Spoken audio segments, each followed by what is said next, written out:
I got the old one. Yeah. What's up, Am, bro? What's up, bro? I'm just cooking some chicken here. Hell yeah. Hell yeah. I'm just on a little plod walk with my little son and my dog. Sick. Yeah, I hope it's good weather over where you're at. It's pretty good over here. Yeah, honestly, it's finally some decent weather. It's almost 60 degrees here outside of Philadelphia, so pretty much the first nice day uh this year, all year. Yeah. I got. It started getting nice over here where I'm at. Uh, yeah, spring's here, so Yeah, it's been a rough winter over here on the East Coast weather-wise. It's just been cold. We had a lot of snow, ice. So I'm out in a t-shirt today. Feels good. yeah. Yeah, I've heard it's been snowing a lot over there, or that part of the U.S. I got a friend in like Fargo, and it's like -20 there. Uh, Yeah, the Dakotas, that's some crazy winter weather out there for sure. It's probably like winter time, probably like half the year up there. Unless we're going this way. yeah, he was telling me like half the year it's he doesn't want to be outside. He's originally from California, so he's not very used to it. Yeah, yeah. What's he doing? Like fracking up there? I know, right? He works. He's like an engineer. Works on like some dams, stuff like that. Nice, nice. Yeah, dude, 69-hour space. I think a lot of people might be a little talked out, but I'm here. Yeah, I'm not surprised. Not a lot of people are joining. I mean, I don't have a lot of followers, or I don't know, but Yeah, I sent out the space you know, to the regulars just in case. I think Juice was saying he's going golfing today. Um, yeah, I shared it.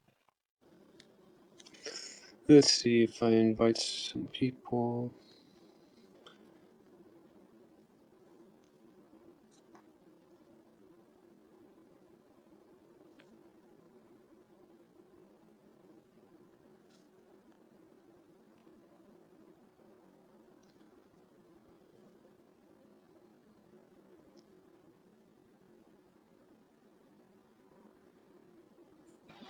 Yeah, I was actually listening back to parts of it that I missed. I'm like on the part where it's like Unc and Nick breaking up. I missed that part. Yeah, that was pretty funny. I guess Naname is Nick's new favorite. Dude, what a come up for Name, right? Yeah, he's like an overnight success. Yeah, I think yeah, he like he always said it's not tech savvy, so like he doesn't know how to interact with people like on the internet very much at first. But like when you actually talk to him, he's like, yeah, sometimes he can be a little unhinged, but he's actually a pretty cool person. It seems like when you talk to him, get to know him a little bit. Yeah, yeah, I see what you mean.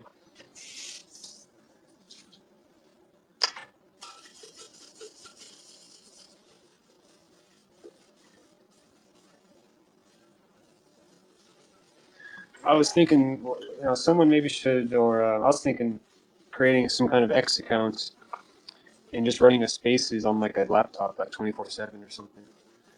And everyone just goes to that. Whatever. That's a pretty good idea, man. Like my favorite part about the whole space is like almost like a radio. Like I could tune in whenever. Um, I like it like waking up to it as I'm like kind of drinking my coffee and whatnot. And there's just some space going on. You can come and hang out with your friends type of thing. You know what I mean? Yeah. Usually I listen to some kind of commentary when I'm working, and then I was just listening to the special. That was fun.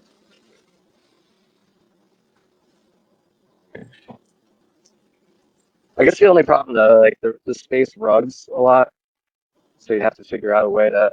I mean, unless you like work from home or something, that way you can restart one. Oh yeah.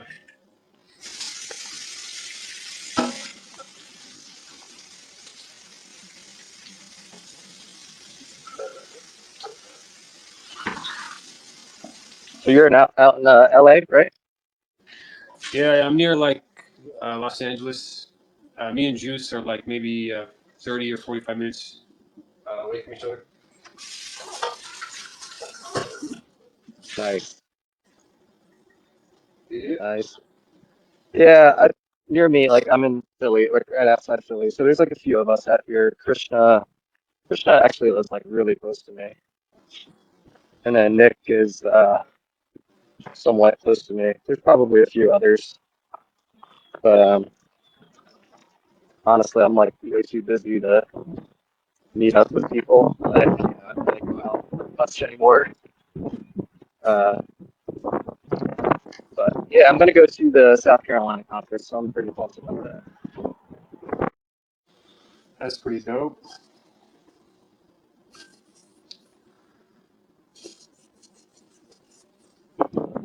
Yeah, it's kind of. I guess you guys need to do like a West Coast conference too, because all the conferences and meetups have been on the East Coast Yeah, I so can far. imagine Juice kind of hosting that. He's really good at that sort of thing. Yeah, I think he's mentioned like a barbecue or something. That'd be cool. Yeah.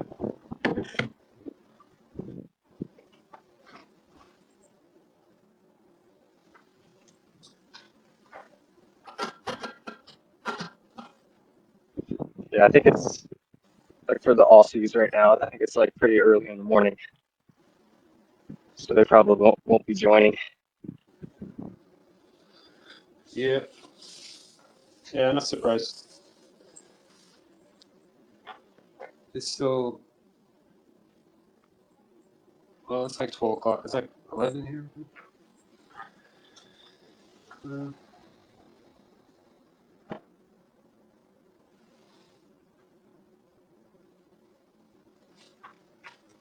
So how did you get into SPX? um, I was getting into the whole like meme coin trading thing, that whole shithole. And then I was watching the video, and then at the very end of the video, this guy he mentioned SPX6900, and he wasn't very like excited for it, or he didn't really like was very bullish on it. He was just like mentioning it and thought it was interesting.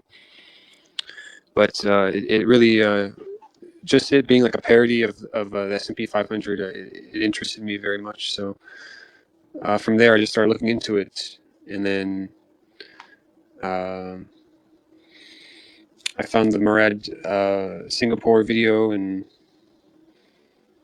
just slowly grew my conviction in it, slowly, and until I basically became a maxi. I swapped everything for it in a short story. Nice.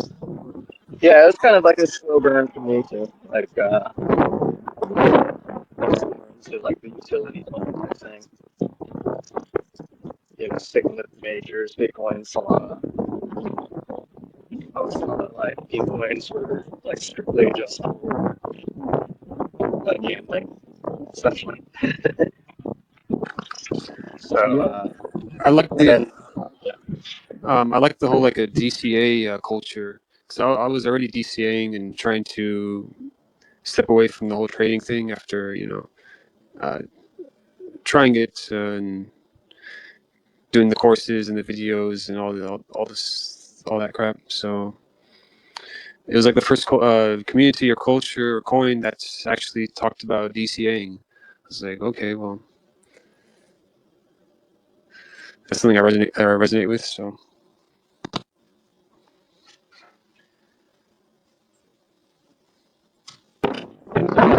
was DCAing like Bitcoin, not like on a daily basis, but like on a weekly basis. Yeah. And then yeah, basically yeah, the Singapore video uh, came up on my YouTube algorithm. And I like it actually came up a few times, but I didn't want to watch it, so I thought meme coins were gambling, right? So I finally watched it, and I was like, oh shit, maybe this guy is on to something.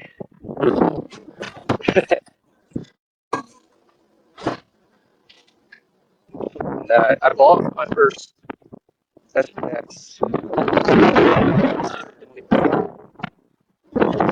Really?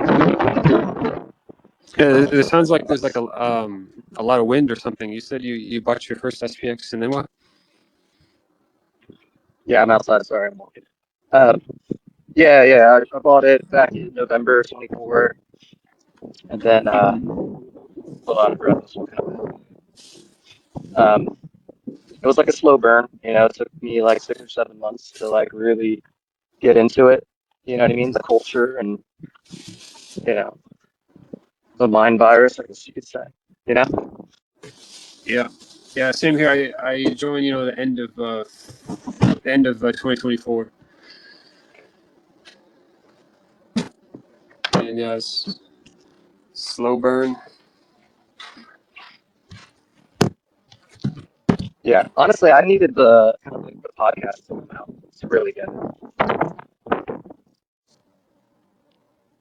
Which podcast? The Southern Fried Chat, or I mean, really both of them. I think both of them came out around the same time. What was it, like May or June of last year?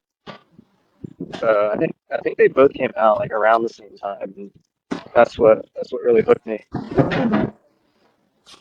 which one? Yeah, really both of them. Southern SFCs and then the other one. I forget what it's Yeah, called. with Cal and Matt Beck, I think. Yeah. Yeah. Yeah, honestly, it was just like their intros. I'm like, shit, these guys are smart as fuck. I thought it was all just like degenerates. Uh, You know what I mean? yeah. At first. But then, they were just like talking about their backgrounds and shit. Like, oh shit, these guys are smart as fuck.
Take it up, rack it up. For the SP500, fuck rapper. For the SP500, fuck trapping. She's telling longer in the trap house. Yeah, walk me with Montclair and block out. Tapped up with fuck you talk about. Yeah, I stand up on Wall Street, I'm still out. There goes the twin shot like a clown. You would not believe what we been cooking up. Yeah, put the S&P on the 3 yeah, we're gonna send it to the trillions. Yeah, what the fuck up? Let's bring it up, bring it up. Yeah, for the S&P 500, fuck rap. For the S&P 500, fuck trapping. Keep telling Munger in the trap house. Yeah, walk me with Montclair and block out. Yeah, tapped up with fuck you talk about. Yeah, stand up on Wall Street, I'm still out. There goes the twin shot like a cloud. You would not believe what we been cooking up. Yeah, put the S&P on Ethereum. Yeah, we're gonna send it to the trillions. Yeah, open the fuck up, dog.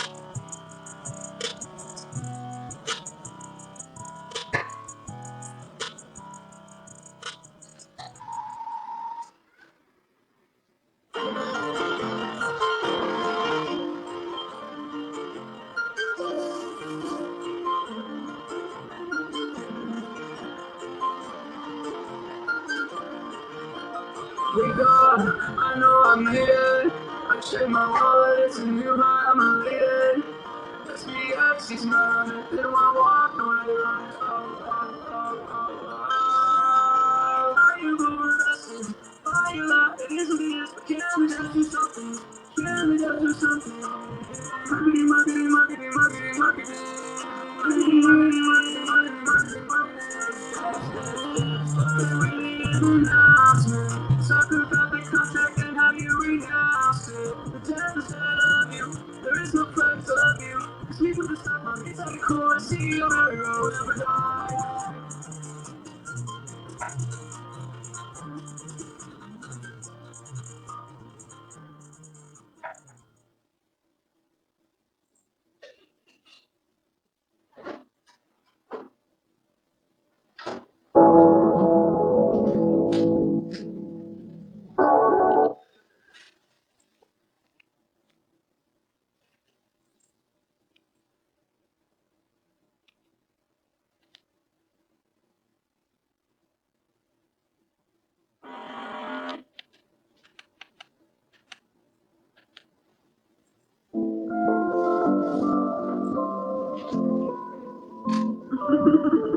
S&P 6900, that's a bigger number than 500. Yeah, S&P 6900, that's a bigger number than 500. Yeah, Ethereum technology, I swear to God, they kill the G's. For the river 223. How the fuck you think we're gonna flip the S&P? I got soldiers in my city and more retards overseas. Ethereum technology. And I thought that we were lying, but see in the end we was lying. Left my way to the bank high. From the way that you were crying, we didn't have you cry. S&P 6900, that's a bigger number than 500. Yeah, S&P 6900, that's a bigger number than 500. Yeah, Ethereum technology, I swear to God, I killed the G's. With a river 223. How the fuck you think we're gonna flip the S&P?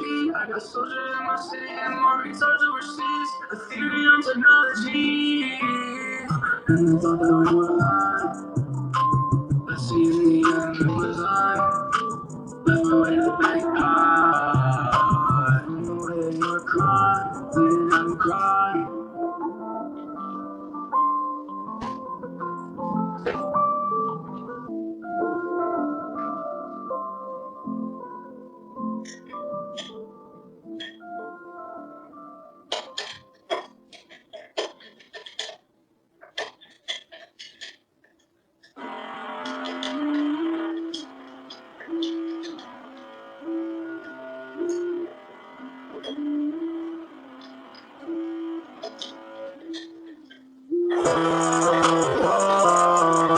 the new one, you got the old one. SPX6900, that's the last thing you gon' see before you die. Holy kill, try to fly,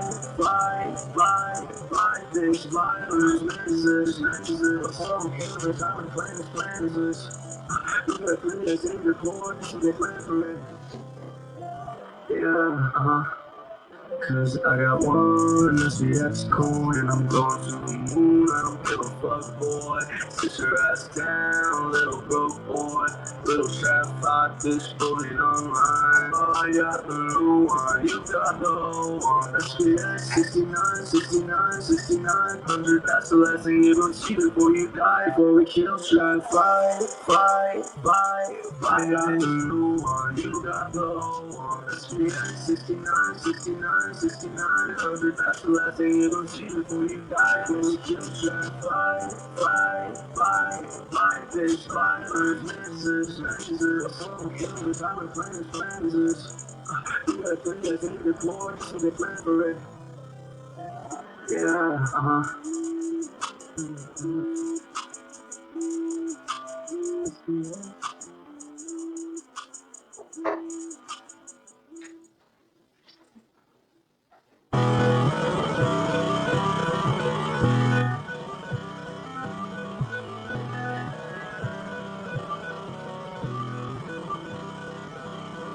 Check it out, rack it up. For the S&P 500, fuck rap home. For the S&P 500, fuck trapping. She's probably longer in the trap house. Yeah, walked in with Montclair and Glock out. Tapped up on fuck, you tap out. Yeah, stand up on Wall Street, I'm too loud. Hearing us between chops like I'm loud. You would not believe what we've been cooking up. Yeah, put the S&P on the Aeons. We're gonna send it to the trillions. Yeah, what the fuck up? Straight up, ready up. Yeah, from the S&P 500, fuck rap home. From the S&P 500, fuck trapping. Keep Charlie Munger in the trap house. Yeah, walked in with Montclair and Block out. Yeah, tapped up on fuck, we tap out. Yeah, signed up on Wall Street, I'm too loud. There we go, the twin shots, like I'm loud. You would not believe what we've been cooking up. Yeah, put the S&P on Ethereum. Yeah, we're gonna send it to the trillions.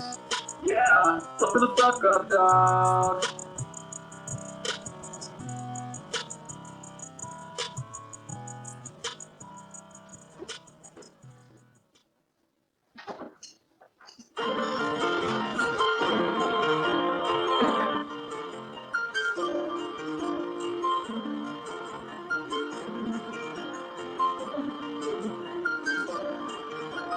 We go, I know I made it. I checked my wallet, it's a new high, I'm elated. SPX6900, did my walk right on. Are you overvested? Buy your life, it's me, can't adapt to something. Can't adapt to something. Marketing.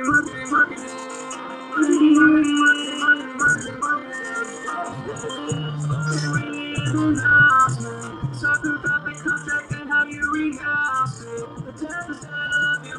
There is no price I love you. You sleep with the stock market, so cool and see you on the road, never die.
Yo, if anyone wants to co-host, let me know. I'm just cooking in the kitchen, so let me know.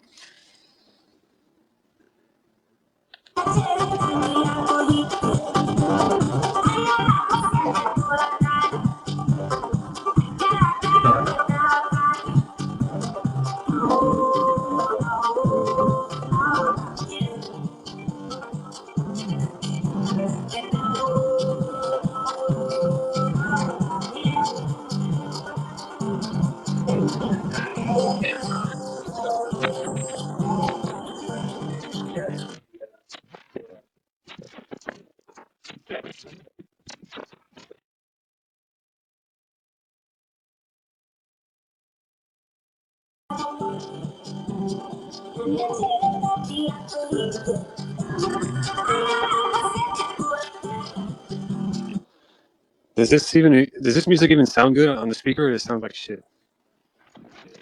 Yeah, not bad. It's good. For What's up, Cat? Cash, what's up?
If anyone wants to chat, feel free. I'm just playing some music. I'm cooking right now in the kitchen.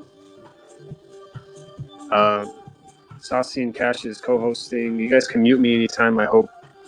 But I'm gonna go back in the kitchen.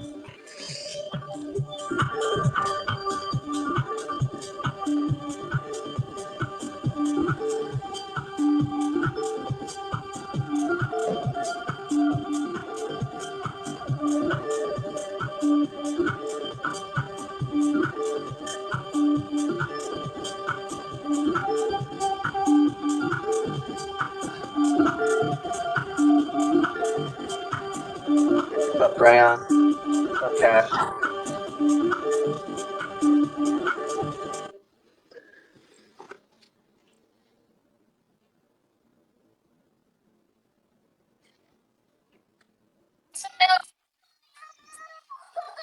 I only got my mic on. I was struggling.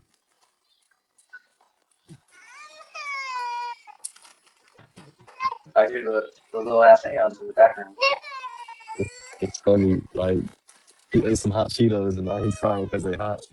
Yeah. Oh shit.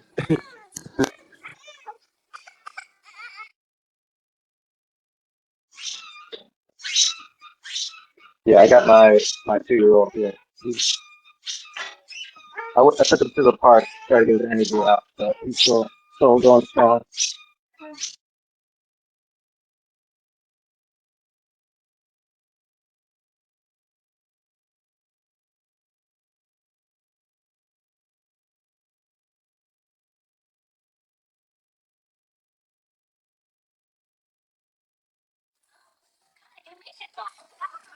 How was the park, bro? So they're pretty sick. My son can go down the slide by himself now. It's a big milestone. You have to climb like that little ladder thing. So pretty pumped about that, to be honest with you. Not bad. How old? He'll be 2 in April, in a month actually. So Oh, he's nice. growing, yeah, he's growing up every day. That's your first one? Yeah, my first and maybe last. I don't know yet, but uh, but yeah. I mean, it could be our last. I was just trying to, you know what I mean, like cherish it. You know what I mean? We Yeah. might not have another. It Yeah. just goes by so fast, you know. Right. Yeah, my son, he's 2.5, so they're almost about the same age.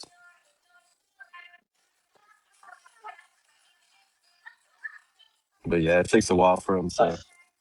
build that confidence up to go down the slide by themselves. Dude, this kid's got no fear. Like he'll want to do like everything. I gotta like spot him, make sure he Yeah. doesn't climb up on stuff. You know what I mean? Right.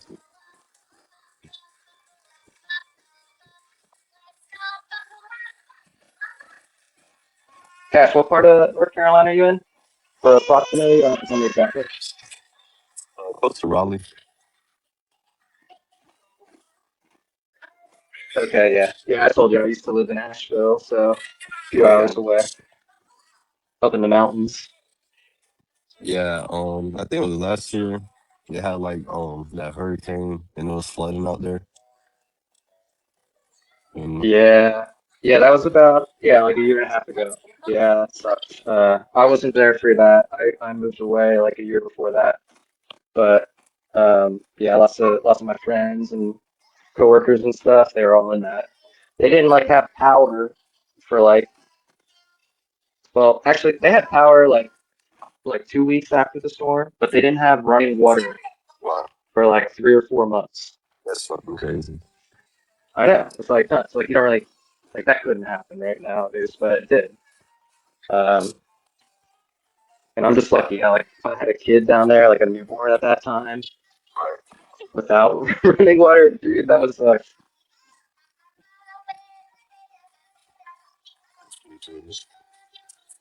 You up north now, right? yeah. I'm in Philly, right outside Philly. You you lived there before or you been up there for a while? Yeah, I'm from up this way. So I Oh, okay. basically moved back home, Oh, okay.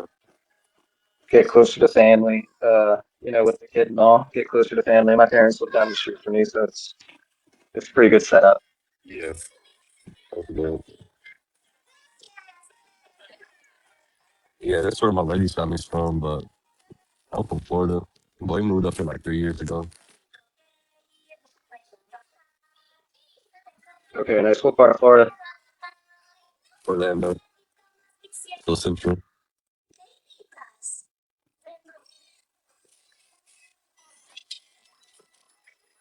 Yeah. I miss Florida a little bit though. But really my family. Okay, yeah. What brought you to North Carolina? My lady dragged me up here. Well, Yeah. she wanted me close to her family, so I came up here with her. Mm-hmm. It's all good though. It was cool to change up the environment a little bit. Mm-hmm. Yeah, North Carolina's cool. I mean, Yeah. I mean, I didn't really spend too much time out where you're at, but I love the mountains and whatnot. Good Yeah. doing like a lot of hiking and whatnot. You ever been to Vegas?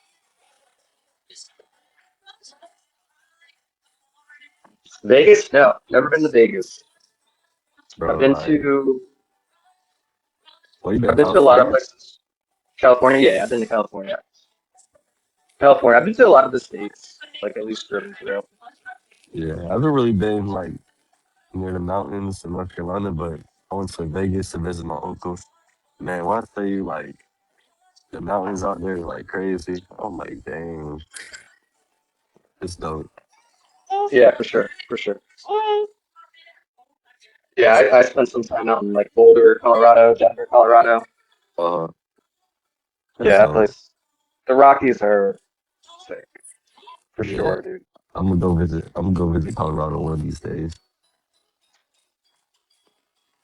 Yeah, I don't know. I'm trying to think if there's any Aeons out there. I think there might be. Yeah, I won't be surprised. Yeah. I was looking at the map and I saw we had one Aeon in Greenland. I'm like, he needs to infiltrate everything. Dude, I think that's Ilya. I don't think he really lives there. I think Uh, Ilya, he just put it like as a joke. that's funny. But Yeah, yeah, yeah, yeah. yeah, we need to like do something in Greenland to like spread out in Greenland. Just like buy the whole island. Just be SPX Island. Run around with waves on.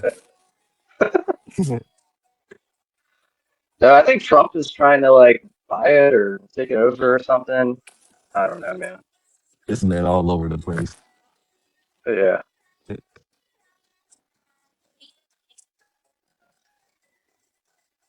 You saw So you're going to go ahead. you saw how they bombed that oil site. Yeah, Jasper actually just sent that to me last night. I don't even know, dude. I don't. I try not to like. Obviously, I need to pay attention to it a But bit, like, but yeah, I I just just don't be like. yeah. I try not to like worry about stuff like too much and put my focus on stuff like that. But I was just like last night. I was just like looking at like what was going on over there. I'm like, shit's getting crazy, bro. Yeah, for sure. Yeah, hold on 1 minute. I literally have to change a diaper. I'll be back in a Hey, minute. I know how it is, man. Take your time.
What's good, Brayon? What's good, Aeon, bro?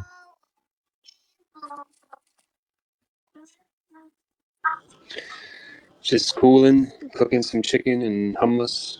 Oh, yeah, I was gonna ask you what's Dude, your bacon. I heard you whipping it up.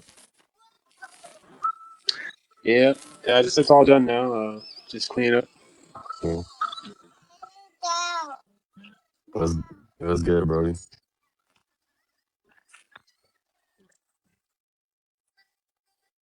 All right, cool. Take your time, man.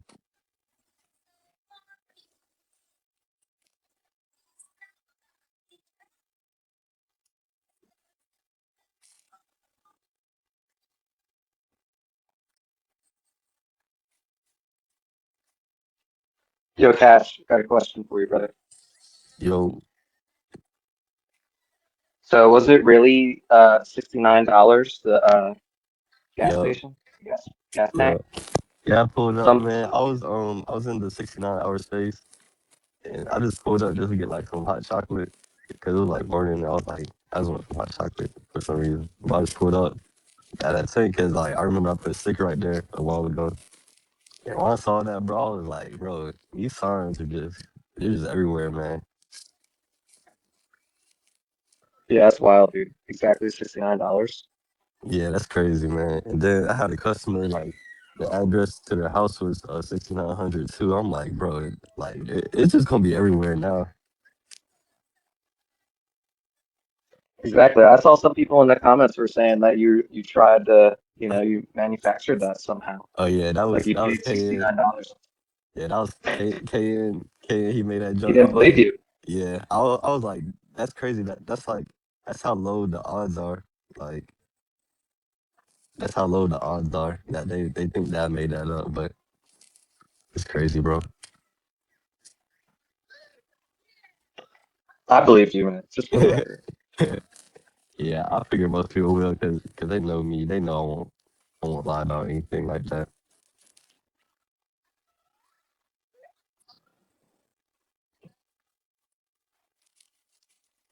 So I was talking to Nick earlier. He called me. Oh yeah, yeah. I was talking to Nick or DM. I just wanted to check up on him. How is Dude, young Nicholas? I don't know. He's I, still talking a mile a minute.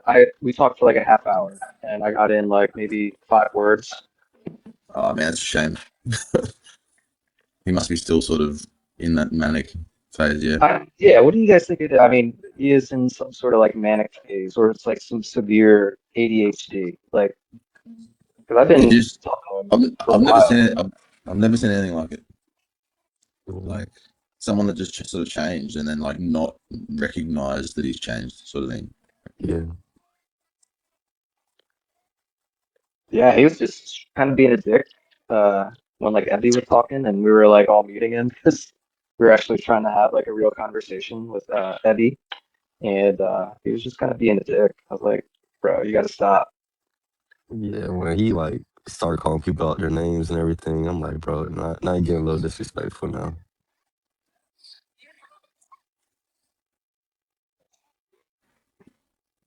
Yeah, yeah. He said he went on a date last night. Like, what? Imagine like going on a first date with Nick in that state. Bro, she could probably get any words out. Exactly. Like, I don't know. He said it went well though. He was like, yeah, she was laughing at my jokes. She thought it was funny. Yeah, because she was terrified. She was Yeah, she's scared. like, let me get out of here. Let me just laugh and get let out me of here. let me just smile and wave.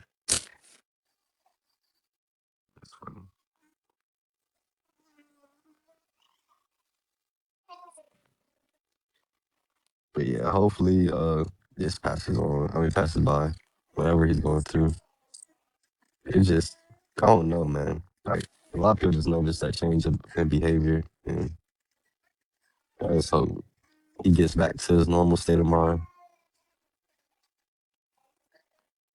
I think too there must be some sort of pushback like internally from him because he's been making these like half drunk sort of posts for ages now where he goes, and it's been all fun and games, right? And then we kind of see like Unk had a bit of a crash out there, and people are turning away their attention from that sort of content, it seems, and that must be a bit of a, there's a bit of a pullback from him, obviously. I mean, that mustn't feel good either. Yeah, for sure. I think that's like his validation, like the social validation. And if we're all like telling him to shut up, it's like causing him to, you know, Yeah, like be a little bit more manic or whatever, and yeah, like crash out. it's not like we're poking at his character personally. It's kind of like just that character he was playing. We're sort of just giving a bit of a nudge to, and it probably it doesn't feel great. Yeah.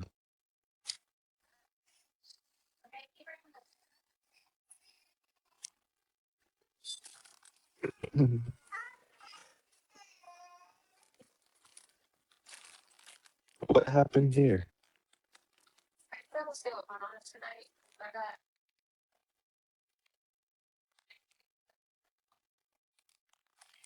So Brian, what time is it over there? It is 5:20 a.m.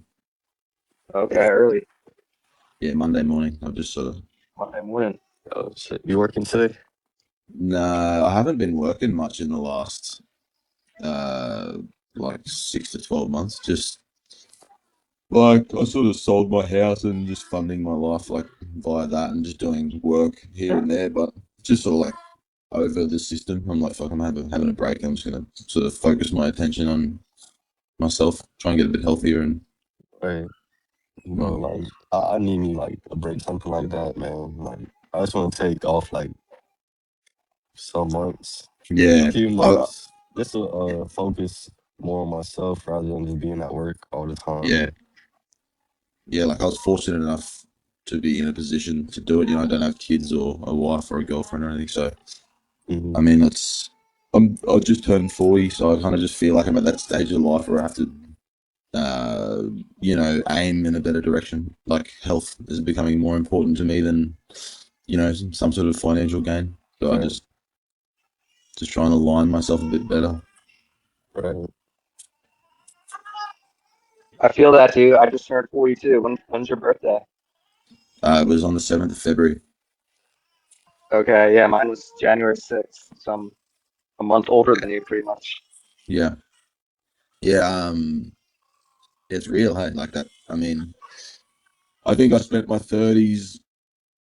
Like I spent my 20s sort of learning the skills and that of my trade, and my 30s I was trying to apply it in the real world via business and stuff, and it just wasn't really my thing, and it drained a lot out of me. I love my job and I love plumbing and that, but just the doing it to try and accumulate wealth is difficult, right? Because I'm not like a greedy person. I'm not out chasing money. So like it sort of tore at my soul a little bit, So I just try to pull away, and I just do work now for friends, really. Like if a friend needs help, I can do it for them for cheap, and I can be a bit more relaxed with time and the days that I work, So I just do enough to get by, and then just focus my attention on, trying to be a better human.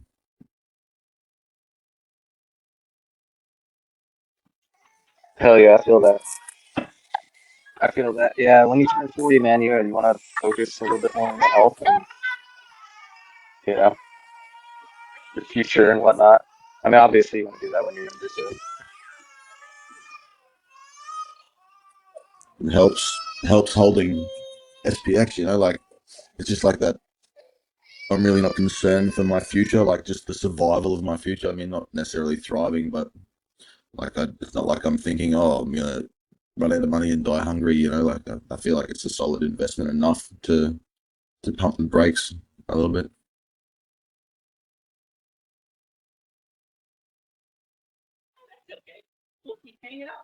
Yeah, absolutely. Absolutely, yeah.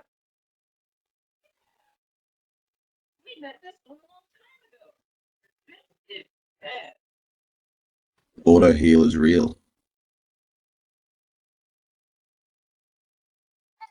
For sure, bro. I was debating if I should host a space, but Aaron bro beat me to it because I was already missing the chat, man. that was definitely having withdrawals, like, because I've not participated in spaces a lot, like I just listen in, but like going hard for a couple of days, like spending most of my time for a couple of days participating or listening, like I definitely missed it once it stopped. Right, same here, bro.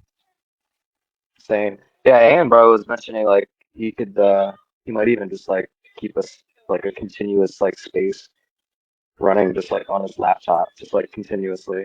And anybody, whenever they want to can join. I think it's a pretty good idea. Yeah, I think so too. That's dope.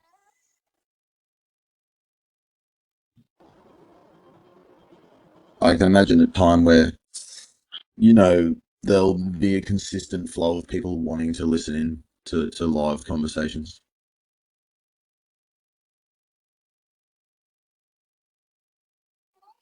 The Aeon morning show, and the afternoon show, and the evening show, and the midnight show.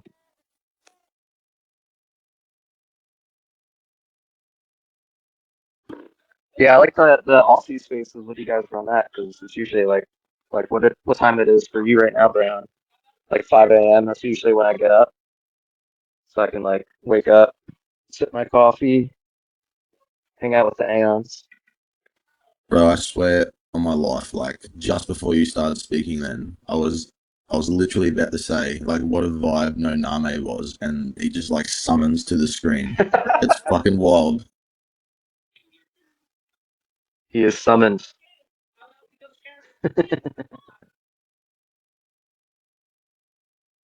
Like we're literally having a conversation about that on the spaces, weren't we? Like on the last few hours there, we were like talking about how you mentioned people and they seem to get summoned into the cognisphere, or into spaces at least.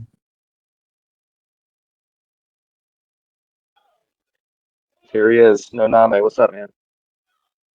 Good morning. Geez, I thought we stopped. Good thing I woke up. I just caught on. Yeah, No Name, my man. How we all? It's the after party. How we all doing? Good morning. Everything good, bro. How you doing? Doing well. I just woke up. I got a full night's sleep. I'm ready to go another 2 days. You ready? Yeah, yeah, I'm ready, Let's bro. go. Like, look at the mess on my desk in my living room. Like, man, I haven't done anything for 2 days. Look at this mess. I got like my markers written all over my desk because I have this wooden desk that I can write on. And all my cardboard, my notebooks. I got notes everywhere. Like, not anything like Ebby, of course, but just black marker just written everywhere with like little things I want to remember. Right. Yeah, Abby was dropping some heat, bro. Yeah, I was a little too intense. I was like, next time, just do like 5 minutes. Give everyone a chance to write down what the notes are and keep going. I was like, it's too hard to absorb. I was like overwhelmed. My brain was about to explode. Yeah, bro. How long you guys been on right now? I want to say it's been like an hour or 30 minutes to an hour. Oh, cool. Yeah, we've been Aeon Bros started this up, and for about a half hour, it's just me and him. I think a lot of people might be a little bit talked out, but yeah, glad we got a few more people also here. Yeah, thanks for inviting me on there to speak there. I was just going to listen, let you guys run it because figured you guys might be tired of hearing Nonami for a little bit. But thank you. I just saw those memes too. Like, holy shit. Oh man, you just saw those? Just yeah, because after the last 69 minutes of it, I went straight to bed and I just, like I said, I woke up now, so I think I slept like at least 10 hours. I don't know when we stopped yesterday, 2 o'clock. So yeah, I slept a good amount of time. You talk about nanolith memes, right? Yeah. Yeah, that shit was funny. Wait, And then did he actually come up and speak at all? Did I miss that? Yeah, he came up. Like he's just a man of a few words, but whatever he says, it's pretty funny. That's like Nick's art. I think what That's like Nick's arch nemesis.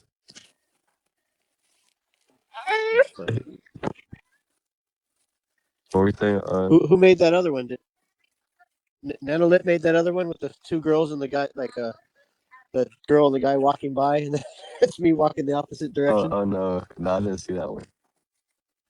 Uh, I just saw maybe that. Hoodish made that one. Okay, I don't know. Let me look it up. Yeah, I think Hoodish because it said okay, last one. Let me I see. don't know if you just forward that. Yeah, I got it. It was hoodish, but I'll just post the meme in the comments real quick. I like that food you got there, bro. Pretty good. Yeah. Bro, I want that for breakfast. Looks Yeah, so good. did you guys see Dick half bitten pizza with some cup?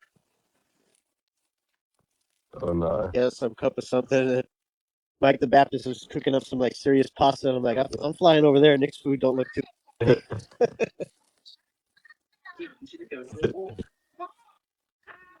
I actually talked to him this morning a little bit. He's still a little manic. I talked to him for like a half hour. I got in about 5 words. Oh man, really? I was telling Cash he went on a date last night apparently. He went on a date last night. Oh my lord! Wait, I know. like, did I feel bad for the girl? Yeah, dude, exactly. Like how many words did this girl get in? I don't know. He said he went well though, so who knows? Oh, yeah, I hope he's well. That's all we all hope he's well. But like, man, that's not. Yeah, that's crazy. I mean, I don't think drugs last a week long, do they? I don't think it's drug. I mean, I don't know. I don't. Maybe, but I think it's just like some sort of mania. I mean, Brayon was saying like some sort of like external validation, and then people in SPX aren't quite like responding to that as much. Gotcha. So I heard A and B, you live in near Malibu or something, or near Juice. Is that correct? I don't live like in Malibu, but I'm like 45 minutes away, so I just go and walk around there, you know, in the mountains and the beaches and stuff. Oh, nice. My mom's from Ventura County, so Oh yeah, I know where Juice too. I grew up like when I was 3 years old. I lived in Glendale, Burbank, Reseda area, yeah, you know, Sherman Oaks, all that. Big yeah. Valley. I'm basically near Reseda. I'm in that valley. Oh, okay. So yeah, Nice. I try to kind of avoid the city most of the time and go, you know, towards Ventura County, towards those beaches and mountains. You know. Nice. Yeah, my grandparents live in Northridge Center.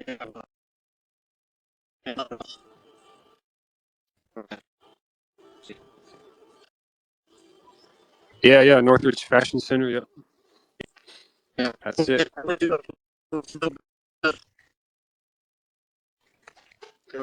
And bro, you're cutting up a lot. I don't know if it's me or.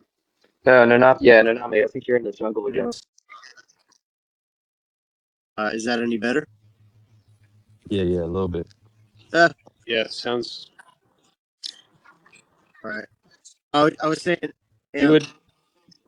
I was at the pool in June.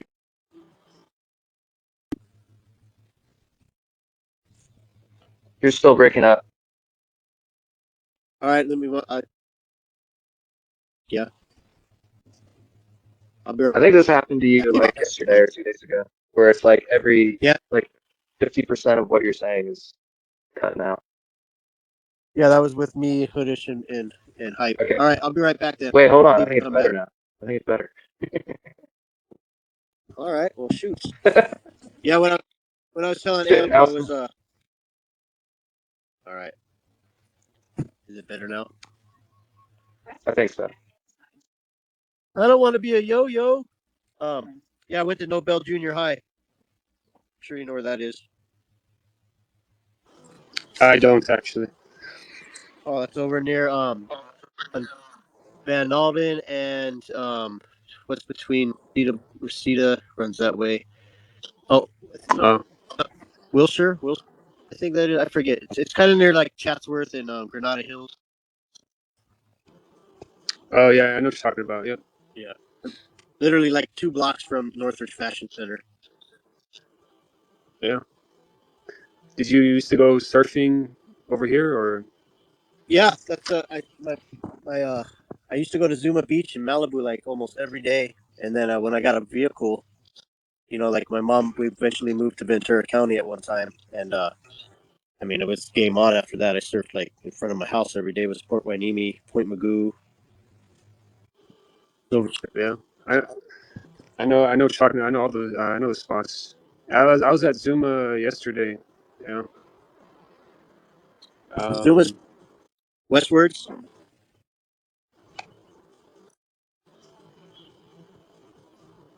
yeah. I'll stop by the Ventura Pier sometimes. You ever surf there? There's a lot of surfers there.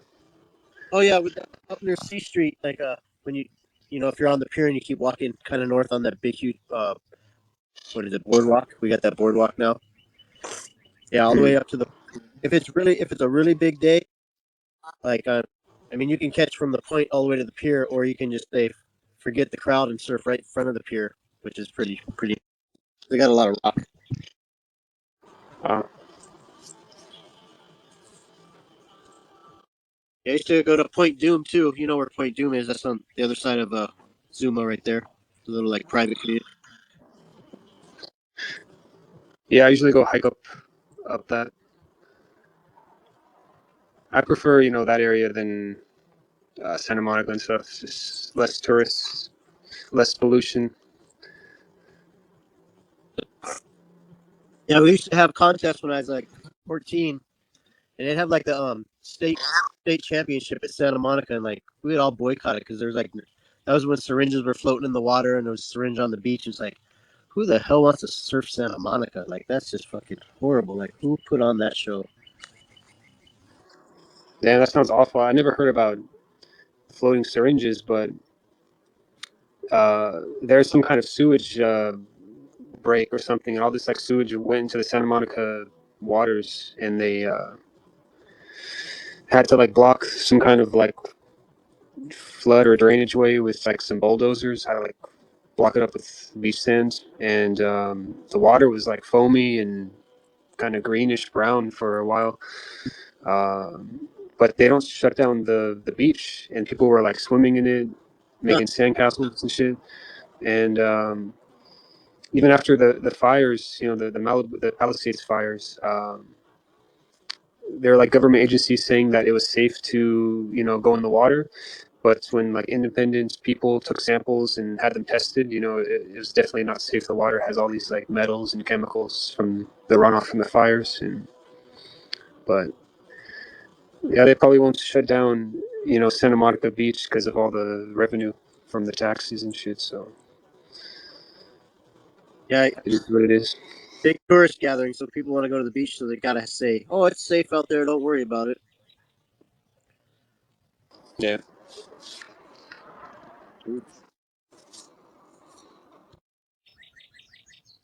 Yeah, I don't. California is a beautiful state, but I just the politics of like just park on the side of the road to watch the sunset or the sunrise. Like you can get harassed. Like, why are you parking here? Like, did you get a parking permit? It's like I just felt it was just an uncomfortable spot unless you're in Northern California. Yeah, I hear you. A lot of people like moved out of California and all that, and I've been here all my life, so I just can't imagine being anywhere else. So I don't know. We'll see what happens. Yeah, you never know where the atmosphere takes you. Yeah. Yeah, I go. I usually twice a year. I mean, my mom passed away, so I don't really have too much reason, but except just to go visit some of her friends and my friends that I grew up with a little bit, and they come to Hawaii a lot. But I have my mom's storage unit in Oregon, so I need to go back there and go through it one of these days, and I'll do a full West Coast trip and go down and check you guys out, meet you in person.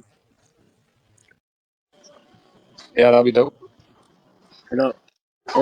Check out because I fly to Portland, but it all depends where my vehicle. Like I'm going to ship my vehicle because I have to stay there for 4 months if I go to the mainland because I have my dog. So he's got sobriety. So what is it? Anxiety separation. So I got to do that quarantine, like the titer shot where you fly there, you get the blood shot sent to Kansas City, I believe it is, or Kansas State. It takes like it's a full 3-4 month process. So I'm gonna just travel around. Hopefully, check you guys out. I told 1% I'd like to fly into SeaTac to visit him because he's got the shuttle service and he'd be pretty close to Portland, and at least I know someone in Seattle rather than Portland. And just take a drive down California. There's like a 3-month quarantine process to bring pets. If you want, like, I could fly to the mainland, no problem. But when I want to fly back to Hawaii, I have to get the special blood test. Even if I fly for like 3 days, he has to go through the test one more time because he might have gotten rabies because we don't have rabies here, so they're trying to protect Hawaii. Oh wow. So, and it's crazy. Here's one thing, and then I'll let you guys chat. So I was gonna get the quarantine for California. Them freaking guys, because Cali's so expensive. $1,500. That's like the whole test process of the vet visit and everything. And I have this vet. I hope he's still there. Maybe his children took over if he retired. But this guy is $150 for the whole shindig. And I'm like, I'll drive back to Oregon, get that titer shot, and then just cruise around because $1,500 and that doesn't even include the plane ticket. It's like criminal. Yeah, that's insane. Yeah, it's a broad day robbery out here, California. 100%. They're charging like I don't know if it sounds crazy to you, but yeah, they charge like $20 or 15 to park at Zuma, and like $10 to park at They Point charge Doom. for. Oh yeah, at Paradise Beach, Paradise Cove. Or that one's like $50, I think, to drive in because you might see a movie star at that beach at Paradise Cove. Oh yeah, I pass by that one sometimes. I don't go there much, but it's like a restaurant kind of thing. Yeah, yeah, that used to be cheaper. People would park on the road and walk in. You had to pay the walk-in fee. But you're saying they charge now for Point Doom, like to walk down the little staircase to the beach there when you park in that neighborhood? Um, I think parking in that neighborhood is harder now. There's a lot of like restrictions and stuff. But well, the parking lot at the sand level. Holy cow! But that's normal, isn't it? I mean, I yeah, don't. that's normal. But I remember like if you drove through like where westward Zuma is, you go towards west. Like you got Zuma Beach and then you go westwards. They're like the far you go they got the parking right there, so I know where you're talking about. And then you go up that windy road past the restaurant. You Yeah. got the take that all the way around, and then you drop into you go up for Point Doom, and there's like a little pull out. And if you get lucky, you can park right there in that little walkway and then walk down the stairs. But it only fits like 5 cars. Oh, I know what you mean. Yeah, like 5 cars. Yeah. I don't go there much. That part. That's I don't park there, but I'll check it out. Yeah, you should check it out. I mean that beach. I'm sure you've been there, but like that's a pretty cool little walk. It's got good like little swimming areas. It's a really good break, and you can that's one way you can get into Paradise Cove is you can surf out there at Doom and then just paddle around the little point right there, and then you'll end up in Paradise. You can lose your Mm-hmm. board. You lose your board on purpose and then walk the beach. Yeah, my buddy and I we walked from along from Zuma Beach along the water basically to Paradise Cove, going over Yeah, Doom Point at least. But nice, yeah, pretty cool. Small world, guys. Now we got to go check out on his side. Well, you guys are going to do the conference. I think you live near too, right? Kind of like not too many hours, maybe 20 hours or so.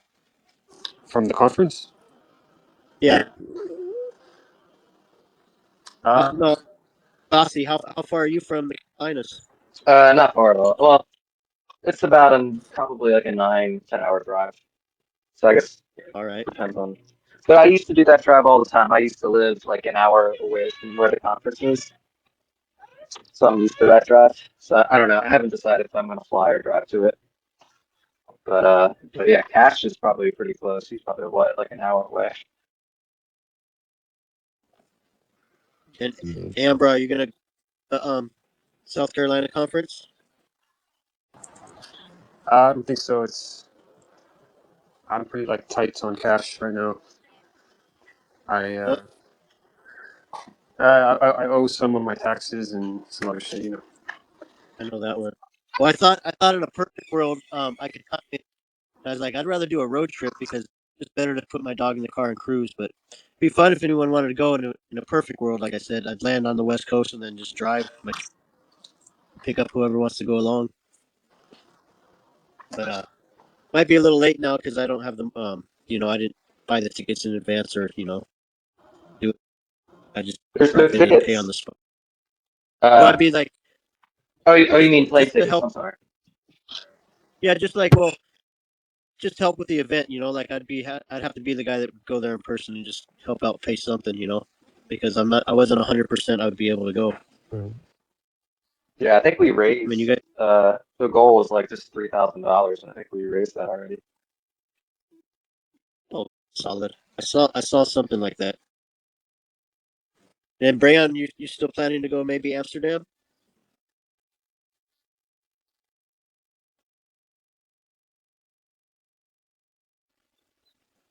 Brayon, are you muted? Sorry, bro. I just went to grab a roller out of the bedroom, the other bedroom, to roll my back out. What? Sorry, I heard my name. What did you say? Oh, I said, are you planning to still maybe go Oh, I to the just bought my Amsterdam tickets convention? yesterday. Yes, I sir. haven't bought Good my flight. I job, haven't man. paid for my flights or anything yet. I just got the. Bro, I tell you, the website they made to book your tickets, like, it's cool as, man. They just give you like an address to send SPX to, and then you copy the hash address in. It links to your Twitter, like, or your X account. Like, it's easy as to use.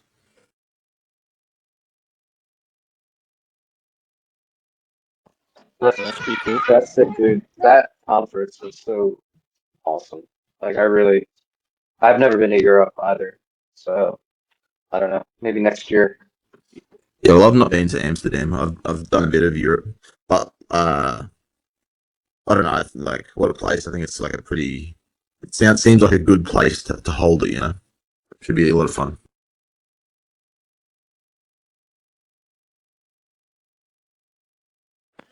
Yeah, one time when me and my friends we got divorced about like 2 months apart, and we need to go do something, and we checked out Amsterdam because I think you might have heard me the other day talking with Mike or maybe Ken. I got they have these little instead of like renting a house or apartment when you're there, visiting, you can rent those little boats right there in the canal, and it's like I live in like a sailboat. It was beautiful boats. We looked at so many. It was actually pretty cheap at that time. I mean, of course, times have changed now, but like that was one of our dreams to just go over there and rent one of those little boats right there and live in it and just cruise the city of Amsterdam. I was talking to my friend the other day about like fun things to do for holidays that are like a bit different. Not just getting a hotel, but like you can hire boats in Croatia. Like, imagine hiring a boat for 10 people, and it's not too risky. You're just sailing island to island. It's all pretty flat, so you don't need to be like a skipper or be be good on the water. You can just hire like these boats with 5 beds or whatever, and take a few couples and just island hop. Like, that'd be unreal for a holiday. That'd be insane. Sounds fun. Soon come, we'll all come through it. Maybe we'll have one like that. SPX boat trip. That would be fun. One of the cool things about SPX is we got Aeons like all over the world. Like we can go visit. Like I could go out to go see Noname in Hawaii. I always wanted to go, so now I got somebody to go see. Same thing with Yeah, Australia or Europe. Yeah, yeah, it's awesome. the Juice was saying on the Spaces the other day, like, what a good way to, like, take some profit if the market's up or whatever, is like, use those funds to go and meet other Aeons around the world. Like, it's just like keeping the energy inside of the cognosphere, and like, what a great opportunity we have to do that. And like, there's no reason you wouldn't, right? Like, we're all sort of starting to create these bonds with people the other side of the world. Like, I'm sure we'll all be just island hopping or country hopping for the next few years. Yeah, that'd be fun. I'm into that. What what island are you on, Noname? If you want to share? Oh yeah, no, I'm on Big Island. I mean, the real name is Hawaii. It's the biggest island. You could probably fit like the joke is you can fit like, Oahu's the main gathering hub of the world. That's where you fly in. But I'm on Big Island, about 53 miles from Oahu. I can see if I go to the northwest tip of the Big Island, I can look at Maui on a semi-clear day. On a real clear day, I can almost see Molokai. And then, yeah, I mean everything's relatively close, but it's all separated by water, and the channels are just gnarly. Like, they have contests for like paddleboarding and or whatever flotation device you want to be on, and people go from Maui to Oahu, and that's like I think 35 miles is the contest, and it's rough water. Like each the separation between the islands is all like pretty gnarly water. But so yeah, to answer your question, I'm on Big Island. I was originally from Oahu, and it just that place is freaking mind blowing expensive. Like if I didn't have family or friends there, it's like, whew, I don't know where I'd stay. Like it's pretty damn expensive now. It's mind blowing expensive. Like something that you had for 1,500 would be about $4,000 a month now. Damn, dude. Is that where Honolulu is? Like, and whatnot? Yeah, exactly. Yeah. That's what most international flights go into Honolulu. Gotcha. So how do you get to once you get to there, how do you get to your island? So like depending on say you booked your ticket to Hawaii, like I think they would give you a choice because you would have a layover either in like somewhere on the west coast or maybe Denver, Texas, and then they would shoot again. But sometimes you can pick Big Island as your final destination instead of going to Oahu, and the tickets usually like $200 more. So most people will just fly to Honolulu because it's usually the most direct and the cheapest, and then from Honolulu you get an inter island ticket, and they're usually like just depending like who's running a special, but average round trip like anywhere from 150 to 200. Nice. Yeah, I gotta get out to Hawaii. There's a lot of places that I want. Sorry, my son's a little crazy. That's all right. He wants to come to Hawaii. He's getting Yeah, excited. He heard that. yeah, man. My brother was out there a few years ago. I think he was on the Big Island. He went to, do the volcanoes and whatnot. Okay, the volcano is pretty much my backyard. Like I can when she's popping or she's smoking, I can see it from my yard. Shit, dude. You ever get out to the East Coast? The only time I ever been in the East Coast in my entire life was my dad's family is from Jersey. My dad was born in Jersey, and he wanted to go see his great grandfather. So we went and did a road trip from Texas to Jersey, and I was about I think 3 years old. So that's the last time I ever went. Okay. What part of Jersey? I get in trouble for the name. I think it's called Mooresville, Morristown. So yeah, there's the Morristown and then there's a Morristown. But Okay, this was Moore, okay, yeah, yeah, yeah. Morristown. It's supposed to be some fancy places. Somebody told me, but I went there in the deep snow. So you're a little kid, fancy is nothing. It's just you just see snow and you have fun. But yeah, I think my dad left that place. But that's the only time I've ever been. Dude, that's South Jersey. That's actually kind of close to me. That's probably like an hour from here. All right. So you got a little Philly in you, in your gene pool at least. Yeah, I can talk a little Jersey sometimes. I'm from Jersey. Yeah, I actually have a couple good friends. They came to Hawaii. They would stay at the like a backpacker retreat. It was a little hostel, but it was on the beach. And man, I still talk to them to this day. She's a stewardess for a couple airlines. I don't know which one now, but she was doing like JetBlue at one time. But I still keep in touch with her. And then my other friend, she's from Jersey, but she's been in Hawaii for like at least 15 years now. And I don't know where they're from, and but yeah, I have a few friends. But most of them come to Hawaii. They're like, no, we'd rather go to Hawaii. You don't want to come visit us. Yeah, So I I think don't blame them at all.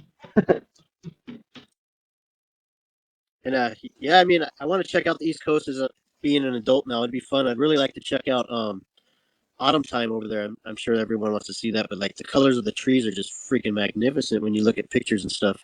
Yeah, so where I used to live down in Asheville, North Carolina. That's where the Blue Ridge Mountains are, kind of near Smoky Mountain National Park. So yeah, that's for sure the spot. Plus up in So if any, Vermont too. Yeah. so Cash or Saucy, since you're there, if you have you ever been on that one trail? It goes from like Georgia all the way up to Maine or something? It's like that famous hiking trail. Yeah, I so the never been on Appalachian that. Trail. Oh, shit. Yeah, the Appalachian. Yeah, I never been on that trail. How it's supposed to be awesome. My friends hiked it before. Yeah, I'll look so into it. I've been on portions of it. I haven't. Sorry, son. My buddy of mine, coworker of mine, did the whole thing. You gotta like plan it out and whatnot. It takes you, I think, about 3 or 4 months to do it, and it's pretty cool how they have it set up. So you can stop in like these cabins. There's these like posts that you can go and get, your family members or friends or whatever can you like send you stuff. So if like your hiking boots like wear out or whatever, you can just like hike to the next postage stop and have someone mail out shoes for you. Yeah, Oh, that's it's pretty cool. I mean, there's parts of it that are just beautiful. is it like I've heard those stories too. Like there's like haunted spirits on that trail too. I've watched some documentaries Oh about that. yeah, I don't know if it's yeah. I mean, you heard that before. yeah. There's books on it and movies on it, like you said. Uh, Portions of it are supposed to be haunted and whatnot. So you guys have a different version of Night Marcher. So there's some kind of Night Marcher over there. Yeah, and then there's Bigfoot sightings. There's Bigfoot, uh, out, well, probably more out west, out in the Pacific Northwest, but apparently there's been some Bigfoot sightings in that area too. Bigfoot holds SPX.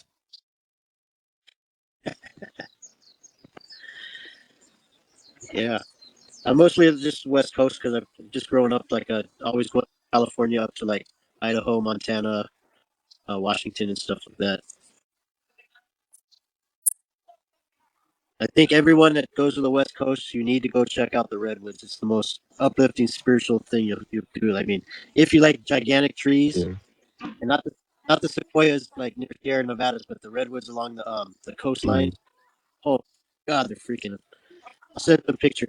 I go there every year. I have to just go there and just either camp in those redwoods or just go hike around for a good day. it's pretty dope. I'm gonna check them out one of these days. My family out in Cali. I got some family in Cali.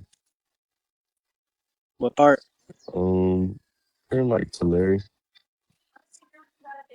What part? Tulare. Oh, Larry. That's It's what. Tulare, like Tulare.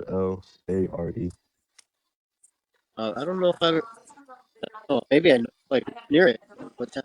City? Uh, when I was out there, I think the one of the nearest towns was I think Bakersfield, if I'm not mistaken. Bakersfield. But I flew into Sacramento and then we drove to Tulare. Oh, Tulare. Yeah, I know. Okay, I know Tulare. I see that Tullare or something like. Yeah, that's where my parents are from. All right.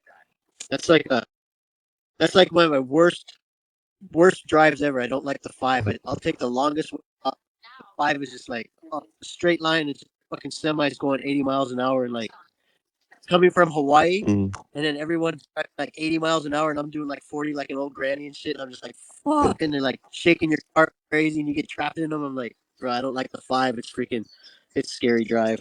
I didn't realize I never realized how much land, I mean how much farmland is out in Cali. Like it's pretty crazy. A lot of Yeah. it, especially on the five. It's just, they have so much farmland. It's amazing. It's pretty interesting. Like you could say like along the coast. I don't want to get to politics, but along the coastline, from LA to San Francisco, it's a lot of like left-leaning people, Mm, mostly because it's like city stuff, I guess you could say. I don't mm, know.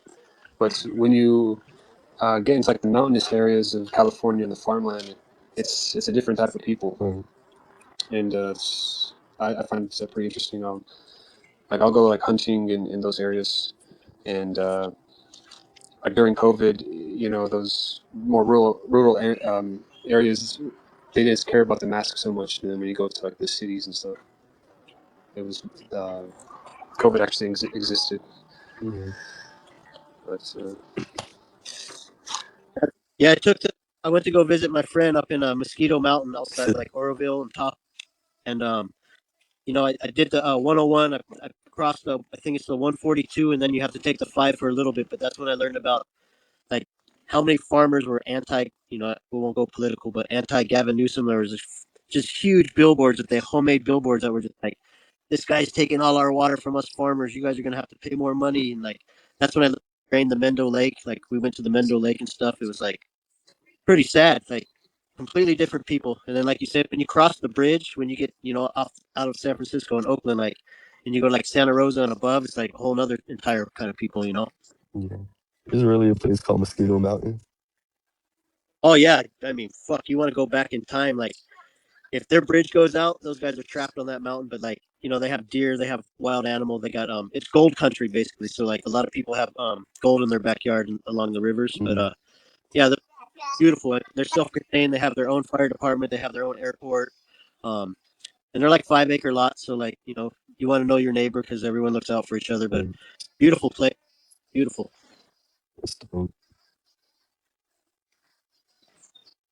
That's just like maybe 50 miles south of Tahoe. True. Yeah, I didn't really get to experience much when I was out there. I was out there for my grandma's funeral, but like next time I go, I'm gonna try to experience more out there. Hey, is that Murad that just here? So I'm a ride Matt. I don't know who that is. Did you just see Murad popped up here? Was that the real Nah, Murad? that wasn't a real one. He did just post a new like video. I don't know if you guys seen that. There, he did. That Yeah, was so good. The video. yeah. I Check don't it know out. who made it. Kind of looks like an arcane video, but I'm not sure. Yeah, I told my dog after the 69-hour power hour stretch, I was like, okay, we can take a break. We'll wait till I don't know if Nick's gonna do his show tonight, and then I decided, okay, let me check it out real quick, and then I see what Autoheal 69-hour after party. All right, okay, hang on, dog. He knows all your guys' voice too now. Like, oh, is that Brayon talking? Oh, that's Ambro. Oh, Saucy, I know Saucy. Cash. Oh, let's talk, Dad. Yeah, good fun.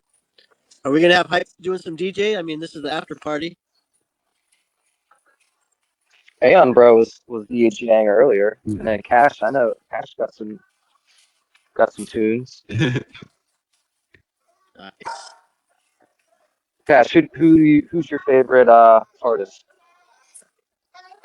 It's kind of a hard one, but I know some people here don't really like rap, but I like this rapper. He passed away though. His name Jada Youngin. Okay, I like rap. I mean, I don't listen to it all the time, but I like it. Okay. I grew up with. I feel like No Name, you're like old school hip hop kind of guy. We started out on the West Coast. It was in the '80s. It was just straight gangster rap, and like hip hop was kind of coming over the West Coast, but it was still like that. There's a difference between growing up with NWA and listening to like Big Daddy Kane or like you know um CL Smooth and Pete Rock and them guys.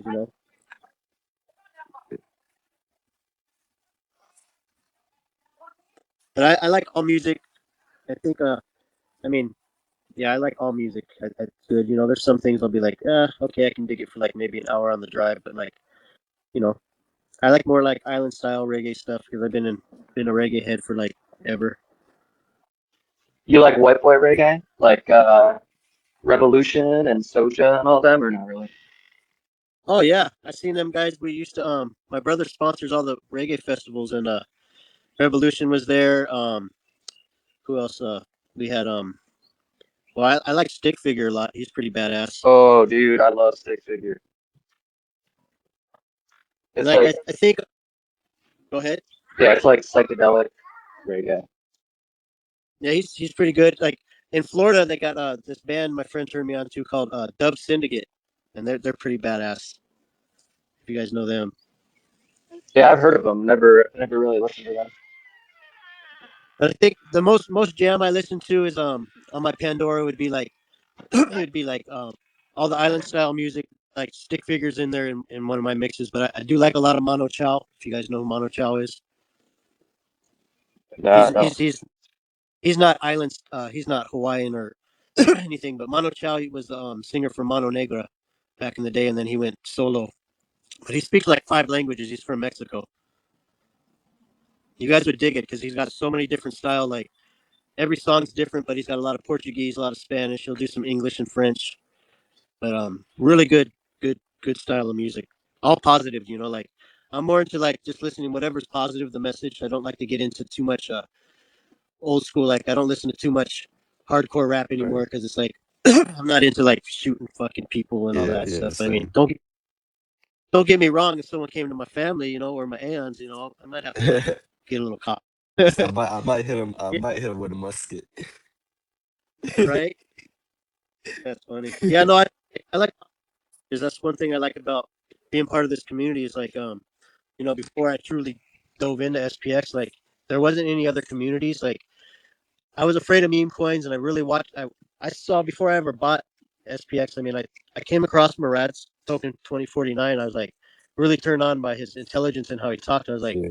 man, aren't meme coins to like be rug pulls and scary? But the way he presented them, and it was just like, well, okay, you can trust him. Okay, like not Murad in general, but like just trusting what his theory is, and the thesis was like, Mhm. I'll check out some meme coins, and then like I said, I played around on YouTube. I was afraid of X because I was like, you know, didn't want to push the wrong button because so many people scaring you, like you're gonna get hacked and this and that, and don't engage. And then, you know, I played on YouTube, and like I said, I found a lot of people I didn't know who they were. Like I've seen Arcane videos, I've seen Hypes videos. I saw, like I can't name them all, but it was mostly like anime. But Jordan was like the most one you could tune into because he showed his face, I guess you could say. He was a little more comfortable, but it wasn't that I was afraid of anyone else. I just really liked all the artwork that everybody did. But it was Jordan that got me super amped up. It was like I would play his jams every day in my car before he made the new albums, and then Mhm. I always, you know, our main slogan is like what's the I had it memorized, but we're the Ethereum cryptography tokens. Like you know, she's speaking kind of like fast anime Hmm. robot. You know the whole. Yeah, that one right there. If you remember, you guys, that's like one of the originals. I don't forget who made that Hmm. one, but yeah, I play that one in the car. But most people are like, "What the fuck's this guy listening to?" It's like we're the cryptography token Ethereum with the blockchain of Solana. And like, Hey, I got a yeah, question for pretty you, good. Saucy. Yeah, what's up? When you go to South Carolina, are you planning on staying like that whole weekend down there?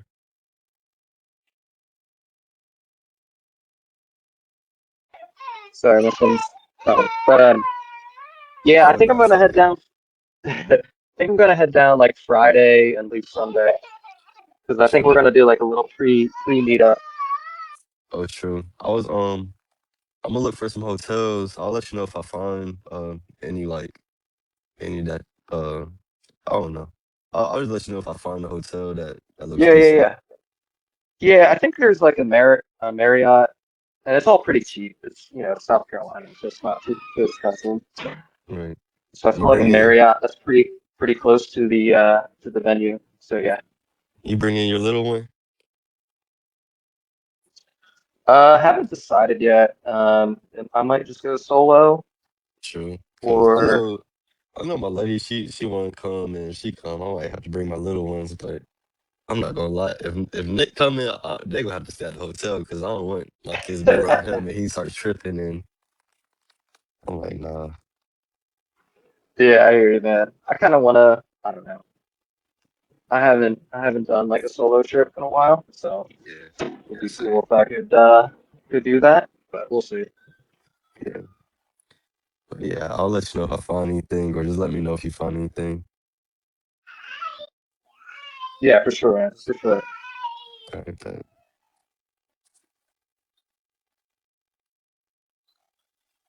Yo, Aeon, bro, you here?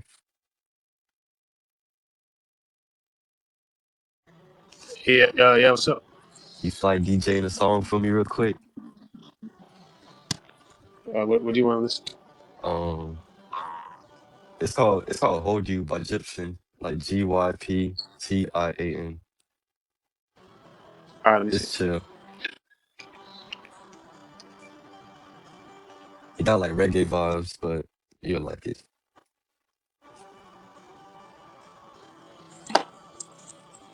DJ request hour.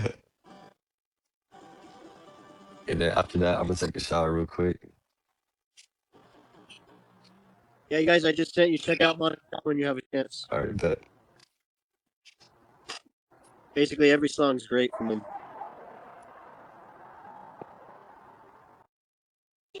No, Nave, did you post it on the space or did you DM us? I just DM'd you right now, but I'll post a couple on the main feed. Okay, I'm sorry. Let me see. What was it called again? Uh, Hold You Egyptian. GYPTIAN.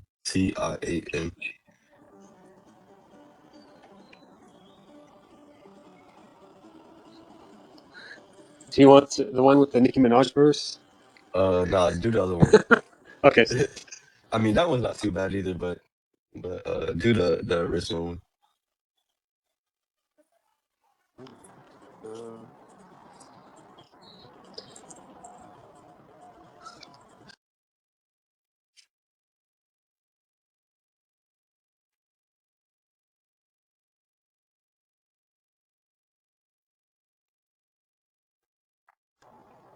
All right, if it sounds good, let me know. If, ups, Yeah, sound good. thumbs up, thumbs down.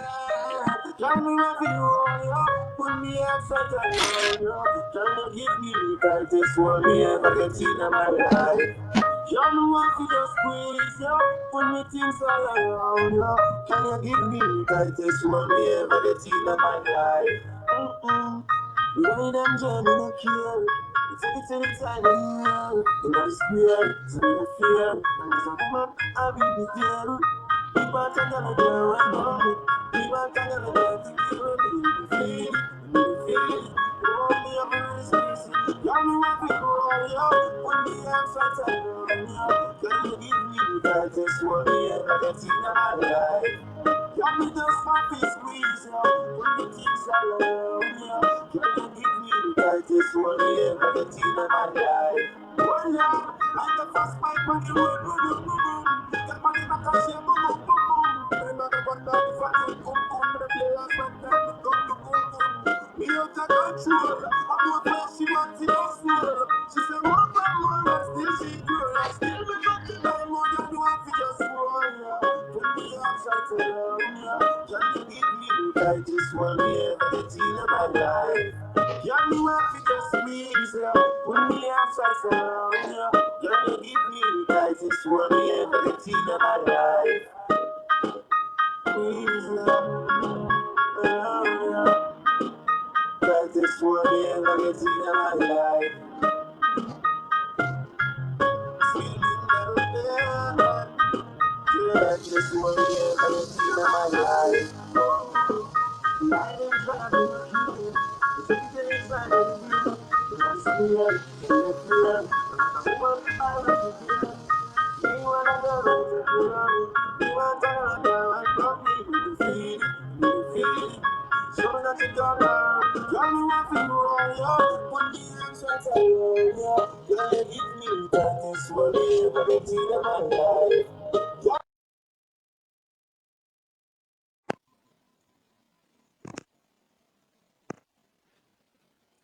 That's my shit. Yeah. Tightest one you ever get in my life. Love, yeah. Tightest one you ever get in my life.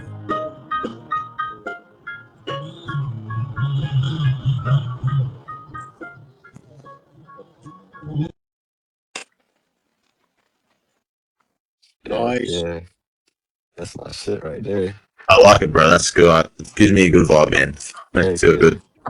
Yeah, boy, in my life, man. Go on with it, go on with it. Force. So we have me with the force. Listen to the arena with voice on. When I rise and post, yeah, we give thanks that we need it most. Yeah, we give thanks that we really supposed to. Thankful. Blessings all from life and but thank God for the journey, the earnings, and that's for the plus. Yeah. Gratitude is a must. Yeah. Blessings fall from right hand. But that was really great to the top. The road one time, sit down in a flat on the court, then but it's the road, and we go on the road. There it comes, say, me try a thing. And you know it come, there will be a fire thing. Now up on stage with credit, say a thing, yeah. See me all the kids who get the higher ring. Like, hello, brother, say, I just shut up. Sign your post to spit, that is a photo. Keep it burning, yes, that's the motto. Need a butter, pass through your soul. Yeah, all in a life, man. Me have to thank God for the day, the earnings, and the best class. Gratitude is a must. Blessings fall left, right, and but that was the difference to the top. The road was not big, so I'm in a class of the world, then but it's just more than go on with it, go on with it. That's all that is upon me. Can't tell me to tell you I'm sorry. That's all that's in upon me. And that's why I'm gonna give him the top. Beat, I'm delighted. General to my person ignited. Got the music, me excited. Coming like a potion. Blessings all from life on. But thank God for the journey, the earning, and that's for the plus. Gratitude is a must. Blessings fall left, right, and but that was the difference. So they got to the road one time. Did sit down in a class on the board, then but it's the road, and we go on with the road.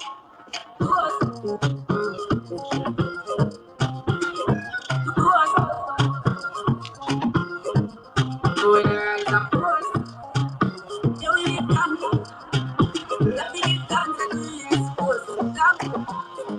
Blessings all from life and but thank God for the journey, the earnings, and that's for the plus. Yeah. Gratitude is a must. Yeah. Blessings fall from right hand.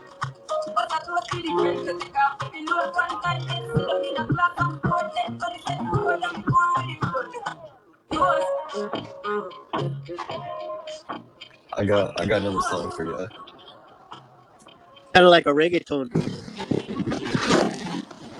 What's it called? Put Sean Paul like glue. Sean Paul. Yeah, Sean Paul. Sorry, Sean Paul. What was it called? like glue. Glue, as in like GLUE.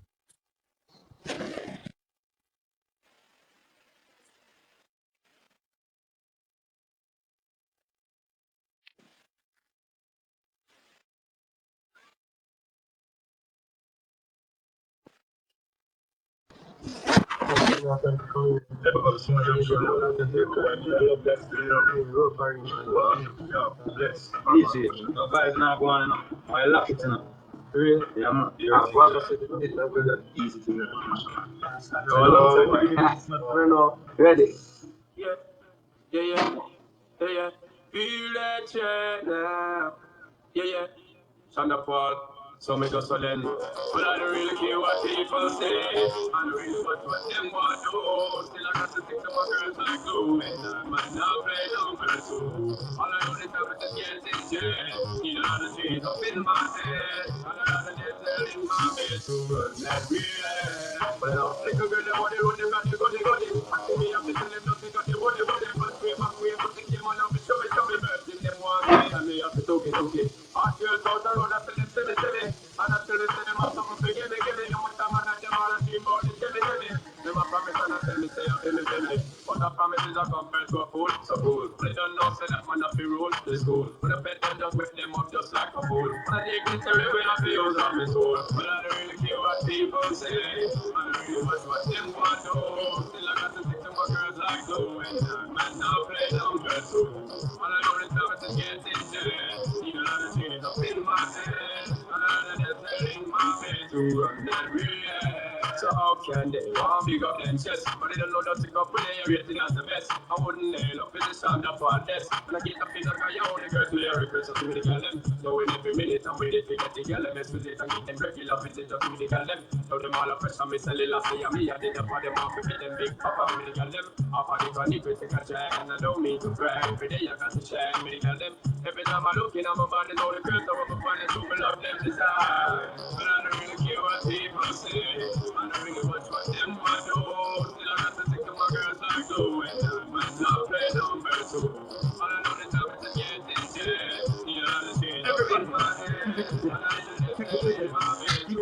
This part's a little funny. I'm not gonna lie.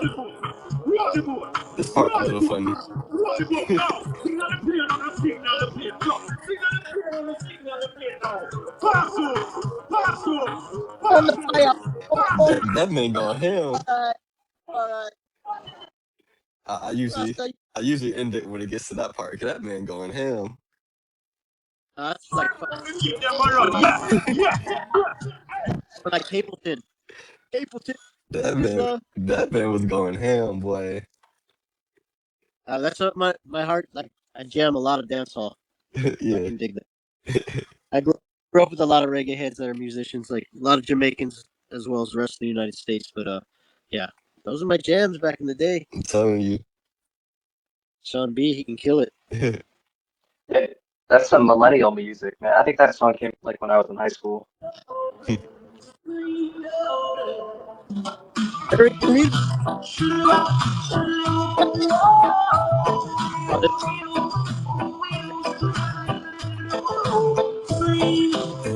It's a couple of times.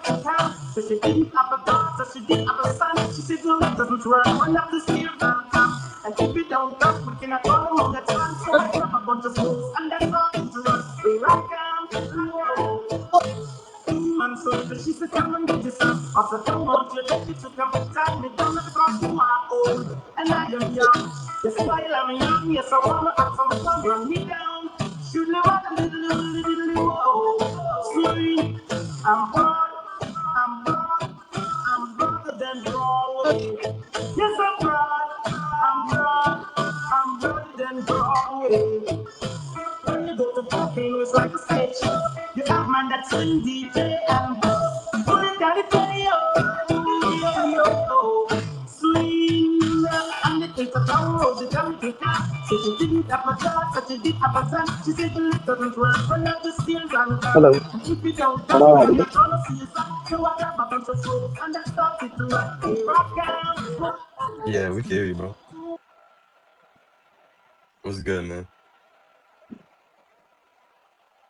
Can someone hear me? We hear you, bro. What's up, man? How you This doing? is Yeah. first time I'm hello. Yeah, bro, I got one. Just so you guys can get some mono chow real quick. Bet. What is it? This is my first time in this topic. Hello. Yeah, I didn't know about that, but something like that. Now I saw that call when It's kind of hard to hear you, Indian Aeon. okay. Yeah, we just chilling in here listening to some music.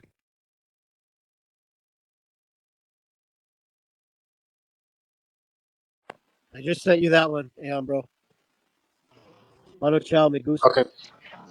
I You see, sent me. Alright. I see Bax in here. What's up, Bax? Bax is a good dude. How you doing, man? If you want to come up and speak, feel free.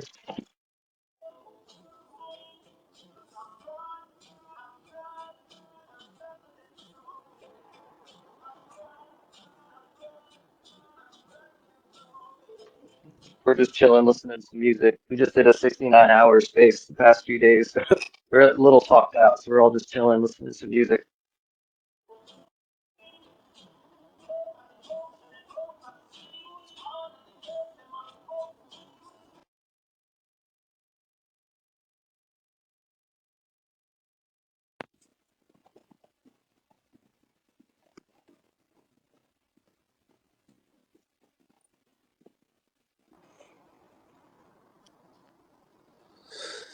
Alright. I got it.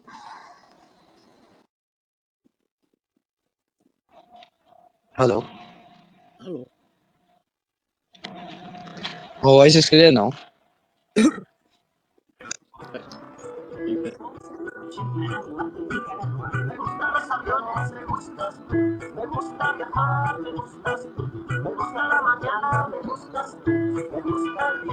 me gustas tú, me gusta soñar, me gustas tú, me gusta la mar, me gustas tú.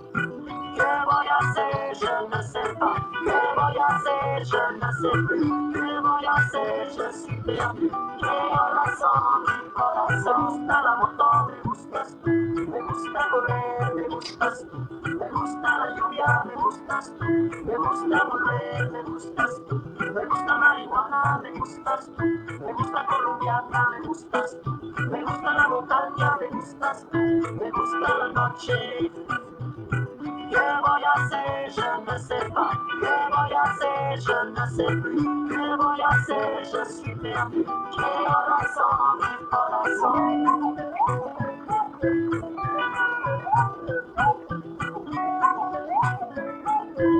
Yo sé. Me gusta la cena, me gustas tú.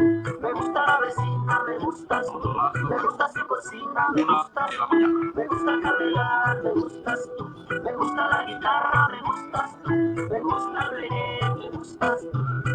¿Qué voy a hacer? Je ne sais pas. ¿Qué voy a hacer? Je ne sais plus. ¿Qué voy a hacer? Je suis perdu.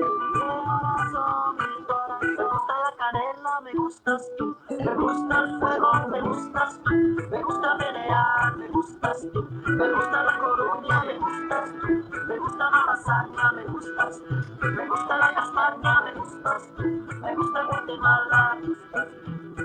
¿Qué voy a hacer? Je ne sais pas. ¿Qué voy a hacer? Je ne sais plus. ¿Qué voy a hacer? Je suis perdu. ¿Qué corazón? Mi corazón.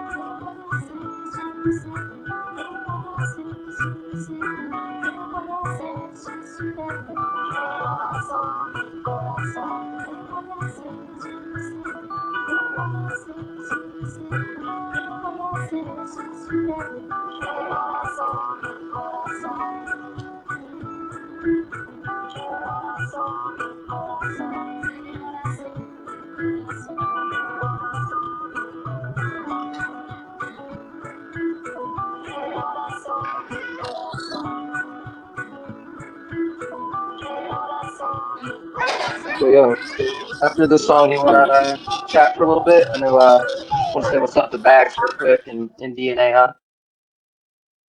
Yes, sir. Thanks, Aeon, bro. Nice. Good picks, Cash. What's going on, Bags? How you doing today? What up, man? Yeah, I'm really excited to be here. That was a fire ass song. Nice play right there. Right on, right on. Yeah, when we do it next, DJ, do not now because we're gonna talk, but do same guy, Manu Chao time. I know you guys all know that song because it came from that movie Narcos. But that guy his other band was Mano Negra, and they did that what was that? Remember that cartoon that we grew up with? It was Samurai Jack. They did all the soundtrack for Samurai Jack. But yeah, let's hear Bags talk. Let's hear Bags. What do you guys want to hear? I'm here for you guys. You know what I mean? But I am more than willing to talk. But this is your guys' space for sure. You know what? Go ahead, yap it up. we're We just want to we're know just about chilling, dude. we want to know about you. I think we should talk something like, Oh, fuck yeah, let's go. Little bit about uh, bags. Little bit about I, bags. I worked for myself most of my life. Found my way into crypto about 2 years ago. I'm 41 years old currently. About 2 years ago, after working myself for a very long time, the reason I'm saying that is because I made decisions for myself for a lot of my life, which I feel like it kind of relates to crypto, right? Because you don't have a boss to look to. You know, you're like taking the risk, you're making the plays, you're winning, you're losing, but it's all on you, which is very similar to a business owner, in my opinion. Um, anyways, I found my way into crypto, and eventually, after buying bigger plays such as Solana, Sui, um, Bitcoin, obviously, I found my way down the risk curve into memes. And that is how I eventually found my way into DCA. That's how, which I kind of am at the helm of, not the forefront, but top six, I would say. Generously, there is an incredible crew there. But that's how I found out about SPX. That's how I found out about GigaChad, and I am of the believer. Like first off, I support everybody, so I'm never trying to offend anyone. But I'm of the belief that there is a lot of space for a lot of really good people, and so I really am always just busy trying to find good projects. Um, and I feel like we have a solid 10 projects in the space that are going to go places for a very long time. SPX is obviously at the top of that. But yeah, that is me. That's Load the Bags. What about other nine? What's that? I'm saying that what about other nine meme like coins? Man, I'm so sorry. I think It I was think really hard he's for me to understand what you said. I think he's asking what are the other nine that you like? Other nine Okay.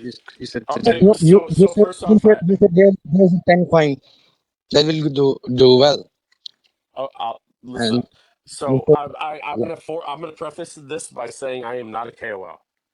But in the same sense, here's what I will tell you. I have everything on But I lock. think there is No, only I one just coin which is say that again. yeah. No, say. Yeah. I want you guys to know that what I say is not just air. It really it's everything to me. So like the projects I talk about, I actually have investments in, and it's actually risky to me. Meaning if those investments don't pan out, things are not that well in my life. I sold an 80-acre farm that I owned outright a couple years ago, and I went all into the market.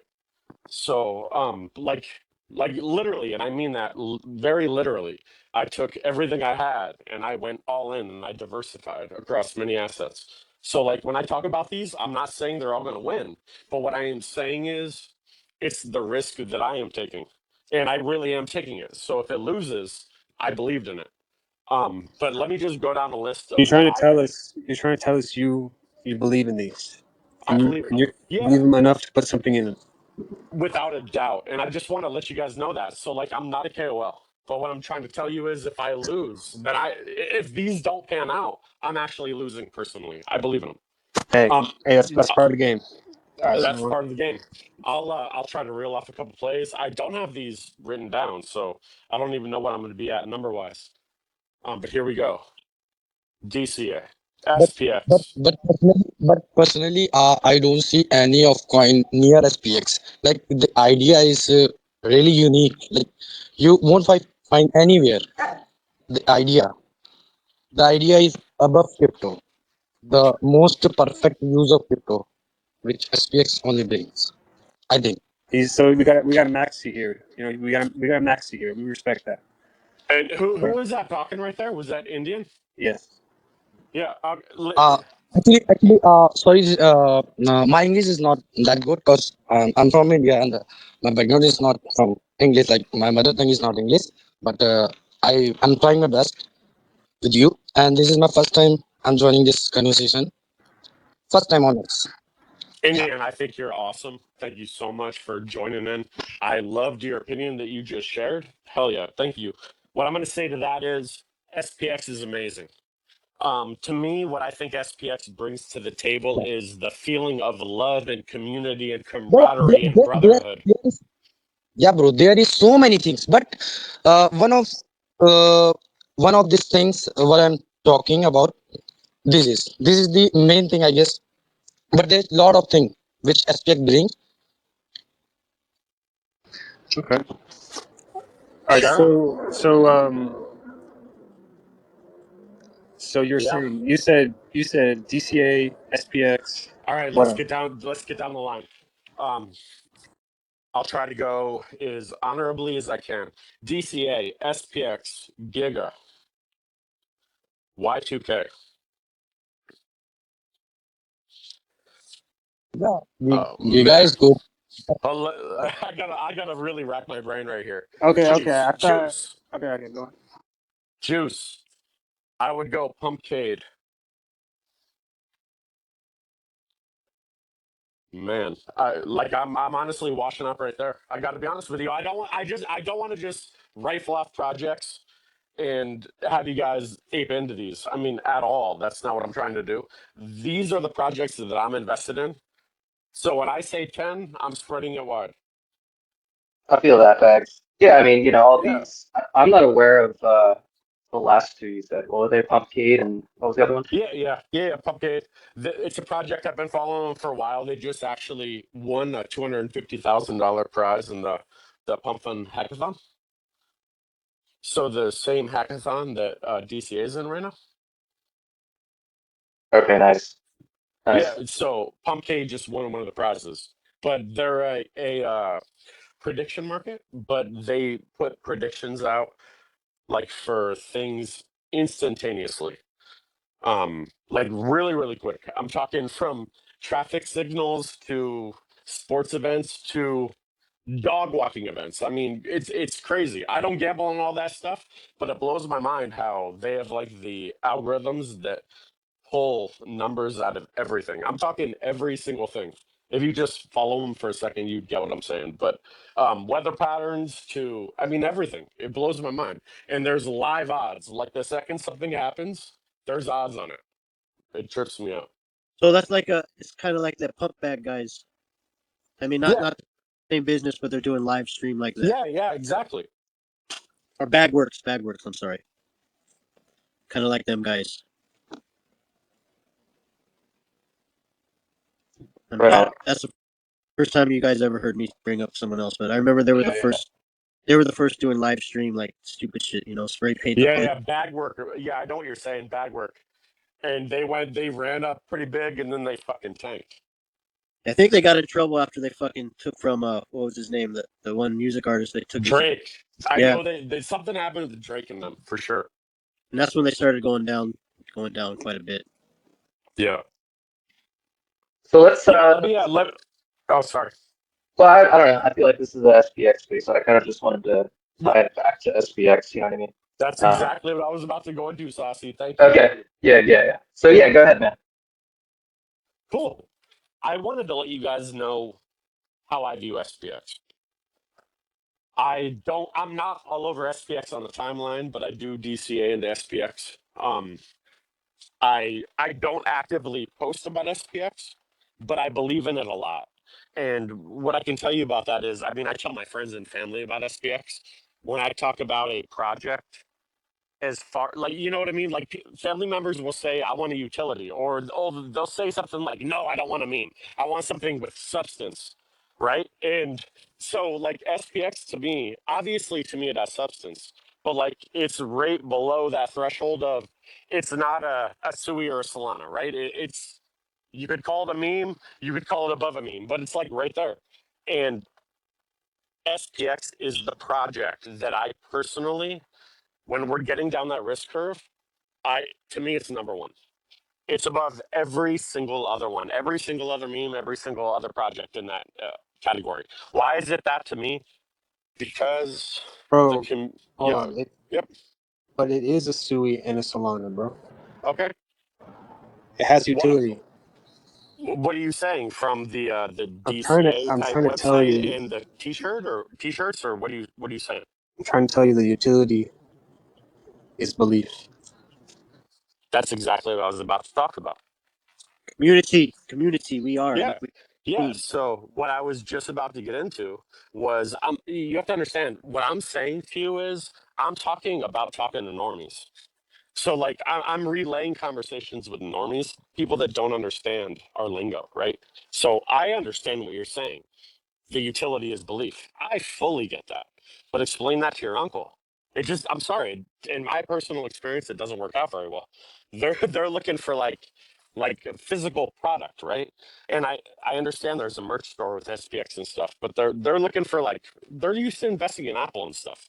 Um, but the belief, the community, the camaraderie, the man, the all the spinoffs that have come off of SPX.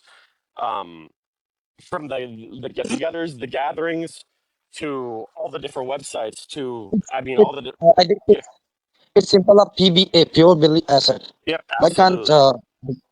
Yeah, leaf asset can be tokenized in future, I guess. This is the most, Yeah, basic thing of. you bring the And this community is this, together, and then this is you grow this is businesses this is outside of it. this is the most rare than Solana and all the utility or technicals coin. What you are talking about? Brayon, how you doing? And they can be failed. They can be failed, but SPX can't, I guess.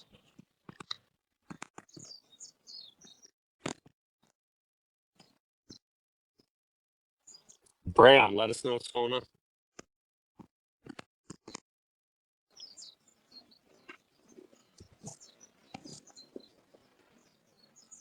Brandon might be having some technical difficulties here. Oh wait, he's up.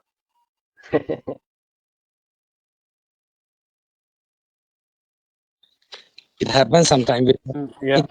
It Yeah, happens. It happens sometime with Solana. Am I connected, guys? Yeah.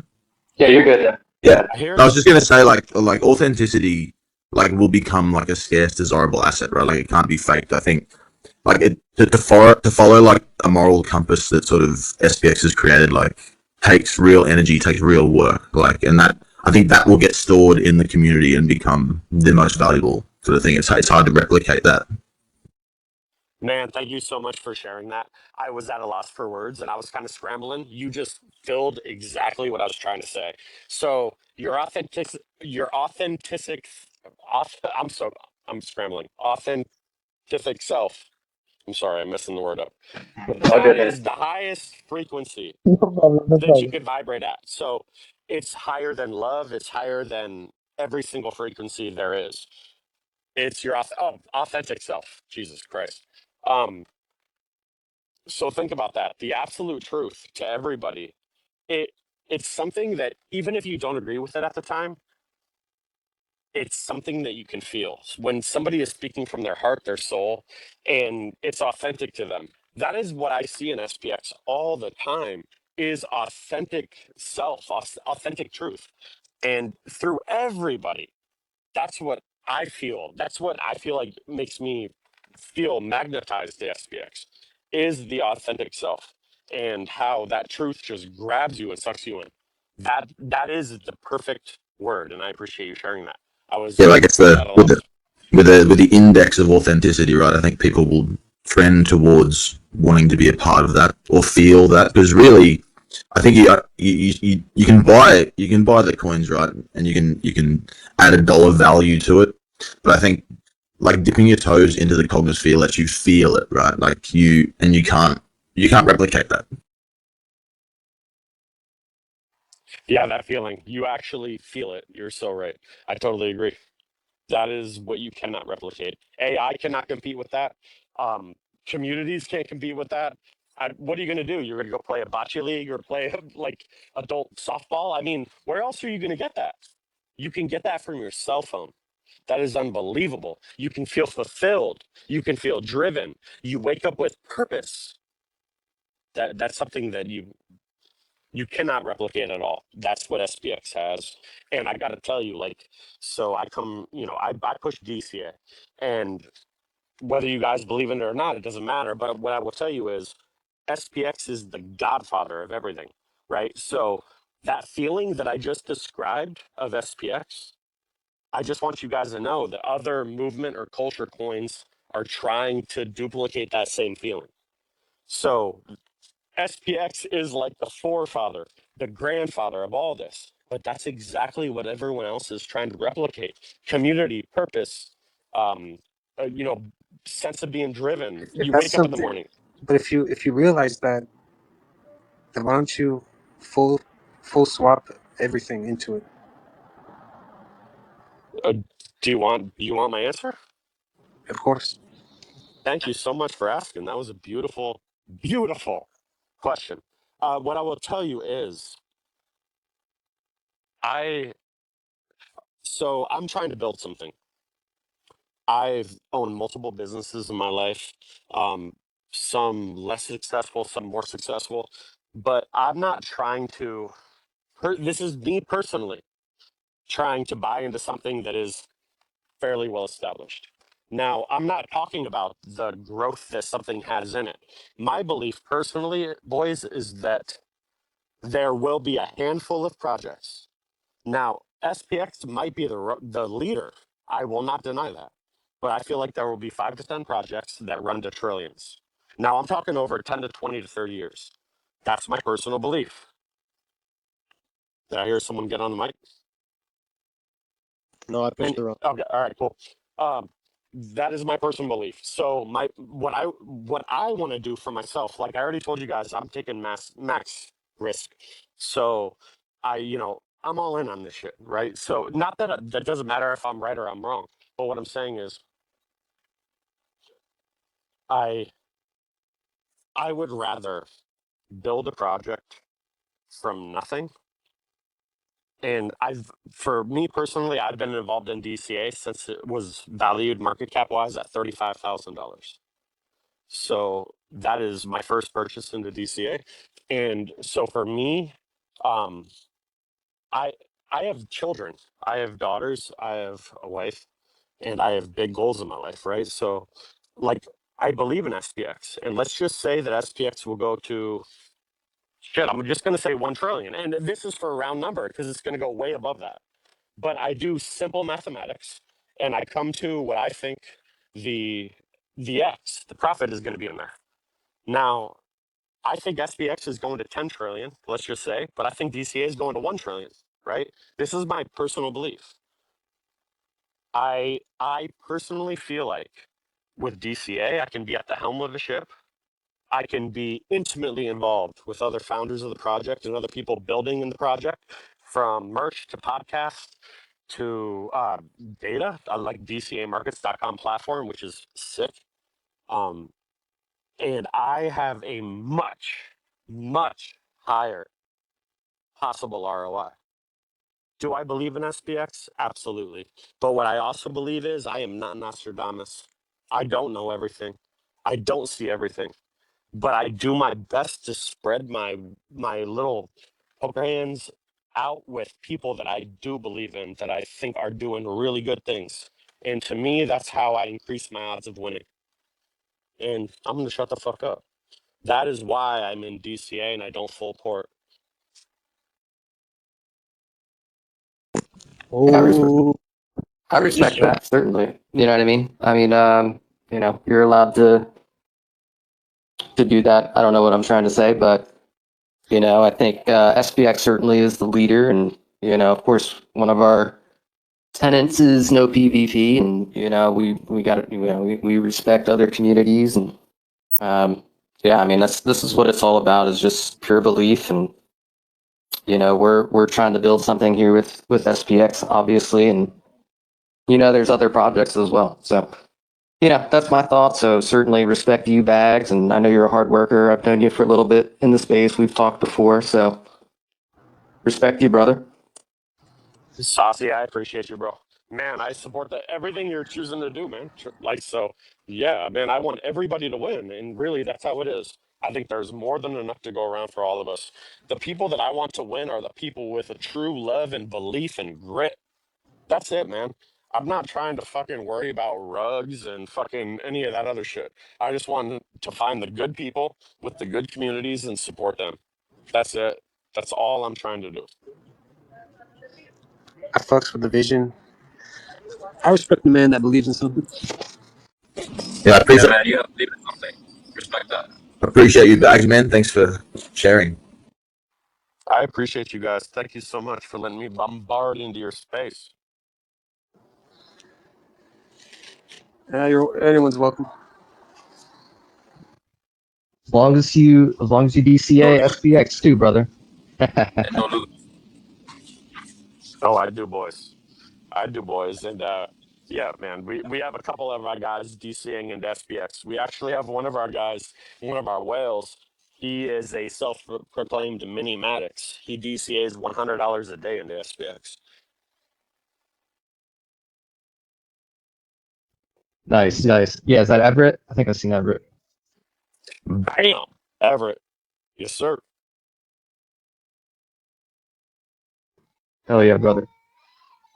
Yeah, man. I hope you have a wonderful week. I'm not trying to say you can, you know, you have to leave or anything. But yeah, it's good chatting with you, and yeah, keeping contact. Hope we keep it going. Yeah, man. Good people will prevail. The cream will always rise. I truly believe in that. Thank you guys so much for having me on. I'm gonna sit back and just see who comes up. But yeah, man, SPX is the godfather, and I will never deny that.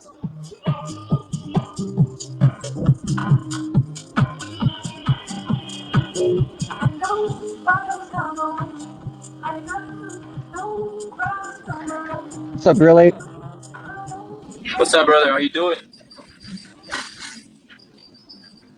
Good, How are brother. you, I man? just good, man. I just had some more SPX coffee this morning. Oh yeah, bro. Are you liking it? Yeah, I love it. I love it. Great. Yeah, Um, I'm glad, bro. yeah, super high quality stuff. Pretty Yeah, impressed. it is superior quality beans. Yeah, I did my part on finding good beans. That's for sure. Um, yeah, man. I'm working right now, just on the road, just cruising on. That's about an hour drive. An hour drive back, so 2.5 hours more or less, realistically. But everything's good, man. I got some doggies in the car, sending them home. Gurley. What's up, bro? No loot, brother. As long as no loot. I was gonna say, how bullish are you? How bullish are you? I'm so bullish, bro, that I know that there's no loot. Shee-hoo. No, dude. No loot. Bro, this guy no name messages me no loot randomly. I do it. Yeah, I I see, go to man. my dreams. I have Gurley going. I'm so bullish. Remember, no lewd. You know how bullish I am? No lewd. I'm so bullish I don't want to think of any loot.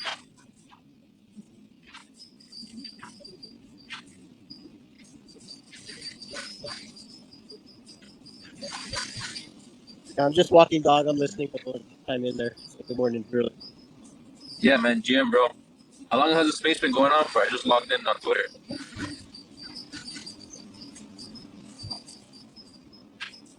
I think I I can't. started. I think it's like I started like 3 hours ago. I think. Oh, nice. You're on a roll. Yeah, it was just me and Aeon, bro, for probably what first 45 minutes, and slowly That's people are okay. starting to trickle in. I think a lot of people might be a little talked out from the 69 hours. Or maybe they're just Plus, not even like awake or at the moment or doing something, you know? So it's like, we like the 69-hour one was kind of like coordinated, you know? I don't know if this is coordinated, but like, you know, when eventually when they log in, they see it the same way I did. I logged in now and I saw you guys online, so I joined. yeah, Did you think it was Aeon, a dream when you woke up, Gurley, and you saw it was continuing? You're like, is this the real one? What's that? It's the continuation. I said I woke up this morning where you like me, where I was like, is this a dream? Are we still going? So I jumped on right away. Yeah, no, I just saw that there's something going on, like an after party. I was like, okay, I guess that's where I'm supposed to be sitting. yeah, we kind of had a little withdrawal. We're like so used to having a space on 24/7. Yeah, no, You know what I mean? it's actually, yeah, I get used to it too, bro. It's after 6.9 days, I was like, what the fuck happened, bro? Like it's so quiet now. But and then the 16-hour was nice. It's a nice little remembrance of like what we done before.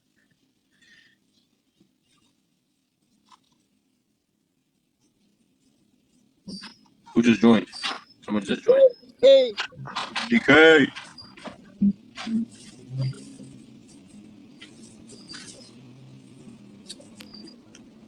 Next week, I got invited to this cool event.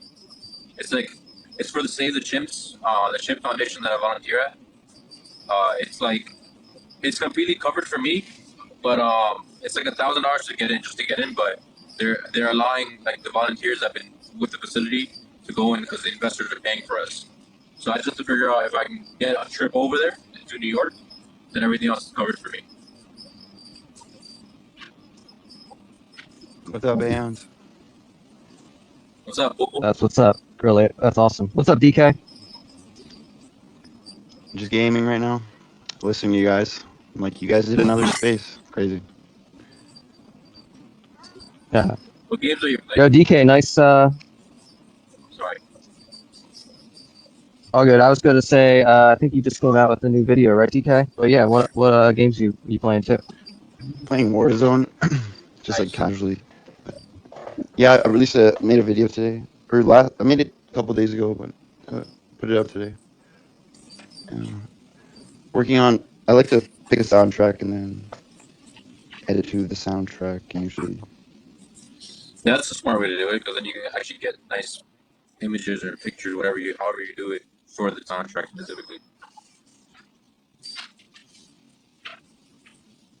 Yeah, I was gonna say I like the music. What artist is it? The song's called Overthinker. Um, I found the song when we started the space. I was just randomly shuffling through music. Yeah, it's like a random song. I'll tell you the artist. I'll check it out. Nice. Oh, over delusional. Yeah, all good, man. What's that Indian? Aeon? I'm saying over delusional, not overthinker. We are over delusional. Delusional Bulls win. Yes, Yeah. sir. Yes, sir. And I think, bro, I'll request to everyone that if you will think that as we are talking about SPX, hour to hour, day to day, 365 days, I don't think so any other coins community can talk about to their coin except I think BTC and ETH. I think there is a simple answer that why SPX is win. Why SPX will win. This is the basic things we should see.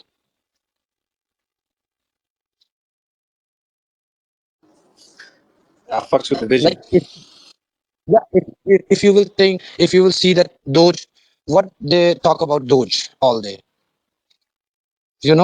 Pepe, what they will talk about Pepe all day, like They any other talk coin. about frogs, man. They talk about dogs and frogs, bro. Oh my god, I don't think so. What they will talk about frogs and frog. Yeah, man. Just like the different types of frogs, all the different species. Make frog sounds. Rivet. No, they are. Mhm. I think SPX is very unique, man. It connects with reality. It connects with real world, man. It's serious. Yeah. Yeah, it's a real mission, bro. A real mission. Yeah, we have all the answers. Yes, One if you thing will see. about SPX, like the fact that it's a mission, it brings back so much purpose for humanity. Which Yeah. people are losing. Humanity and purpose. Yeah, positiveness, humanity, human emotions, and lot. You can talk about anything on any topic to bring the SPX between that. SPX stands for humanity and positiveness. Hell yeah, Indian Aeon. Hell yeah. Let's go, baby. Yeah, Hype, what's up, man? I came here from so long. I have lost so much money in trading. Yeah. In India, there is a Nifty 50, which I think you call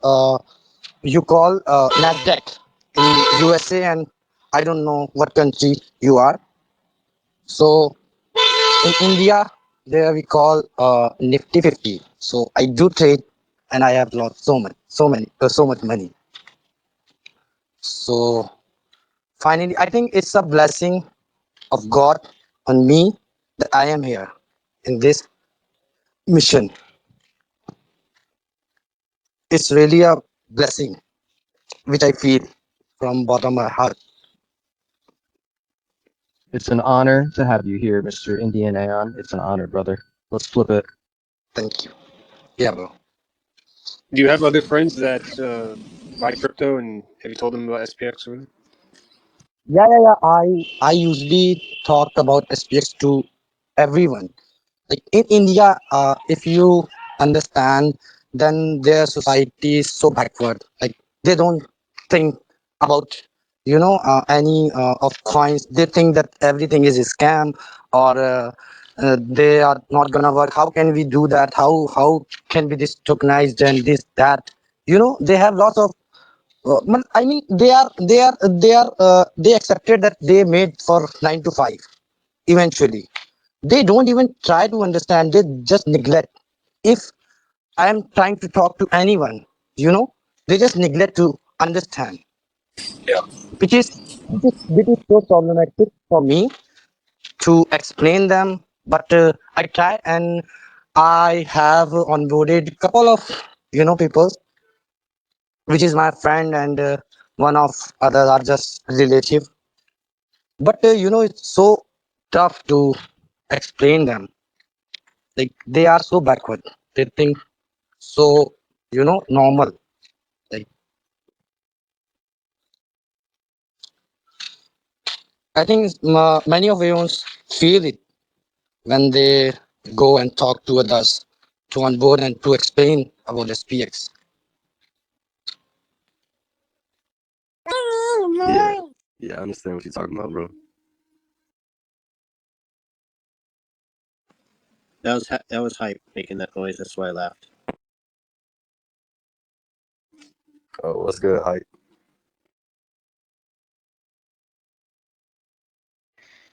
The artist name is Enzo. That's the soundtrack. Enzo? Yeah, Enzo. Okay, so INZO. what's up, man?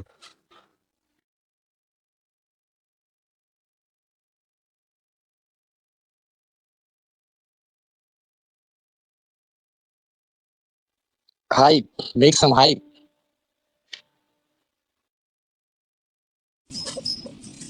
I think he's playing with his chicken.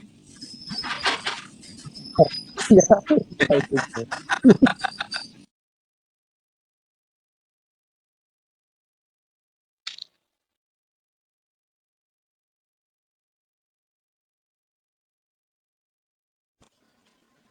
So I wanted to say something with load the bags' comment earlier, like trying to explain to you, like your family or your uncles or anyone in the family, like what is the utility. Like if they go on, they look at other projects, they're like, oh, this can actually do something. But Thank do you. those other projects do those other projects actually? You're welcome. Do those other projects? I mean, besides BTC, like what are they really doing? Like I know that in our terms, but like they would see it and they'd be like, well, what does SPX do? And then I think a lot of us said automatically was the community is the utility, and with that, there's so many functions through it, especially behind the scenes that we don't know what's going on, but it's the movement of just humanity and the cognosphere joined together. That's the foundation of the utility, and with that expansion, with all the minds and people creative, we will be an actual one where it could be. I mean, if you understand the word community and the power that it has, it takes many people. You can say a community to build a nation. That's what I'm going to say. But like we are the utility, and with that, if I can try to articulate it correctly, that's basically it. I mean, like let's just hypothetically say you need a plumber. We're going to hit up Jeffrey and Brayon. Okay, like that's an outside the cryptocurrency, but yet deeply involved. Like that's part of our utility. And if they wanted to see something else, like do we have a ATM Bitcoin machine? No, but we will one day. But that it takes the community and a little bit of time. I mean, we're still young, and with this youngness, we have so many minds working together that the utility of the community is actually it. I mean, I don't know how you could say it better than that, or I mean, of course, there's many of you that could say it better, but I guess if I was to bring someone in from my family, because I've had a few people I tried to bring in, and they're like, "That's just a meme coin." I'm like, everything's a meme coin. I mean, from fucking the Magnificent Seven to freaking Bitcoin. It was a meme coin at once, and now it has a worldwide, international wide. But look at us being so young. We are international in this, BTC this was short also a amount. meme coin, bro. BTC was also a meme coin in 2010 or 12. Yeah, exactly. Yeah, Exactly. Even Magnificent Seven, like basically Nike's a meme coin. it's But on it belief. became a BTC is and on belief. If you will see, if you will check, BTC is on belief. yeah, I agree. Yeah. I think, So I think I SPX heard. is also on belief. So why SPX can't, tokenized? Even SPX is far better than BTC. BTC can never be SPX, but SPX can be BTC someday. Oh, we will. I mean, look, I don't. When I see Brayon has his hand up, but just the court on top of the bags and what we're discussing. Like, when I got into like load the bags, I didn't really know where to go, and I was kind of scared of meme coins. So it had utility. And I was like, oh, well, people know this one, people know that one. But when I found the truth behind everything and the power in the movement, like I looked at so many different communities, and it's like no one talks. I came across like I don't ever bring up other tokens because I don't. I only have SPX. Like I said, I basically sold zero point 0.7 BTC and full ported into SPX because I believe in the mission. But when I go research other community, there's no one doing what we're doing, and you can actually talk besides BTC, and that gets a little ego fight sometimes because just the powers that run the space won't let certain people talk sometimes. But like the mission that we have in the community, we have something. Like I've been on other spaces, and it's like just two memes with their picture, and it's just people talking. It's almost like it's an AI generated talk show, and it's like I mean, just through my research, I don't know if you understand what I'm saying. Maybe I'm not actually correctly saying it, but there is nothing where you're having interaction like what we're all having right now, worldwide, internationally. We're sharing what we're doing. We're sharing our professions, our ups and downs, family members. Like we are real people. Where I feel like a lot of those other communities were just pushing their project, but they weren't really, um, what's the word? They weren't coming together to really like solve or say anything. It was just like push, and it felt artificial to me. Like when you have an intuition and your inert feeling, you have a belief. Like intuition is a true thing if you can understand it. Like I tried playing with other projects, and when I found out, like I didn't feel connected to them. I was like I didn't really believe. Like Bitcoin's just something you can believe in, I guess, if you want to say that. But like no other project has made me feel like I believe what's going on. Like the other ones felt kind of shady. You know what I mean? Like why hasn't ETH moved? You know what I mean? Like what the freak? I mean, but my intuition and my inherent belief within my spirit is SPX, and that's what I went full ported. It's like just like the belief in the community of everyone talking, the mission, and the sharing of actually real human life. Like we're all going through this, and we've all like I'm going to use Hype's word interlink our mindset to have a meditative spiritual movement of working together and uplifting each other as well as the mission that we're trying to do.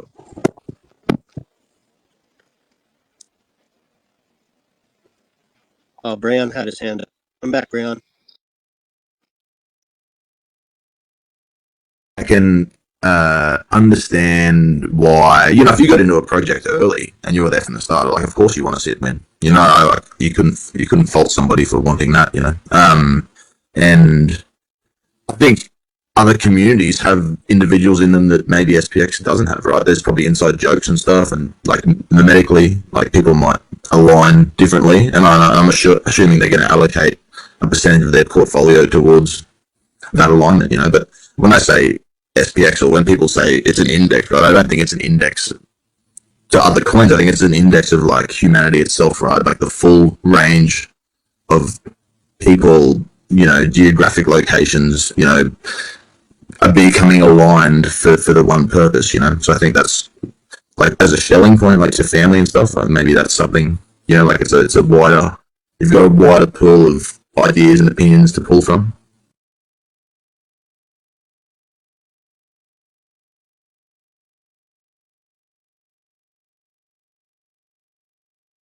I think your upload, if you want to talk, load the bags. That was kind of a reference to what you were talking about. I think Brayon said it well. I know what I want to say, but I couldn't put things out properly. Sometimes just the mind doesn't really want to connect. But Yeah, you ever yeah. So first off, I want to clarify because I kind of apologize. I didn't say exactly what I meant, and I feel like I sold myself short.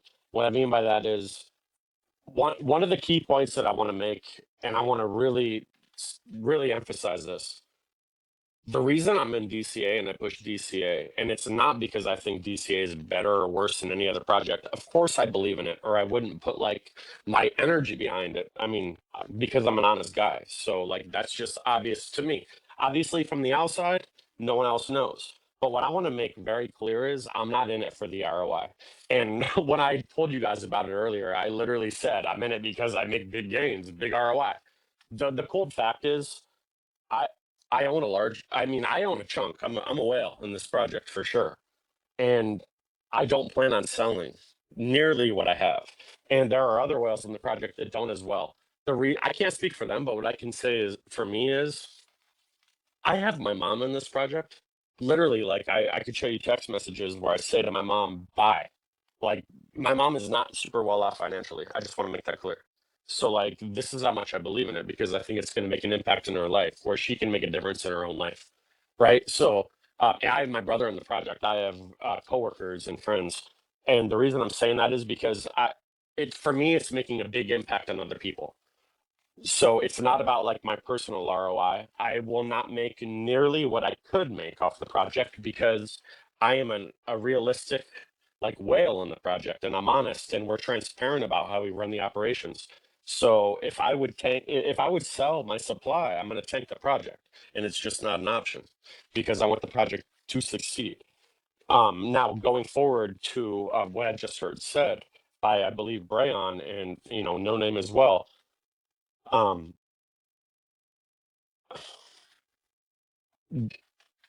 I kind of lost the train of thought that I'm so sorry, guys. I lost It's okay. It's exactly what I okay. was getting at. Oh, I'm sorry. There we go. So basically, what I was going to say is there are there's a lot of rugs. There's a lot of scammers in this industry for sure. Now, SPX to me, like I heard No Name saying earlier, and dude, I believe everything that you're saying, man. I feel it when you speak, right? I know you're telling your absolute truth. It's very authentic feeling. I know it's truthful because I can literally feel it in California through the Wi-Fi, right? So like I know it's the real shit.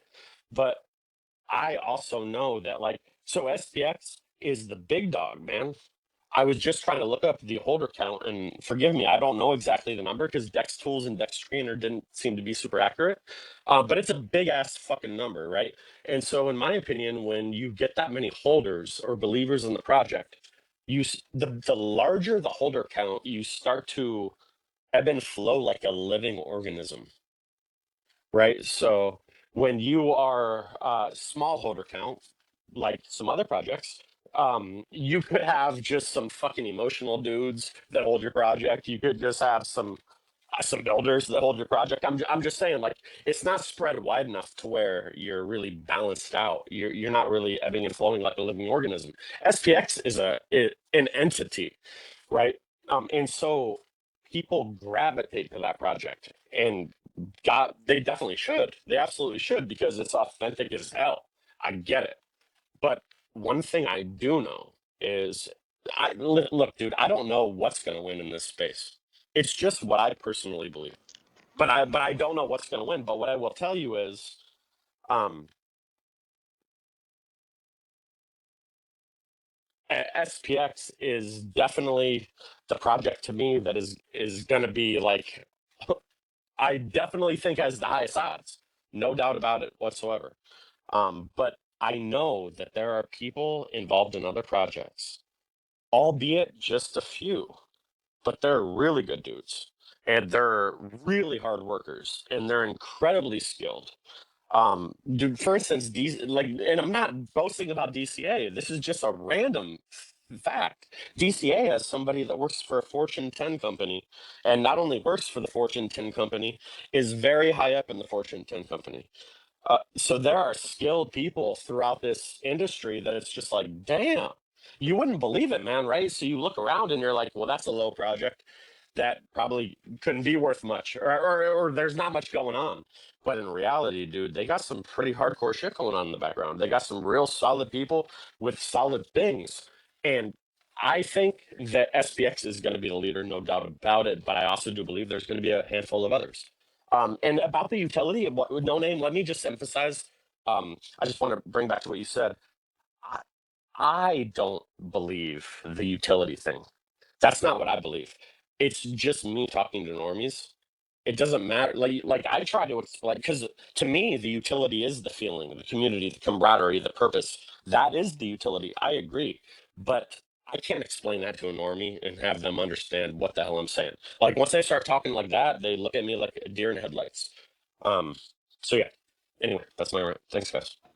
Bro, let me clear you that the utility will bring will come uh, as per time, like as it comes in BTC. You know, in past 2008, BTC has no utility. You know what I'm saying? So it will come as per time pass. You know, SPX is only there for 2 years, and BTC is here from 17 years. So it's too big time. You know. So I don't think so. We should compare SPX to from BTC. SPX has his uniqueness and BTC has his. So the idea SPX brings is unique, you know. So in the respect to bring the unique idea which SPX, get, I think the market will respect with trillions to that idea. You know what I'm saying? I understand what you're saying. Yeah, so the idea is figured in unique, bro. So it will adapt so much space in crypto, you know.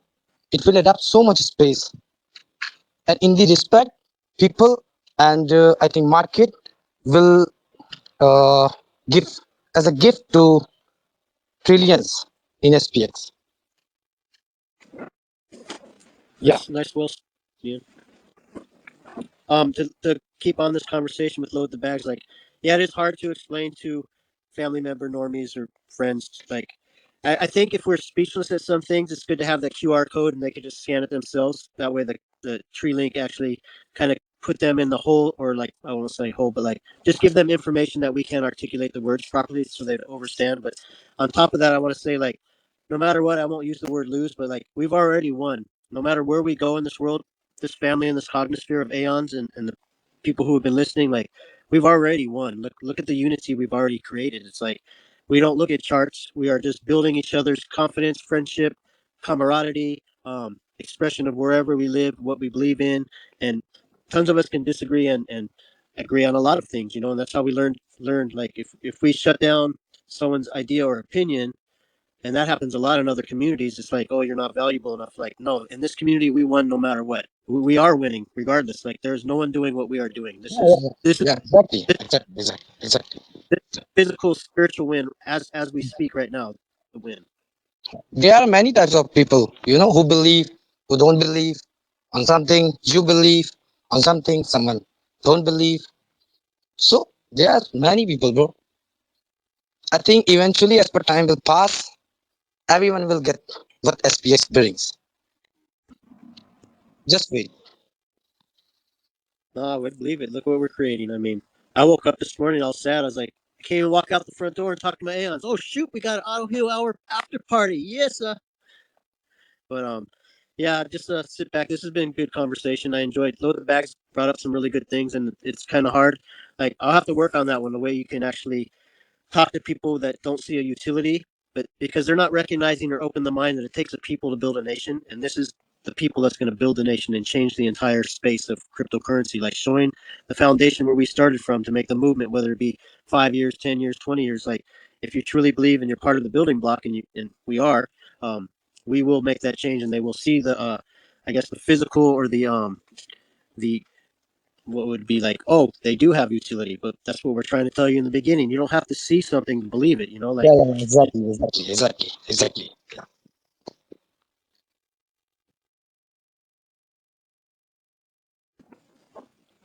anyone else want to come up and speak? Like, just quickly, check out NanoLit's meme that he just made, bro. Fucking, he's hilarious. I think your testosterone is so high, man, by your voice.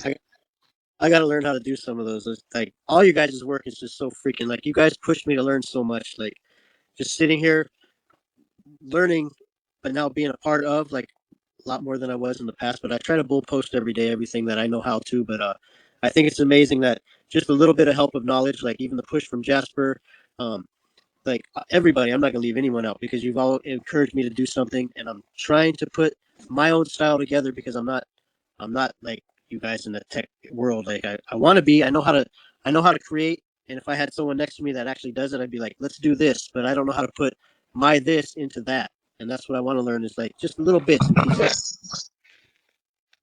I'm waiting for the SPX ukulele album. You're muffled, Saucy. Is that you talking? Yeah, can you hear me? Yes, I can hear you. Yes, I'm waiting. On the ukulele SPX album. That's what I'm waiting on from you. All right, you still got a little muffled. I just heard you say something about a ukulele album. Yeah, that's my friend in the studio. Like I think, for the 69-hour space took me I think you are taking something in your mouth, Saucy. Yes, I'm taking something in my mouth. Okay, is it out? he was just digesting another SPX token. He's building himself stronger. Yeah. Utility will come. Utility will come. Yeah, definitely come. So the people are the utility, and I got what you said while you're digesting that token there, Saucy. Yeah, my friend has a little mini studio, and it's something new. It's not like vinyl records anymore, cassette tapes. It's like these little two rubber records or vinyl discs. You know, like this. You know, you put the record on, and you can plug in any kind of music and overlay and oversample. And he's still learning it, but I have a lot of stuff, and he's a musician too. So we're trying to like combine something that him and I are going to work together. But that's going to be my expression to help out the community too. Like you can get someone as retarded as me and you can still pull through, especially when you have a team like this, a community of Aeons like this. I mean, yeah, I'm jamming it. I got down a couple songs, I'll reword some of my favorite songs into an SPX word like Mono Chao, like Magusta. I mean, I like well, I'm gonna have an SPX Magusta, like the Cognosphere, the Aeons. And bro, I think Madosic's here.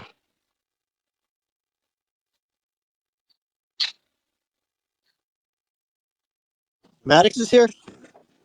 Oh shit, the King Maddox. Go ahead, brother. He's here daily. We will win. Yes, sir. Maddox, would you like to speak? Oh, we have Orvalist 6900. Would you like to say anything?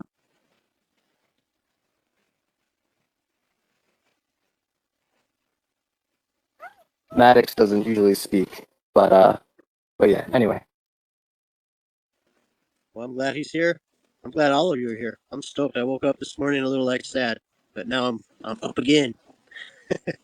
you chowing down those cacao beans? Oh man, after a bag and a half of the special we had, I'm gonna just lay low for a minute because I've got one good thing about cacao, you don't get constipated, that's for sure. But yeah, maybe I'll take a few right now. Help me digest a few more tokens in my body. Yeah, cacao beans. They have a lot of magnesium in it, right? So there's the laxative component of cacao beans. Yeah, and then you mix it with some Autoheal juice, that coconut water I have, like real coconut from the shell. That's a superfood.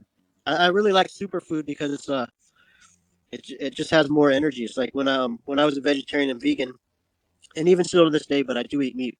And on occasions we do have like this thing called pipicala, which is basically raw salted meat that's been basically cured. But I try to do raw food the most I can so I can keep all the energy and the proteins and the enzymes and the minerals in the food that I eat.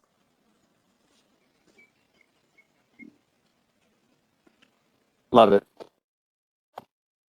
Yeah, I would love to send some stuff around. I mean, like I know Nick really wanted to get some papaya. I mean, it's illegal to ship fruit back and forth, but I can legally send he wanted pineapple actually. I can legally send pineapple. Um and I like to show you guys, well Nick looked it up, but the white pineapple, it's less acidic.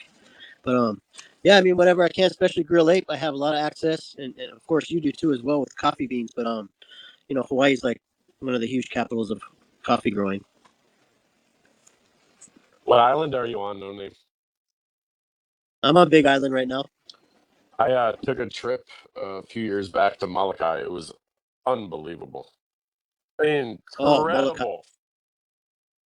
Oh, that's a pretty powerful spot, Molokai. Yeah, some of the locals told me just that, and the respect for a couple places on the island was really, really incredible to witness. There was a couple spots on the island that were like sacred as hell. Um, all the fish structures where they had like the ancient like fish walls where they built out the rocks out from the beach where they'd like harvest the little fish where the schools would come in. Man, that blew Yeah, my mind. There was just it was yeah, such a cool place. yeah. We have them all over the islands, but you got to see like firsthand on Molokai because there's like it's pretty much the smallest island out here. And you can walk it in one day. It's only 13 miles long, I believe. But yeah, the way they make the fishing walls is like they make the hole big enough or small enough to get in for the smaller fish, and then they just let themselves grow and they can't escape because it was a way of collecting for the community. So that would be a utility right there. It wasn't tech utility, but they learned a way to harvest the fish at a young age, let them live inside this big, huge like open pond that they couldn't escape as they got bigger. And then when they had like a family event or like someone needed to eat, they could go to those places and harvest the fish. So that's utility to me. I mean, it's not like a tech utility, but it's more of a real utility that humans really need. You can't eat money, but you can eat fish. So what side of the island did you stay on, Molokai? I believe it. Okay, so I want to say it was the north side. The north side. It was the side where the waves were really bad. It was the desert side. So there was the desert side and the jungle side. This was, I believe, it was the north side. The waves in the undertow were so bad that you really couldn't go out on the water much. Uh, Okay, um, you're like Kalapapa, where they had upper the camp in the yeah. sea Okay, cliffs. so we went to the phallic like overlook where they had like the penis Yep, shaped rocks and stuff, and like we were told by the yep. locals you can't even like fuck with that. I'm a white guy, and but it overlooked the whole leper colony. It was unbelievable, incredible, like one of the most beautiful things I've ever seen. Then we went out to the side of the island where it was very jungle like, which was on the dead opposite side that we stayed on. Where we stayed was like apartment buildings, but like I said, it was desert like with gnarly surf. Then we went to the jungle side, complete opposite end, and there were locals bringing like Toyota Tacomas back in the jungle with like pit bulls on the back, and they're hunting pigs. So I'd see them like go into the woods with their dogs, and I asked. So we got a local to like come with us for the week we were there, and we paid him some money and everything, and he like.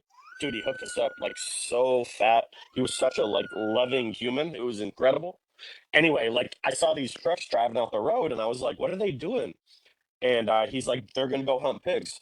Sure enough, within an hour or two later, that same truck would be coming back. They'd have a massive hog on the back, and their dogs would be hopping around all over. And oh, dude, and no name, one of the craziest things I've ever witnessed. When we went out to that jungle-like part of the island, there were these crossings in the road where it said like flash flood warnings, and it was bone dry when we headed out there on our way, then we stopped at the jungle side part for maybe an hour or two. We head back, roads shut down because it rained so hard in the high elevation that those roads were just overflowing. And it was crazy because we didn't see rain at all the whole time. Anyway, that's my Hawaii story, but it was magical as hell.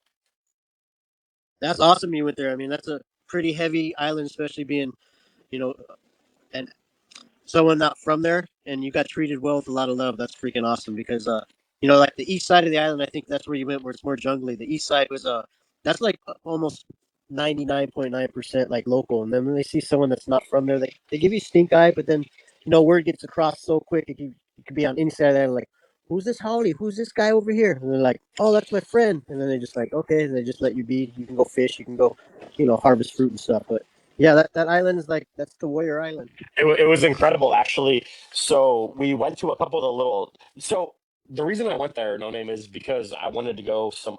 I wanted to go to Hawaii, but I didn't want to experience what the tourists experience. And so I said I want to go to the place where like it's local type stuff. And people told me, well, you can't go to Molokai. So I was like, oh shit, that's exactly where I want to go. So that's what they said. They were like, they don't like white people. They're not down with it. Anyway, dude, they were the friendliest people I've ever met in my life. Yep. Unbelievable. Like I can't even put it into words, man. I live in California. We have farmers markets and everything. They had farmers markets there, but it was the most exotic fruit and like sea salt and just stuff that I've never seen in my life. It just absolutely blew my mind. Um, then the local, we hooked up that local, like I told you, and we basically had him by our side for the whole entire week. We took care of him, he took care of us. He fucking brought us by all these like cousins and uncles' houses and everything. Anyway, he hooked us up with a dude that was a firefighter. You might even know his name, but his name's Dartanius, Dart. And he is such an awesome guy. He lives right there, like almost near the jungle part of the island, right on the main drag. His grandma has a house on his property. He has a house, the whole family. Anyway, in just a handshake meeting, he's like, "You want to go out on my boat?" I go, "Yeah." Next thing you know, we're fucking spearfishing, dude. Unbelievable. So, by the way, he's like, Dartanius is like, "Hey, grab this spear, go down there." Dude, I'm scared shitless. I'm not even gonna lie. Like, I'm scared. So I go down there. I have the spear in my hand, the spear gun. Dartanius goes, "Hey, shoot the purple fish with the yellow eyes." I'll never forget what he said. That's what he said. Shoot the purple fish with the yellow eyes. And I see him right near the reefs, but I cannot get a damn fish. Not to save my life. I go back up. Dartanius is like 60 years old. I'm 25 at the time. I go back up. Dartanius goes, "Let me show you how it's done." He grabs the fucking spear gun, jumps in. He's got like 10 or 15 fish in 5 minutes. I'm dead serious. It blew my mind. Then we head back. We're going back to the dock or the pier. I don't know what you would call it. The boat launch, right? So it's probably the main boat launch right there in Malaga. So I'm sure you know what it is, no name. So we're heading back. And at that point in the day, we'd already seen fucking manta rays, um, sharks, just absolutely beautiful, breathtaking. And not like with a tourist boat, but with like a local, Dartanius. So we're heading back, and Dart goes, "Hey, do you want to see some sea turtles?" And I'm like, "Yeah, absolutely." He stops the boat. We're right near the boat launch. And right at that boat, like I'm talking, we're 200 feet from the boat launch. We're 300 feet from shore. And you see the ocean go from like this super baby blue to like a sheer like black or dark blue. And right at that point, Dart goes, "Hey, jump in. There's turtles there." And I'm like, "Are you serious?" And now, mind you, I'm not a local, so I have no clue what he's talking about. I can't see anything on the surface. So I jump in, and I have the goggles and the snorkel on, and sure enough, I look around, and it's a ledge of depth. It probably goes from 15 feet deep, where the color is baby blue, to endless. I mean, I can't even see what's beyond, but it's like a sheer cliff into deep blue ocean, and there's 100 sea turtles, and I'm talking they're 6 foot long. I mean, they're huge. They would fill up the bed of a pickup truck.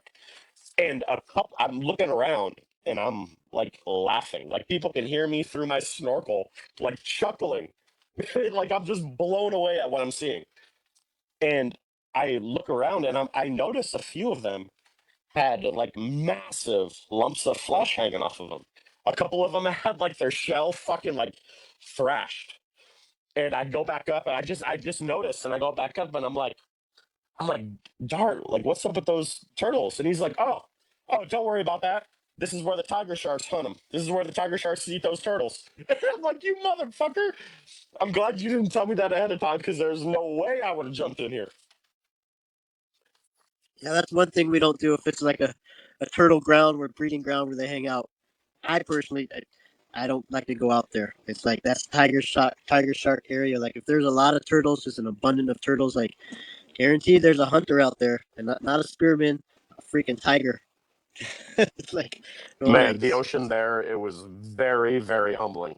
Even wherever the Airbnbs, like the apartment buildings, are on that side of the island where it's like very desert like. I want to say north side, but I don't know which side. The ocean was gnarly there. The rip current or the rip tide, whatever you would call it, was so strong. And I mean, I don't feel like I'm super like wispy. I mean, I feel like I'm decently solid, and I would be up to my knees, and I felt like that shit was about to rip me out to the middle of the ocean. Like not even above my knees. It blew my mind the strength of the ocean Yeah, there's that channel. I think I don't know if you were on about maybe maybe right when you got on or before, we talked about the channels. Like, there's that contest that goes from Molokai to Oahu. It's like about 35 miles plus. So once a year, they'll have the paddleboard race, and they got to go across that channel. But they have a boat, of course, directing them, so no one gets off course. But yeah, each between each island is like some of the gnarliest freaking water you can come. Like we have the channels are amazing, like strong, like what you said, knee deep, and it can pull you if you're not aware. But like they'll we have like the Molokai Express, which is like on one side of the island of Oahu, it can just suck you straight out to Molokai. On Oahu, we have the Kauai Express to suck you straight to the North Tip Islands to Niihau, and then on our side we have the Kamikaze, which that can take you straight to Japan, and then we have also the Tahitian one as well. So it's important to respect the ocean. Anyone who, the number one rule if you're a waterman, to tell people, which we all do, is do not ever turn your back on the ocean, because one slap is your freaking. You can be knocked down, hit on the head by a rock, or like if you're not a great swimmer, you get stuck into a channel and a current that could actually take you away. But that's awesome. You went to Molokai, because a lot of people don't go to Molokai, and it's and you got to see the highest sea cliffs in the entire world over there on the north tip near Kalapapa. Kalapapa. Yeah, absolutely. I lived in Juneau, Alaska for about 15 years of my life, and it was an absolutely breathtaking place. And it's a temperate rainforest there. Um, so it's very, how do I say, it's like specific in the way it looks. Unlike anywhere else, you almost feel like you're in Jurassic Park. When I went to Molokai, I felt the exact same. And I've really never been anywhere else where I felt the same. Like I felt like a dinosaur was going to walk right out of the woods. And I've never met the breadth of just like nice people ever in my life that I met there. And I'm talking like in the span of 7 days, I met numerous, sorry, that's my daughter. I met numerous people in the span of 7 days that invited me into their homes, on their boats, introduced me to their kids, their grandma. Like it just blew my mind. I've never experienced anything like that ever in my life. And the irony was, I was told not to go there because the locals don't like tourists. It was complete opposite. Sometimes it's not good to listen to people. We can bring that back to like a utility. Oh, we don't see anything that SPX is utility. No, it's the community. If you listen to someone you think some token has a utility, you're wrong. That's like I'm just correlating it to your don't go to Molokai. They don't like people. Like you walked through the threshold of the front door and said, I'm gonna go do it. All those no's are gonna encourage me for a yes. So I'm freaking super soaked you with there. That's a beautiful place. But like I told everyone, like anyone wants to come to Hawaii, even if you don't make it to the Big Island, you go to another island. Um, I can try to provide you with like a really good trip with people I know, or send you places that most tourists don't go, like hikes beyond. Like there's so many hikes that you can go on as you know, but like there's a really special one on the north tip of Kauai. It's called the Kalalau Valley, and it's a 12.5 mile hike, and it's like I swear, you get done staying back there 4 or 5 days, and you get back to like civilization. People think you're on drugs. Your eyeballs are so huge. The whites of your eyes are just like pure white. Like it's like you've gotten so much energy. We use the word mana, but like the food back there, the people back there, and then it's just like you went back in time. Like I mean, it's the energy is just phenomenal. Like it really takes over your body. Really, really nice, and your spirit, of course. Yeah. So anyone wants to come Hawaii, come on up. I mean, I don't have I got like a little shanty. I mean, mostly it's my container, and then I have a little side studio just in case someone visits. That's mostly where I keep my fishing gear. But it's a loft. It's got a loft. In your own little private section, so you don't have to sleep in my living room. Um, but yeah, I mean, I actually have friends that got rentals too. If you wanted to, have private time with you and your family, we can set something up like that. But I own my own land, so you can come and do what you like, pretty much. My community wasn't my favorite choice, but being on the Big Island, I love being near the ocean, and I can stand in my driveway and see the ocean. I can climb on top of my container and get a beautiful panoramic view. But it's a little gentrified, so like, if I'm playing music at 2 in the morning, I'll get a complaint from the neighbor because it's so damn quiet. How much time is there? You don't go. Like here in India, it's almost 4 a.m. right now, and I have You to got go. I have to go office as well tomorrow, and still I'm here.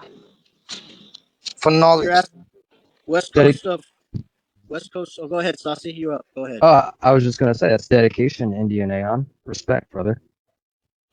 Yeah, I'm enjoying literally. I'm enjoying and I'm getting knowledge as well about Cognisphere and about SPX, which I don't have right now. You know, I don't see that I have knowledge. I'm just learning from you all. Indian Aeon. You know, this after party might go on for another 69 days, so you could go to sleep Okay, soon, and I want you to get your rest, and then after work you can just come back in. Let's be going. I don't I don't wanna miss your talk, bro. That's why I'm here. No one, I no name. I love you. Yeah. Yes, sir. You No, too. everyone's welcome. Keep it up. Yeah. Does anyone know No, not Hindi? bad. Hello. Yeah, bro. Does anyone know Hindi? You know Hindi. I, I Yeah, I I do speak a not little know bit of Hindi. Hindi. मुझे हिंदी समझ Hindi. आती है No, no one. Huh? Who is there? मुझे हिंदी समझ आती है पाकिस्तान का हूँ मगर मैं समझ आती है सही तरह Who is talking? No, no name. I think. bro Who? Grill 8 is talking. the Grill animal 8. whisperer. I can speak Okay, Indian languages too. BRAEON. Where? I'm from Miami. Yeah. मुझे मुझे मैं तो भाई इंडियन हूँ तो मुझे तो आती है. But how do you know? Like, मैं पाकिस्तान का हूँ. I'm from Pakistan. I'm still confused. Who is talking, man? You understand me though? Who is talking? Can anyone know me? It's Grill 8. Grill 8. Grill. Yeah. What the fuck is that? Man. Yeah, I speak Hindi. I got you. Ren. Yo, Okay, WREN 6900. Yeah. No, uh, Grill 8. Grill Ape, the guy with the red head, PFP. Okay. Gil, Some people call me Mr. beside that. Polish.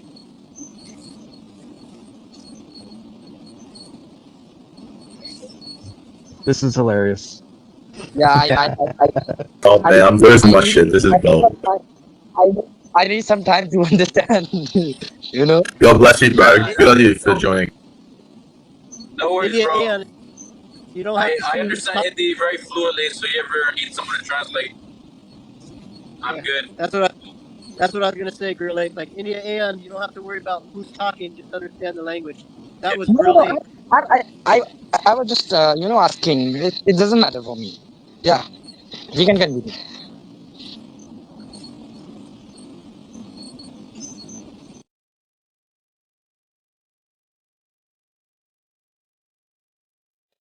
Hey, no name. Yes, sir. Am I muffled still? Am I good? No, you're not. Clear. All right, sick. Do you have Hawaiian kava? Do you like kava root? Oh yeah, we grow kava. Yeah, Nice. we like local we call it ava without the K, just like AWA, ava. But you can call it kava. They still understand what you're talking about. And we have ava bars all over. So instead of like drinking alcohol or doing that, they have ava like ceremonies, and they also like down near the kingdom. I live right near the kingdom of Hawaii, and you can just go down the road to the ava bar and sit with who would be the actual next king of Hawaii, but he's the chief, we call him, and he has the whole ava bar right there, and you can meet all kinds of people from around the world, and they share ava together. Nice, man. Yeah, I've been drinking kava instead of alcohol, and I really like it. It's like nice and relaxing. Yeah, it's pretty good. We like I said, we sponsored every reggae festival across the U.S., Bonnaroo, as well as the Warp Tour, and we were up in uh outside of Eugene, Oregon, for the Pacific Northwest Reggae Festival, and one of the guys was from Hawaii, and his whole booth was Ava, and he had all these different flavors of Ava. So at the end of the show, when it was all done with all just the vendors left, he gave us like 3 gallons of Ava, and we drank it from.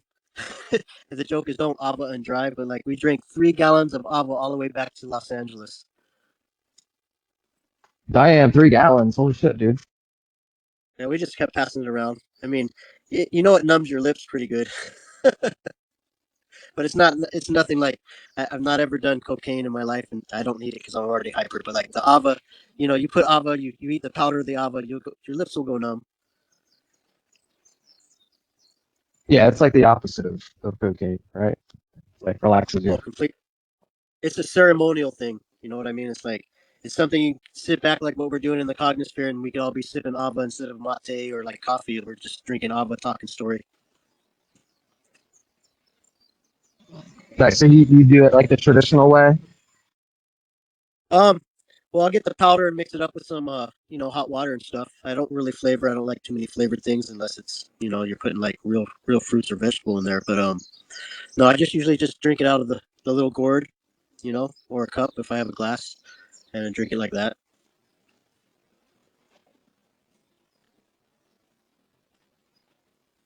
Hell yeah. Can you send that to the States? Yeah, 100% legal. Or I can just buy it. You can tell me where to buy it from. I mean, you could probably go online, but if you don't have it in your area, like I suggested, Nick said, I don't care if you have my address, but you know, like I said, I'd like to send him something. Who I said to anyone listening to, I'm sure you guys have general delivery, so you know, I could just send it to the certain town or city or the province you are, and you can just pick up general delivery under, you know, you can just say saucy or you know something like that, and you know, make sure it gets there. And it'll be general delivery, so it's not like it's going to go to your house or your personal business. Yeah, like a Dropbox, something like that. Or a Yeah, post office box. yeah, you just go into the post office or the counter and just say, I was expecting some. Yeah. Do me a favor and send your wallet at your seat. Shoot, I thought you got it. Oh, you're missing the last two numbers. I'm sorry, girl. I'll get that to you. I'll send that along with. Why don't I just give you my whole cold storage and you just protect it? You don't even need the seed phrase. You just take the seed phrase. I'll actually give you the personal computer as well. That way I know I'm in good hands. Yeah, anyone listening, if you want to have security more than ever, Grill Ape, he actually coexists with his gorilla family and chimpanzees and monkeys and baboons. I don't know the rest of the names, maybe orangutan, but your seed phrase, your wallets are all safe in the Cognisphere with Grill Ape. That's a joke. Don't really take it seriously, guys, but that's the joke.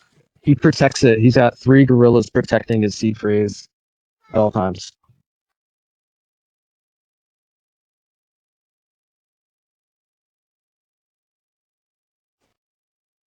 Does anyone else want to come talk? We've been going like 6 hours.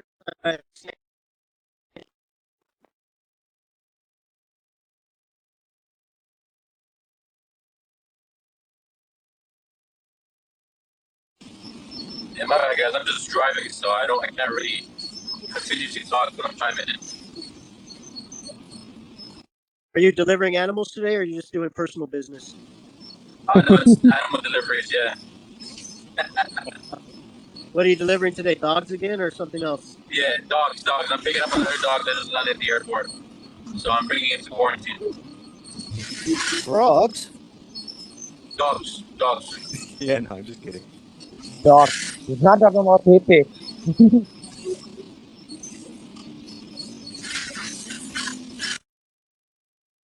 He's delivering a bunch of Pepe frogs. Bunch of pebes. I've done pebes. I've done actually the most interesting one I did this year so far was like I think it was like I don't know, a couple million eels and like 90 different boxes of like baby eels like the size of sperm, like so tiny, but like combined together, like it was worth like the boxes are like worth almost $2 million worth of eels, and I was transporting them.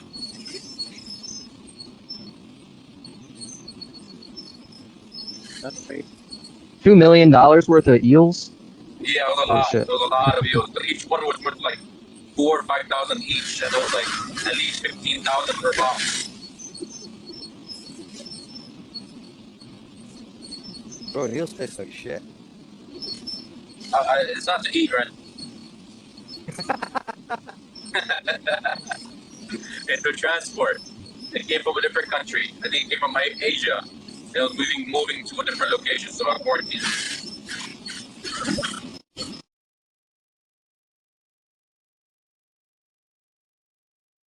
69 hours not enough. You cats are crazy. Just got back from a workout, feeling really motivated.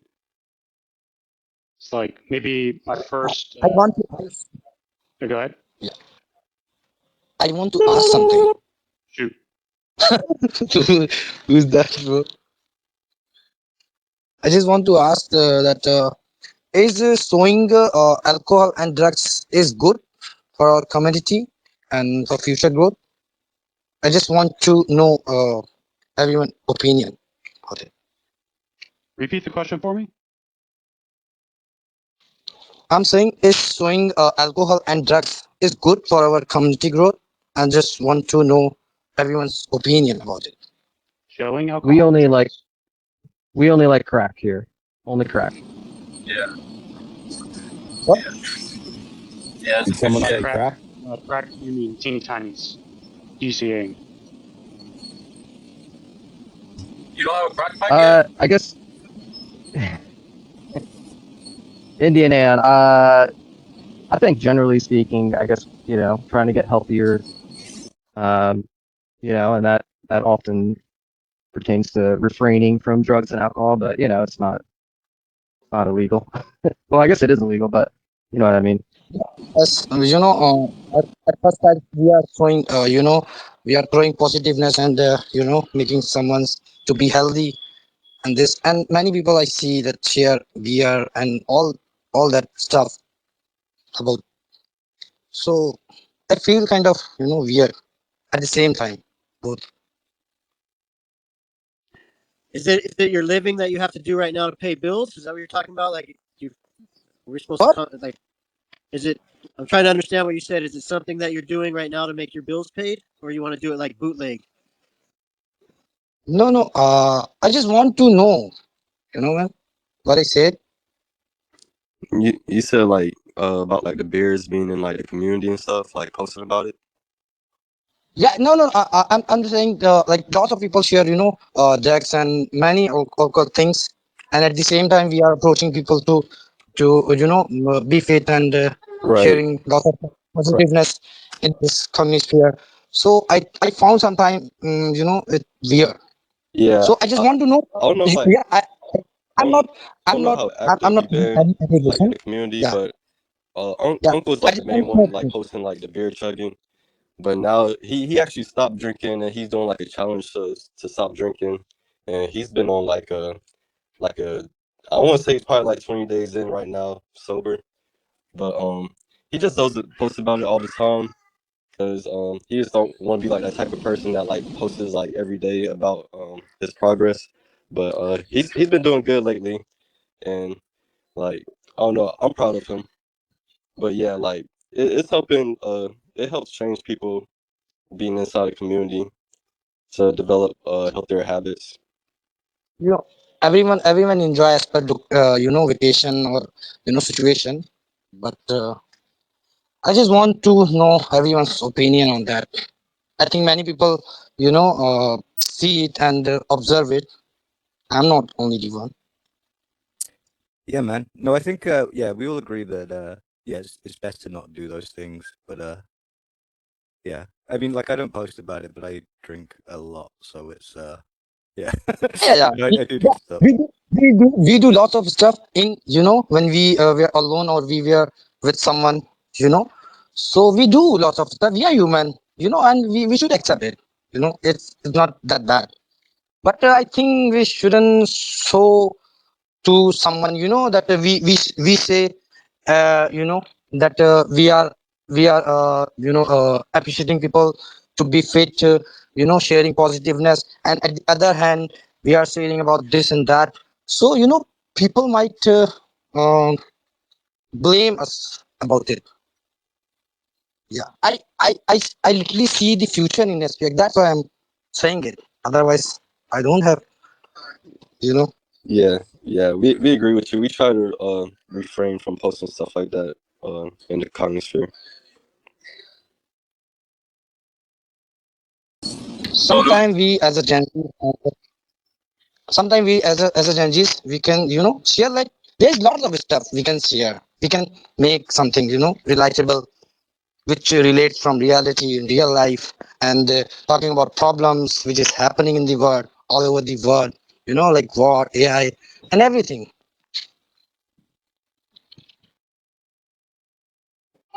Yeah, it's definitely a lot going on in the world. We don't really post too much about like the war or anything in the comic sphere. That's why Juice hosted that 69-hour space to distract us from all that's been going on. Positive about everything. What's up, hype?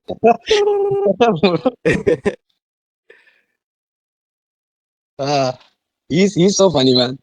No name. Your name is no name. You don't have any name. No name. Nonami. Nonami's his name. No. Oh my Yeah, God. No actually, it's name. Noname. Yeah. I, okay. It was gonna be No, edamame, but I was the bad seed out of the edamame, so No name. um, I think you were also taking something in your mouth while doing. don't right worry. now Most of us didn't know that until later on, so we're pronouncing it it's as okay. no name also.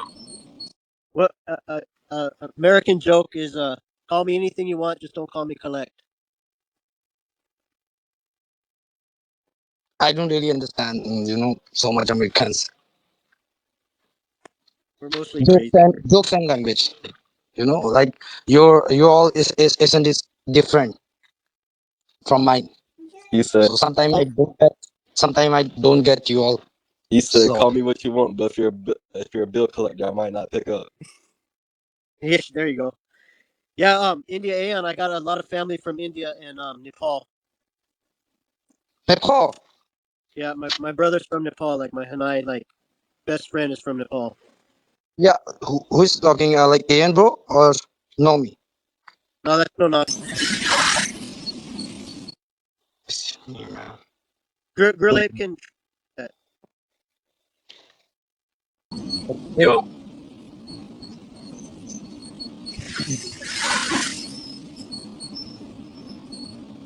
I have a lot of friends in the animal kingdom.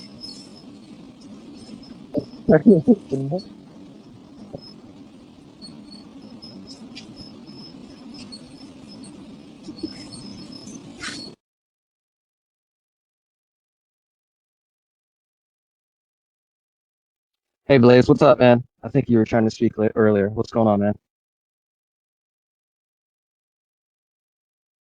Oh, I was just saying, feeling really fired up after that 69-hour spaces.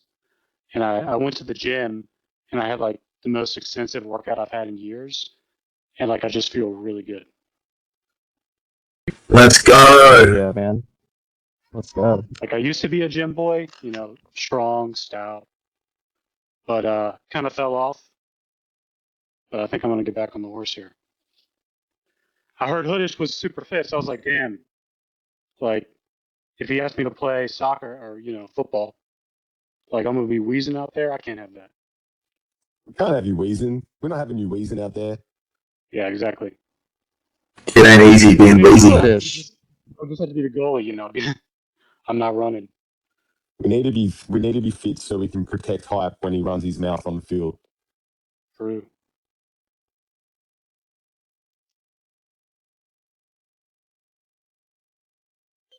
I could imagine Hype being the biggest shit talker. Same. Dirty player. But Stinky Blaze, tackles. we were talking earlier, Blaze, about having withdrawals. Like, it's only been 24 hours. We're like, we need to get back on spaces. Yeah, I'm glad you guys started one. Saucy hit me up too. And I'll be there tomorrow, getting baptized by Mike. Hey, that's what's up. Nice. Nice.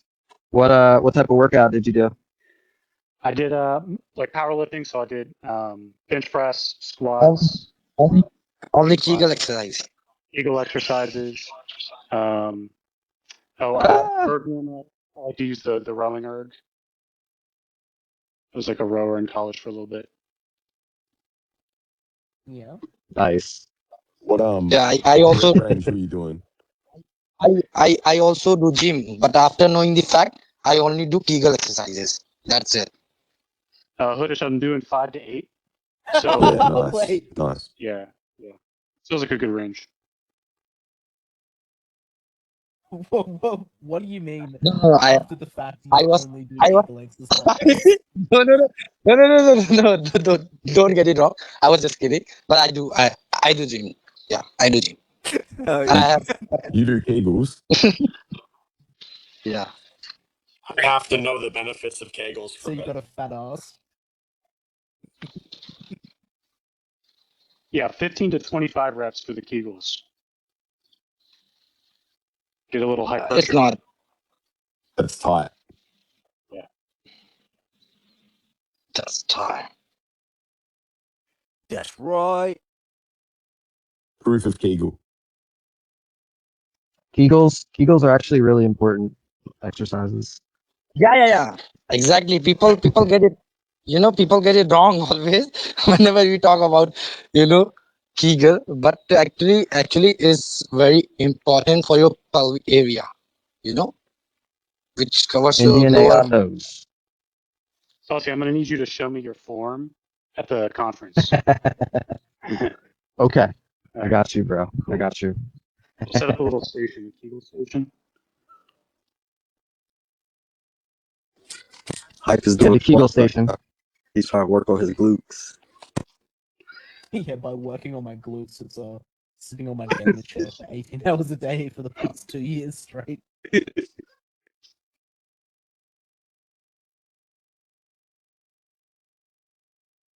Oh, my bad, Saucy. Go ahead, man. I didn't mean to cut you off.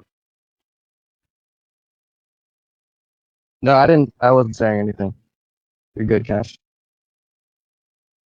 Hopping in the shower, fellas, but I'll be right back on. And we come with All it. right, Brody. Work on those Kegels, bro.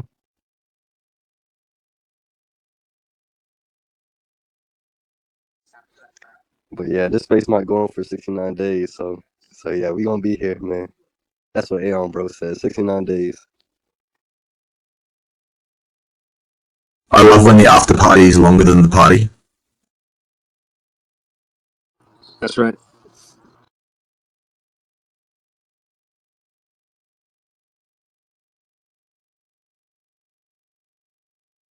Yo, Hoodish, what's up, man? Are you still here? Yeah, Hoodish is here. How we doing today? Yeah, I'm doing well, man. Just woke up. Just public holiday here in this state. Is it a public holiday for you, Hype? I don't even know what the public holiday is. You need to have a job to claim a public holiday. Yeah, pretty Yeah. much. Like, Is it one? what's it a public Is it one holiday where? for? I don't know, man. I'll look it up. It's like Labor Day or some shit. Probably is It is, Labor Day. That's my guess. I mean, it's International Women's Day, but I don't think that would be it. Not in Australia. Would do. They'd totally institute a public holiday for International Women's Day. Either way, everybody out of I think it's fair to say that that we all table. identify ourselves as two girls. What? I said I think it's fair to say that we all identify ourselves as two girls. Yeah, then we put on the wig. And Yeah. then post topless pics in the gym.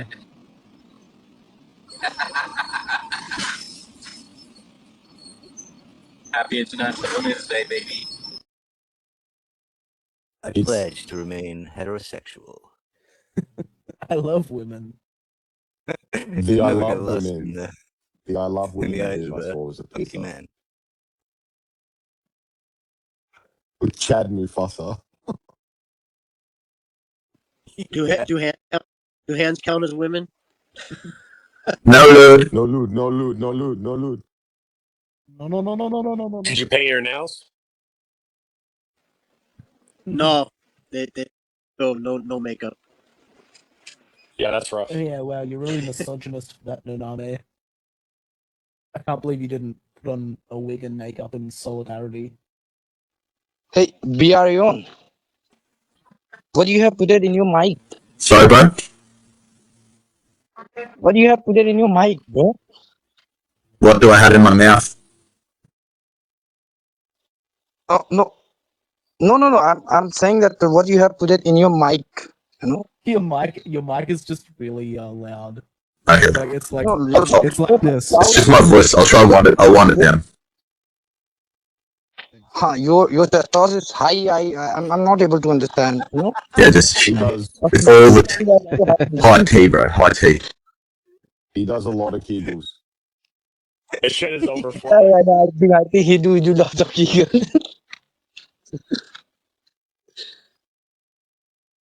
Saucy. Bro, I got you. I got you. Either you tell What's or up, not. Buddhish? It's the Adelaide Cup. That's why we have a public holiday. So people can go watch the Ah, ponies race and gamble. What a state. Oh, What a are you state. guys serious? yeah. It's a gambling holiday. Yeah. Correct. We have two of them a Put year. horses over women. Unbelievable. Yeah. Hey, Ian, bro. Hello. Hello, guys. Hello? Hello. Yo, Guys, I have to go because it's 4 a.m. right now, and I do have to go office as well tomorrow. So, bro, I'm feeling so sleepy as well. But I have enjoyed so many, and when it will start again, like we'll have the same calls this tomorrow. well, Yeah. we sure when this will end, but I'm pretty sure somebody will keep something running. Okay, Monday on I'm really Spaces. enjoying. I'm I'm literally really enjoying, but I have to go. But I just don't want to go, but I have to due to some You reasons, rest, you bro. know. You rest. Yeah, but I I have really enjoyed and done so many things, and I'm feeling so much, happy, and I'm literally feeling auto heal. Hell yeah, man. Good to Yeah, have you here, it'd be bro. good to hear your Thank voice you so again. much. Thank you so much, and it's an honor for me to talking to you and have you all in this conversation. At last, I want to say that goodbye to you all, and see you Kal again. See you all. India, kal India, Aeon, how bullish are Hello? What? India, Aeon? I'm bullies as fuck. Like, no one can be. And where is the utility man? Where utility man? No, utility will come, bro. Time will pass. Okay. We bring the utility. Okay. Thank you. Yeah. Utility will come. Time will Indian pass. Aeon, you are the utility, bro. You are. We are the Never utility. forget that. Okay, bro. We are the utility, bro. Never forget that. We are the utility. Anyone has any doubts, they don't believe in themselves. How could they believe in something? Our time is waiting ahead, bro. Our good time is ahead of us. We are just sit back on it, and we all will enjoy it. But it's a journey of lifetime, I think. So keep grinding, keep pushing daily as you can. Yeah. Yeah, man. Slowly, then all Yeah, at once. as you can. What? Slowly, then all at once. Yeah, slowly. Few understand, many will. We are Yes. the few who understand, and many will who is hating or ignoring or neglecting to understand it. Even. Please redeem. Okay, bro. Good night. All All right, right. brother. Good night to you all. कल मुलाकात होगी. Yeah, bro. कल मुलाकात होगी. ठीक है. Grill. Grill. You are grill. Yep. Okay, bro. I got you. कल मुलाकात होगी. All right. ठीक है. कल से. Please take me on. शुक्रिया. Please take me on call. Bro, please take me on call if you are, talking. Please just take me on call. Do not redeem. All right, brother. Be Like, safe, Do man. not redeem. I will follow. I will see the notification. But if I don't get, so please follow me. Please just tell me. Okay. Okay, bro. All right, Thank man. you. Thank you. Yeah. Thank you all. Have a good day. Good night.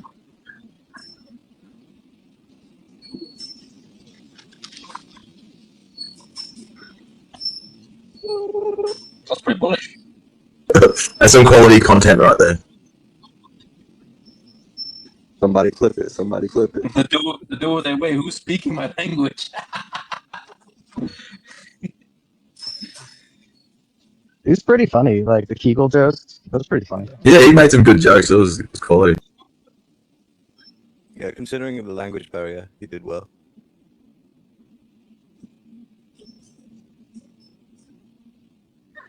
I don't know if you want to come up, Cal, but we all ears, man. Hoodie's just waiting patiently. Yeah.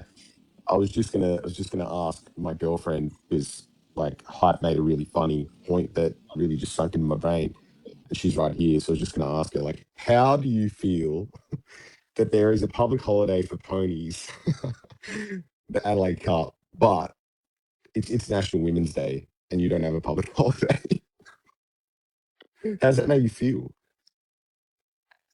It's today. Yeah, but in America, it's today. Or is it today everywhere? Every day is International Women's Day, Hoodish. Oh, Fucking misogynist. Jesus. I'm coming from both ends here. I and her. You're getting put on the spit. Oh, damn. Bro. He's a double adapter. Yeah. She's like, it was yesterday. And then while she's saying that, Hype's like, every day is International Women's Day.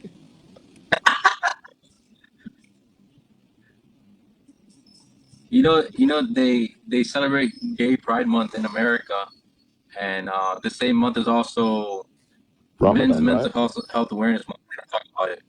No, Ramadan. It's different, right? Different months. Yeah, this is Ramadan now. We're in Ramadan right now. Yeah. I always find that interesting because being a Liverpool fan, there is a month, you're right, where they put the like pride flag in their bio, and then I can't remember, a bunch of people hate on them for it in the comments, and then the same month they do something else, and then all the pride people hate on them for that week. It's just like just play football.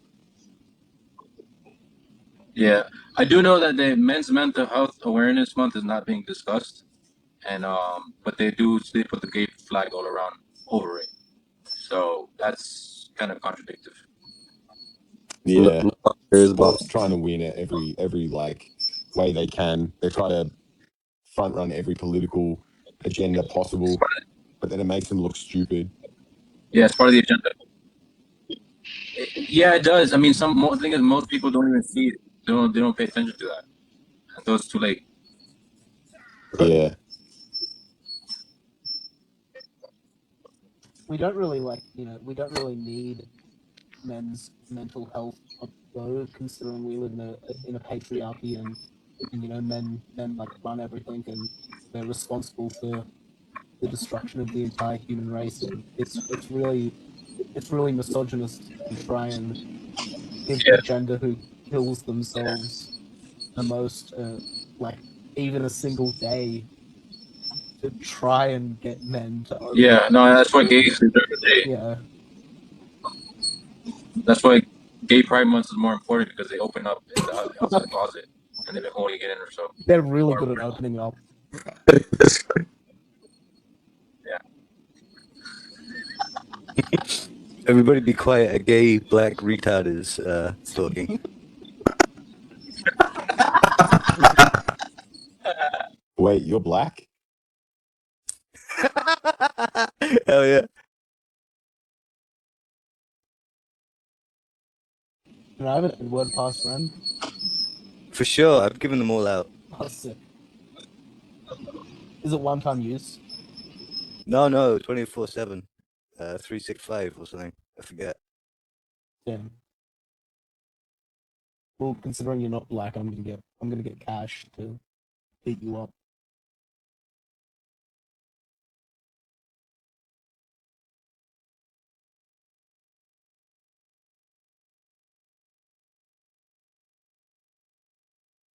Wait, one digit's here. One digit should come up. I haven't heard from him in forever. Who? I don't see it. I'll invite up, or Saucy if you see him. Oh, one dig. One dig. Yeah, I just invited him.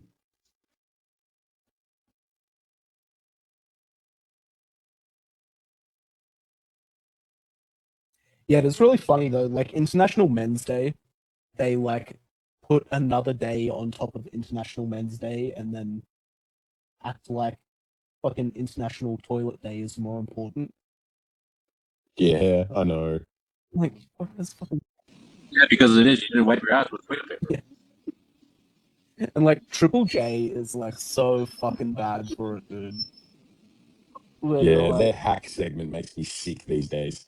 yeah, You know what's yeah, fucked, it's right? almost I used to unlistenable. like it, man. I used to like it maybe 12, 13 years ago. I used to listen and be like, oh, okay. Well, my brain has just changed. Hmm. Yeah, the only good stuff now is when they sort of, like go after corporations.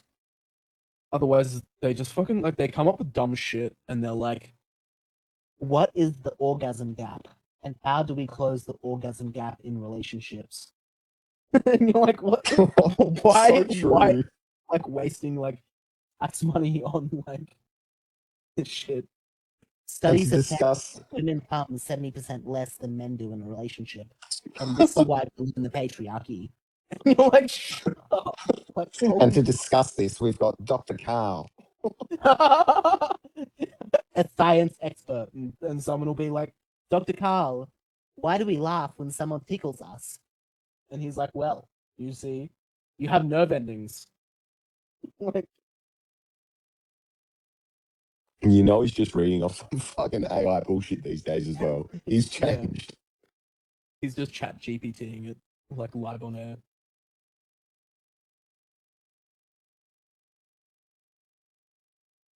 Yeah, feminism is absolutely embedded in Triple J, man. Yeah, it's really bad. Like that talkback radio, it just makes me cringe when I hear people call in. Like it's so hard to listen to. Yeah, because they've got like 10% brain. That's like when they're calling in there, it's like, oh man, what a surface level thought. The absolute midwit. I think midwit would be a compliment. Yeah.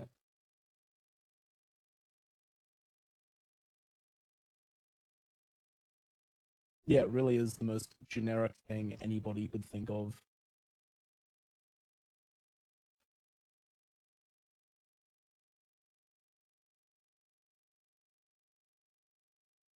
I guess we'll have to make our own international holiday. It'd be SPX6900 day. Yeah, Every, Aeons Day. every day is SPX6900 day. I think we could cure men's mental health just by having a month-long spaces for Men's Mental Health Month. Yeah, let's do that. You're on that, Saucy. Just like anybody that turns up and speaks will just be instantly cured just from laughing and talking shit. We should put the gay flag so we don't disrespect anybody. And we can have Nick come through just randomly and do Nick things. Yeah, yeah. Totally unrelated, yeah. But did you see that? Did you see that uncle at the party that was like all cracked out and doing flips and stuff? Yes, and he like Yeah. sits onto the balloon. And, I was like, the- that's Nick turning up to the fucking to the chat. yeah. Natalie has been going hard with the memes. Yeah, I'm glad he's had somewhere to like direct it. It wasn't just like The anyone else. timeline. Yeah. It's like he would rock up. He was rocking up into the Cognosphere when they were like live streaming, and then just going at like Jeffrey Banks and being like, "That dude's a wet blanket." And like the episode where Spacey was on, he was like, "The wet blanket in the top right corner. He's only active because of females here." And like this was like 2 hours straight of just like bullying Jeff. Relentless. Yeah. Yeah, getting him to come up and speak was good because then you just like, it humanizes the guy. And now you know where he's from, so it makes sense. Yeah. Yeah, it really does. Yeah. So much stuff makes sense when you're like when you know where people are from, and then you're like, oh, I guess yeah, you grew up in like Serbia or like Communist Republic or something. So no wonder you have these beliefs. Or Woodridge. Wait, I missed that part. Where's he from? Serbia. Srpski strong. Ha ha ha.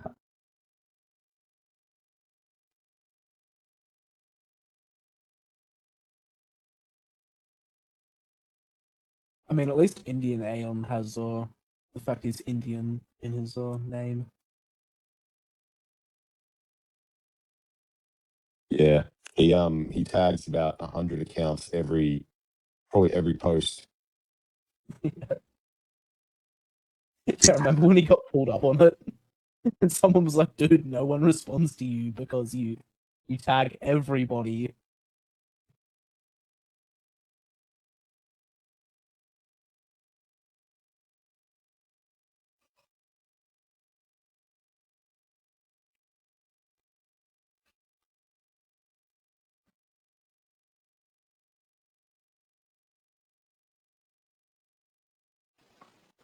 Nanolet put a new meme up. I didn't see it yet. Well, you better look. You're in it. Oh, it's not the one that rolls on my shoulder, looking back at Nick. Yeah. Or it's a new No, one. different one. Kudish made that one, right?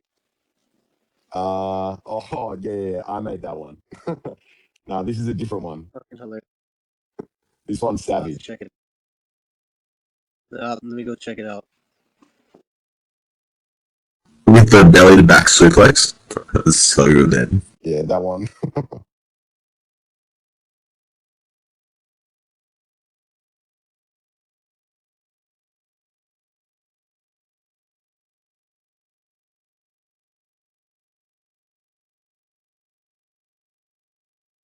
What's his handle? I can. I've just put it on the jumbo for you. Have a look at that. Yeah. Puberty. Fucking puberty. Yeah, that's why I was losing it. Puberty.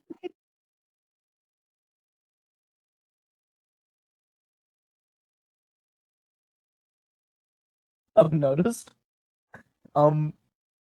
Like the Europeans in SPX, it's like any of them that are like they're like Italian or French or like German or whatever. Generally, they're really like I don't know, just they lean more like gay, and then anyone who's like Western European is fucking savage.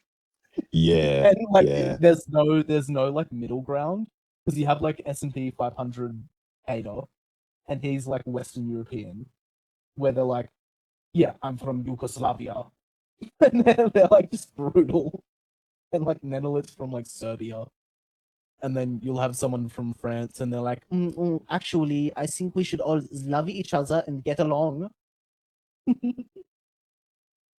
Because we used to have Conrad, and he would just like he'd make the most schizo shit, like he'd make Aeons but like in Nazi outfits.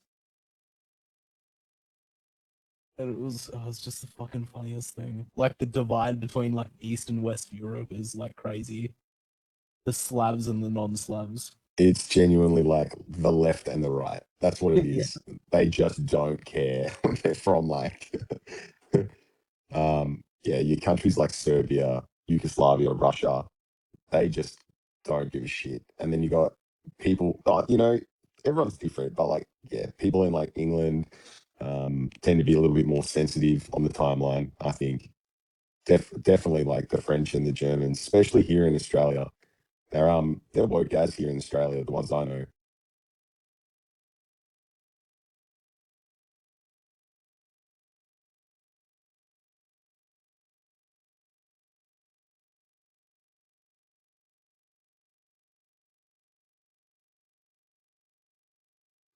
Has anyone heard from Nick today?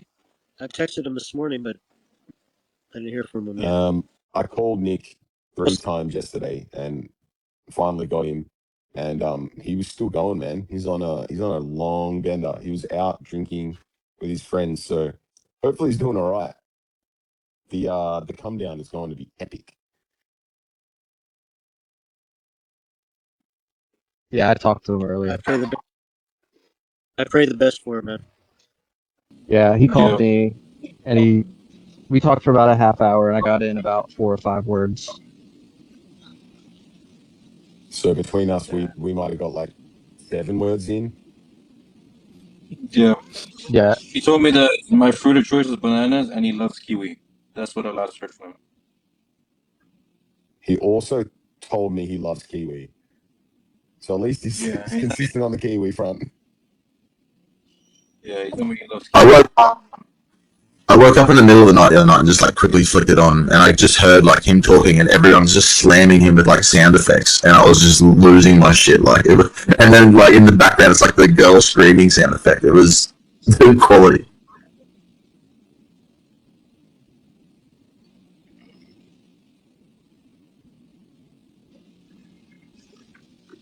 I was thinking Sorry, say about it like, again. Okay. relate. Yeah, I was actually thinking about like trying to like meet up with him and make sure he's good because I live like 30 minutes from him. But I don't know. Yeah, that'd be cool if he actually met someone that wants to help him instead of just giving him more alcohol or whatever. Yeah, like I said, if he was in my neighborhood, I would have freaking brought him over here and just locked him in the yard. Just like, cool down, simmer out, brother. We love you. Everything's okay. Chain him to the fence and hit him with Tie him those. up. Tie him up at the kennel. Hit him with the phone book so it doesn't leave a bruise. Where'd you learn that trick, man? I don't remember. British culture. And then the lids just rolled through. Yeah, I can't help but feel that Nick has been like obsessed with Mung and like studied the Mung crash out, and he's trying to like emulate it. Dude, I was So thinking the same thing. it's been similar a little bit, but it's like, I don't know. Yeah. Surely it's legit though, and he's just had way too many things. Well, that's what everyone thought. Like Mung was legit, and it came off really legit. But then after the fact, it was a bit more like, oh, actually, Mung was just flooding for entry.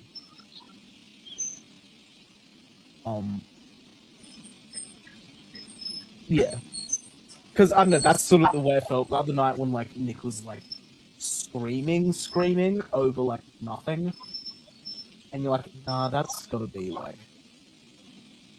that's a bit put on. Like So Nick's fighting for entry. maybe. Nah, it's not gonna work, man. I'm gonna keep buying. Well, yeah, that's literally that's the shit that people do. They sell because they want lower, and then they don't get lower, and then they freak out because price goes up, and they think that they sold the bottom, and they're never gonna get entry, and then they get stressed out, they freak out. Who was the one? I think it was last year. He'd been in it for a while. I forget his name. Sold everything. He was like having a crash out, and then it went back up, so he bought back in. Lulu Mon or something like that, was it? Yeah, Lolamon. Yeah, okay, I think it was. It was somebody. Then it dropped as soon as he bought back in, and it dropped again. Yeah, like, Just a martyr for trading, and like everybody got to witness it. yeah.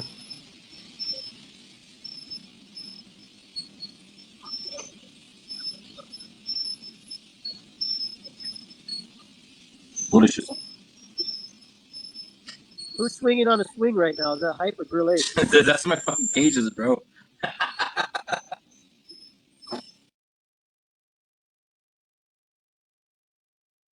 And no swings here, bro. No loot. But why did you jump to no lewd? I think we were all thinking about like, you're sitting on a swing in a It's park. just a thing that No Name does to me, so I'm gonna go back to it. No loot. This literally messages me when I'm talking on Spaces saying no loot. I'm like, bro. Faking you out. So good. He'll be like, good morning, girl. No loot. Well, now I actually know where your mind was. You were thinking of a swinger. Oh my You were thinking of sitting. god. No loot. Yeah, there's a little cages in the back. Kennels.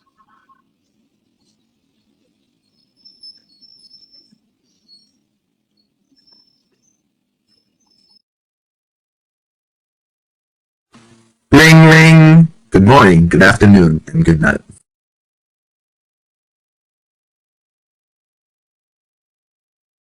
I am your host, Grilling.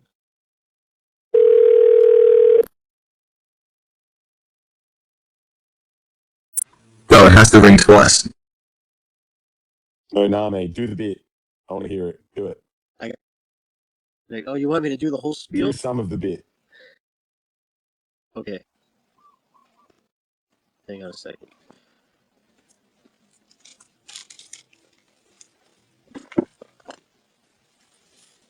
I got the teleprompter. It's a little down right now, so I'm reading off my notes.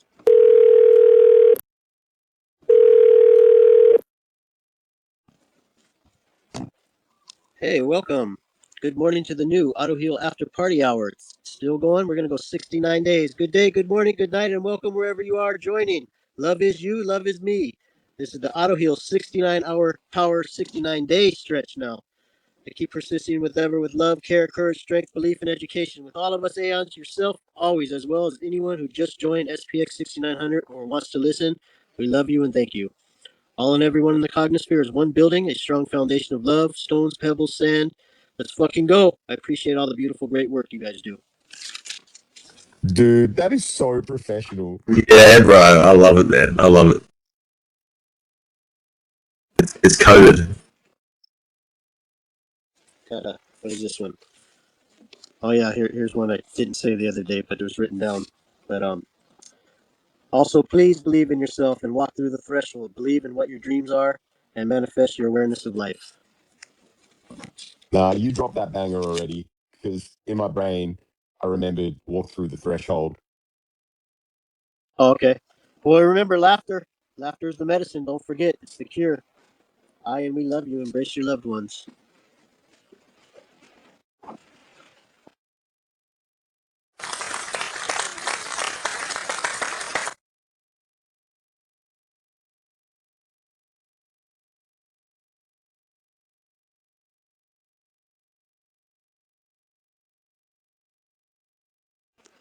I didn't know we were gonna happen this fast. I woke up this morning, like I said, super stoked. I was sad at first, but then when I saw the space, I'm like, oh, let's keep going.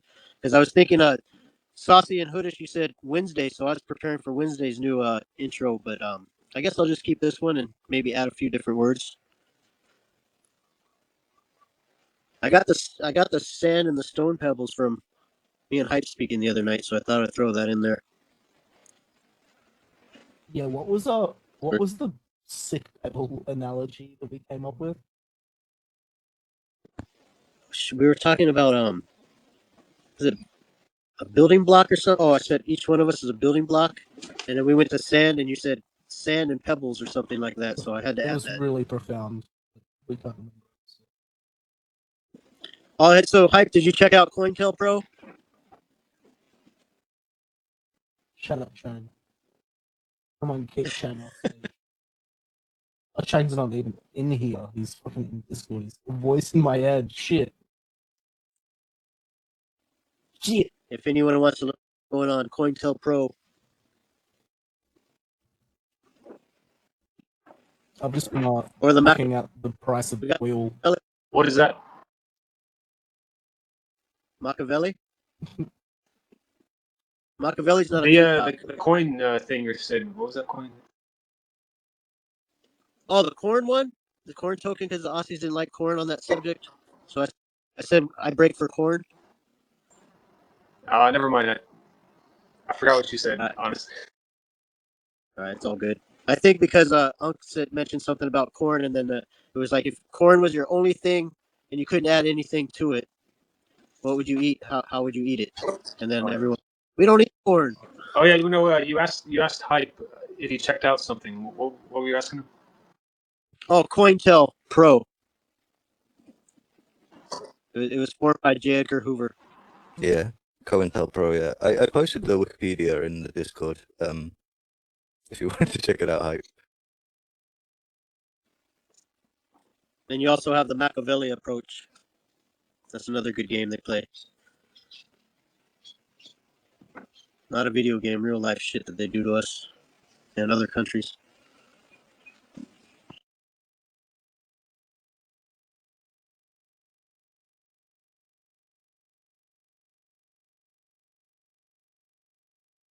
Yeah, I could see that happening with. I mean, it probably already is happening, but people trying to join and having different ideas about what we actually want to do to fuck us up.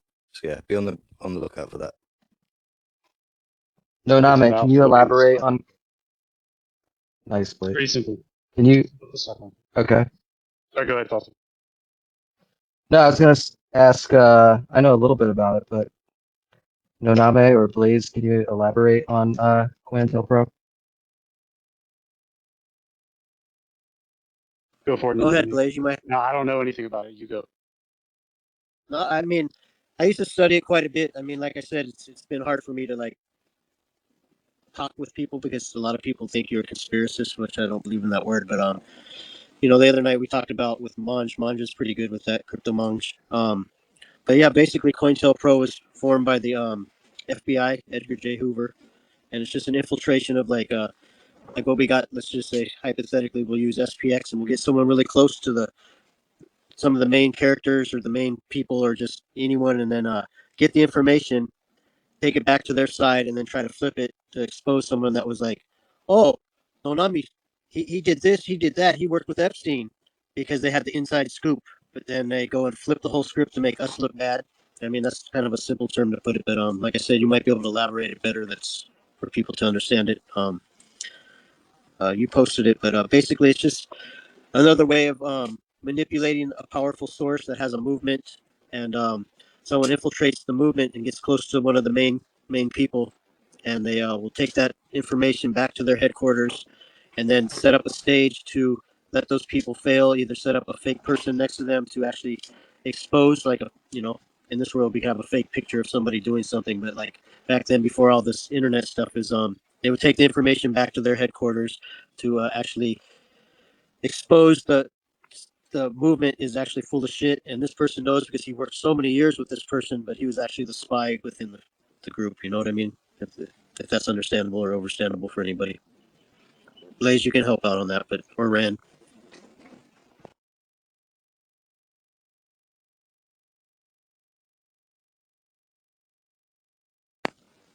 It's just basically setting up a setup to destroy the movement or the power struggle that's going on that someone joined and default, kind of like Che Guevara kind of stuff. You know how the CIA came up where Che and Fidel were friends, but then they got a hold of Fidel because they couldn't get a hold of Che, and the CIA worked with Fidel because he knew he was close to him, and then what happened to Che. But anyways, a lot of people don't like Che, but his movement and what he was doing for the people, as well as like wanting to help. He wanted to start out as a doctor, but then he became the revolutionary. And how do you stop the revolution?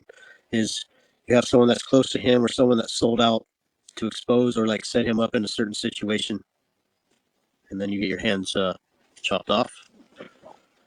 You guys know that story. That kind of sounds like how that.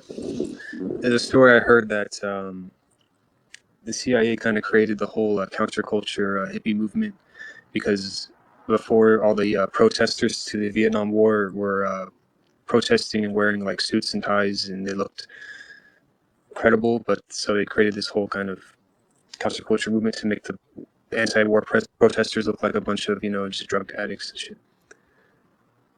Apparently, and then all these like artists. Well, All these like Jim Morrison has like his parents or his father had connections to the CIA, and all these other like rock band leaders had connections to the CIA somehow, like their parents or something. Yeah. Aeon Bro and I think Load the Bags. They're familiar with Topanga Canyon. So like Topanga Canyon, Mulholland Drive. That was like a huge hippie commune where all the super rock stars were, and like 100% on Jim Morrison, his parents being a naval intelligence officer. But it was a full psyop, like infiltrate. You could use Jim Morrison as an example. I don't want like, well, he died at a certain age. Did he really die of an overdose, or did they overdose him? But Topanga Canyon, you guys are aware of. It's a. I mean, I've seen so much weird shit when I drive through Topanga. I've seen like Satan Camp where they have like weird warlock conventions, and then it's yeah, man. I mean, that's a heavy one. The infiltration of the hippie movement was a setup. It was a full psyop. I forget there's an actual book. I got to remember that we read. I want to say the name is and don't quote me, I'd have to look it up to get proper, but I want to say David Crowin, and he spoke about the whole era of the hippie movement, especially in Topanga Canyon, how it was all started. But don't quote me on his name. I'd have to look it up, but I believe that's it. I want to say that's it. That's the first thing that popped in my head. But you guys know how weird Topanga Canyon is. If it's a beautiful drive, but like a lot of rich times, a lot of parties, a lot of communes back in the six. I mean, my mom's from that era, so like she would tell me stuff as well. Same with Sunset Hills, right there off of you know um Sunset Boulevard. I go up into the Sunset Hills. I forget the name. Rodeo Drive area. That's another one up in the hills. The Hillside Strangler. Sharon Tate. Charlie Manson was a whole part of the psyops as well. Do you guys know how Jimi Hendrix became Jimi Hendrix? No, Like, I don't know if a lot of people have heard about the Monterey Pop Festival. Back in the days, it was like a huge. Like had Janis Joplin was like one of the leads. The Beach Boys, and so the Beach Boys. This is a true story. My friend worked in this program, but the Beach Boys were supposed to be one of the main headliners as well. But they promised Charlie Manson that they were going to help him write an album and produce it because he wanted to be a musician, and they didn't follow through with the whole program. So he was up in Monterey. He kidnapped the entire Beach Boys at their house, wouldn't let them perform. So Jimi Hendrix, before he was Jimi Hendrix, he was famous in Europe. He was called Jimmy the Black, and then so they had no one else, so he was able to pop up, and that's part of how Jimi Hendrix came about in the whole cognosphere of that kind of music. True story. You can look that up. Yeah. So Charlie Manson was basically holding the Beach Boys to their word, and they didn't follow through. And you guys know about the Manson caves up there on the, I think it's on the Sherman Way, Sherman Oaks Road, or going down into the valley deeper. Like would it be West Canoga Park up in those hills, as well as like Chatsworth Park. I've heard about that.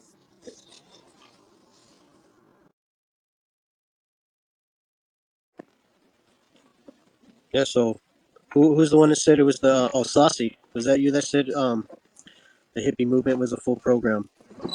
No, it was Aeon, bro. But uh, But but yeah, thanks for all right, explaining, bro. That was cool. I like I learning try about my the best. topic.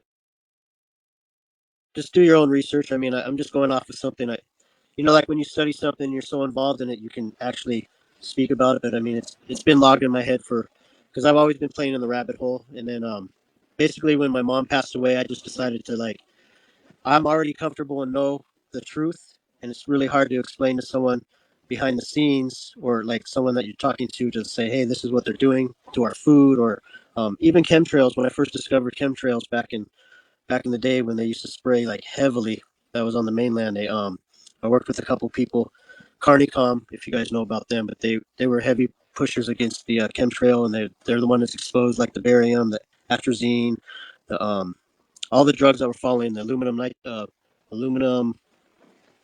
is it, aluminum not nitrate, but all the stuff that they're spraying that's falling on us every day, and how they can even trigger like if they spray heavily in a certain city, they can actually psychologically control someone to make them spin out. Like if someone's a little off kilter already, they can make a fool like with EMPs, not EMP, but low magnetic, the ELF, extra low frequencies, and they can actually hit us inside cities. That's why you'll see some stuff kind of go crazy. And maybe those, if you want to believe, but it's part of the chemtrail action too. It's not just weather altercations; it's also part of a mind control on a mass hypnosis of going after people. I mean, chemtrails. I've collected chemtrails. I still have them to this day from 2003 up near. I think it's Fallon Air Force Base. I was working outside of Tahoe, and these planes were flying so heavy, and my wife and I were in the soap factory, and cobwebs were falling from the sky, like basically these stringy little things, and you know, I caught them in a sealed container, and that's when I started really bugging out. I said I need to go back to Hawaii because we don't. They spray chemis, but it's really hard for them to stay in the air because we're on the island, so we have a lot of wind. That it can go back to like you know, especially along the west coast, we have Point Mugu and Vandenberg, which is a heavy military Air Force base, and they do the spraying in California. But my son and I were at the beach outside of Carpinteria one time, and we had a plane out of nowhere just fly and spray red powder from the sky all over the beach. I mean, this is real stuff. It's just my life experience, and you know, just with the knowledge that I just said or the information, like you can go on and pretty much basically do your own research. But this is what's really going on, and like I said, a lot of stuff that I practice every day, I just kind of let go of it because it's hard to talk to people, and when it comes up, I remember it's like going back in my memory bank. But ever since my mom passed away, it's just like I know the truth, and I'm always willing to accept more. But like I don't have time to endeavor with people who don't want to learn something, or like they think you're crazy if you talk about it. So wait, did you say you have like chemtrails like in a jar or something? What did you say? You collected chemtrails. Yeah, I have sealed containers for our body care products at Fallon Air Force Base, which is outside of Northern California. It's a military base on Nevada, and they were spraying super heavy one day. A beautiful blue morning sky, and then all of a sudden, you know how the cross checker patterns going on, and shit was falling from the sky. And I did a lot of research. They do have spider webs and stuff, but there's where we were, it was open enough.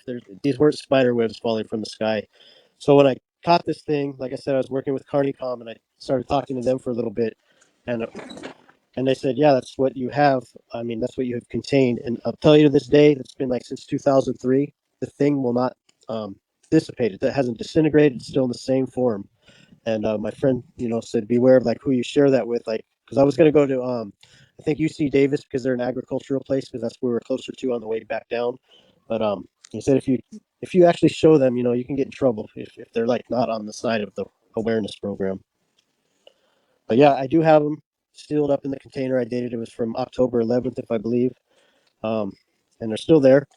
And Carnicom, after talking with them quite a bit, it was they said we're over the chemtrail stuff. We're more interested in what it does, and they've caused like Morgellons disease, where they have people can pick little teeny bugs out of their skin, and they said they've learned that it was from the chemtrails. And like a lot of famous athletes and just normal human beings, like my ex girlfriend's dad, as well as like Joan Baez, which people know who she is, but they all came down with Morgellons disease. I heard that it's the atrazine making the people gay or the frogs gay or something.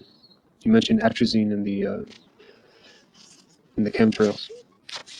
Yeah, 100%. Atrazine is in there. They also put it in our drinking water, which I mean, if it's sprayed from the sky, it's falling into our water reserves. It's like yeah, 100%. I mean, look at the influx you guys have seen, and, as well as I. But like, I don't really mind what you choose in life as long as you're not hurting anyone.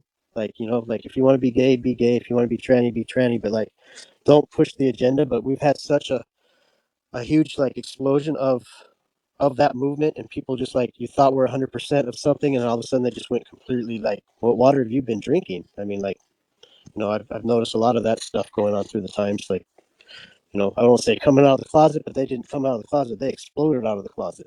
And it's You like, think Nick was exposed? Is that what you're saying? no, I'm not ever going to say anything bad about Nick. I'm just But kidding. I know you're not. I know you're not. No, I don't know. Like when Nick posted that the other night, I was a little worried, especially after we talked with Unc. Like, I don't want to say it was a substance. And then Ebby and I think Blaze might have said it as well. Like, talked about like, oh, and I think it might have been Hoodish, like mental disease. But like, everybody suffers a little bit of mental disorder or disease. It's just it's whether you have it controlled or it's like more powerful than you can actually control. That's why they have these so-called fake drugs to make it worse. But I was just worried about when he posted that and he's in the bathroom talking to us when he should be having dinner. And it's like, what are you doing in the bathroom for 20 minutes talking to us? And I started, first thing I thought of was powder your nose. You know what I mean? It's like, so I thought maybe the guy he was hanging around with was a dealer giving him a bad dose of something, because I know plenty of people that were like normal people that could party, but then all of a sudden they took something that they normally thought they were taking and it was completely fucked them up, like 100%. And kind of like living, like, I don't know how small your communities are, but like pretty much we have a thing called Coconut Wireless, and it gets out before like anyone knows, but like we live in such a small community here in the islands that we see things right in front of us that happen because we're so concentrated. It's like, whoa, isn't that Jimmy down the street? He was just playing his banjo the other day, and all of a sudden now he's like standing on a tree thinking he's King Kong, like, and he doesn't come back to reality for a long time. So you're saying that Nick is doing this on purpose? No, I wouldn't say that. I mean, I can't speak for Nick. I pray he's doing it on purpose. But like, you know, who knows? I can't speak for someone I don't, you know, actually see in a daily physical world. But I just pray the best for him. You know, like whether it's a joke, good joke, Nick, you did a pretty good job and keep the movie going. But if it's something mental disease, that's like that's sad. But if it's someone that you trusted that was your drug dealer and he laced your marijuana with something like some fentanyl, you know what I mean? Like that sucks. That's the kind of people like they're about the same. Yeah, I don't know. I've always wanted to have an island where it's surrounded by sharks with a freaking 20-foot barbed wire fence, and that's where you stick all the pedophiles and all the drug users who do not want help, that will not ever get help, and just let them people go eat each other and molest each other. But like, don't hurt and fuck with innocent people, bro. Like, don't manipulate. Like, I'm against that stuff. I know we all are, but like, I just I have a lot of like empathy just in life in general. But that right there just bro, that can flip the other side of Nonami. Like, if it was legally to shoot you, I would have shot you already. Like, I don't believe in giving some child molester a fucking second chance because he went to prison for 10 years and you're going to let him out in the streets with a little tag that says, you know, you have a pedophile in your neighborhood, and I know you have kids, but you can look it up. He's been resurrected from the prison. He went through his, like, bruh, no, chop his fucking dick off or torture him, bro. Like, That no is lewd, I so know, but like, misogynistic, Nonami. So No misogynistic. lube. They're but so lenient on these crimes in like Australia, and I've always looked at it and I just can't comprehend how lenient they are, like on these types of crimes. It's terrible. That's why we have such pussies running the government, right? Yeah, we've Yeah, yeah, got yeah. like what, It's 12 bad. pedophiles that have been like leaders of the nation, and they sealed the record. Yeah, I Those saw crime that, dude. names. Well, no, because they shut up. Oh, man, I'm in the Discord, and then there's Brit and Chang and fucking other people in my ear talking to me at the same time. I sound like a Oh my fucking god, schizophrenic. don't have a manic I depression, hear a manic voices. session. I hear voices. Yeah, because when was it? It was like 1980. There was like 12 sitting politicians that were all like convicted pedophiles. And Yeah, it's then around there. one of the Yep. prime ministers sealed that record, so we won't know for 100 politicians.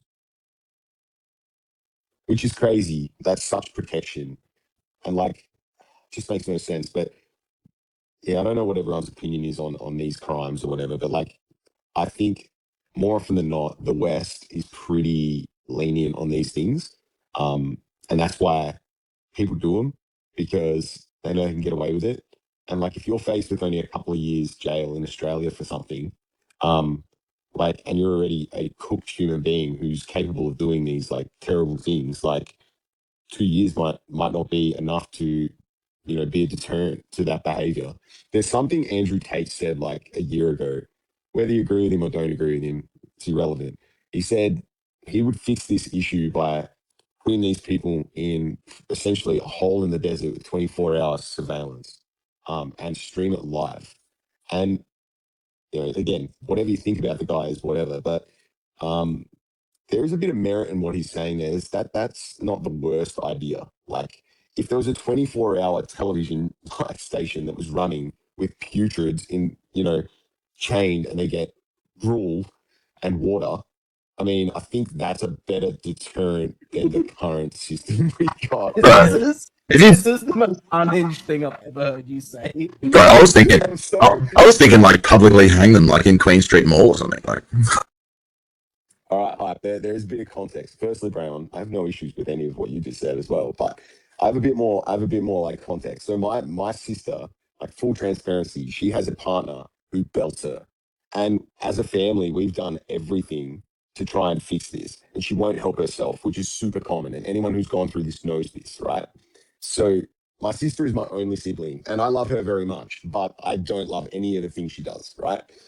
The thing is, though, they protect these scumbags because they're scared themselves, yeah?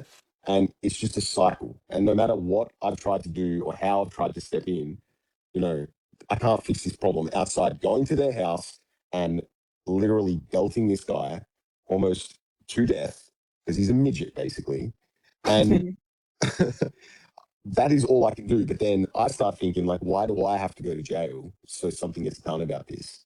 Like, why is that fair? And that's not fair as well. And then also, why am I going to have my nephews and my niece hate me as bad uncle because I hit their dad and hurt their dad? Like, these things are like, that's so not a fair trade off. And my Yeah, it's like family when the doesn't when really get this. What's that, bro?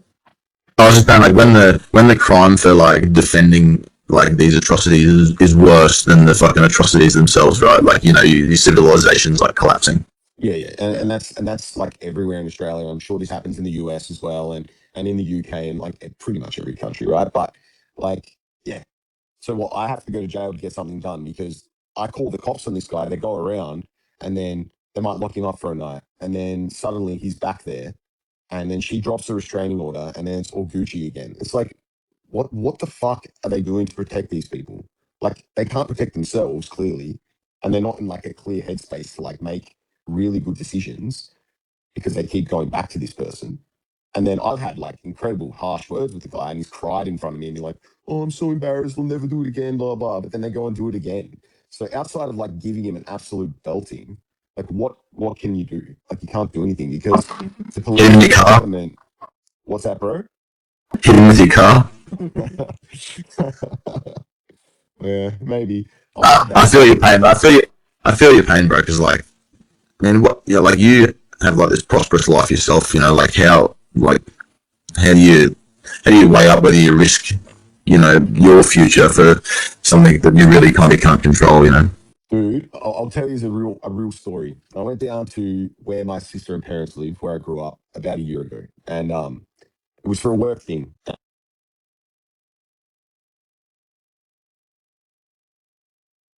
No, nah, mate. Did you just mute the space? Just lean, No, that was just my lean. phone. My bad. My bad, Hoodish. That was Okay, my you don't son. want. I don't mind if you don't want me sharing. That's totally fine. No, please do. Please No, no, do. no. Okay, Go ahead. okay. Um, Yeah, yeah, please. because if it's like triggering for people who have been through this sort of stuff, I'll drop it. Like I do understand, but if people want to hear it, I'll tell it. No, speak your truth, bro. We want to hear. All right. Go ahead. So a year ago, roughly, I went down to where I grew up, and for a work thing, stayed with my mum and dad. And my mum was like, she was real off, right? My mum's like a real, loud lady. She's pretty high energy. It's good. She was off. She's basically sitting in a rocking chair doing nothing. And I was like, what's wrong? Like, and she wouldn't tell me. I'm like, nah, tell me what's wrong. Eventually, I got it out of her that this guy strangled my sister in front of their oldest son. And so he was 13 at the time. So obviously, I've gotten really pissed off. And I'm like, were the cops called? And she's like, no. And I'm like, okay, why? Because your sister told us not to do it because it'll make things worse. They always do that. They make the grandparents feel bad for caring, all this shit, right? And so I'm like, no. That's not good. So I had that day off. And so I was planning on just going kick the soccer ball with my homies I grew up with. Instead, I decided to get in my car. I had a stack of coffee and I knew he was home on his day off. I hyped myself up. I played Lamb of God on the way there. And as I got there, I was ready to seriously, like, maybe do something really, really bad to this guy. Like, I'd had enough. Like, I didn't care about consequence, whatever, right? I was hyped up. I did not give a shit. After the way my mum explained it to me, it was like, pure rage. Okay. And I'm pretty level headed most of the time, but this was pure rage. Like, I get to the door, I'm fucking frothing at the mouth, essentially. Knock on their door, and then my nephew opened the door, like my middle nephew. He was about 8.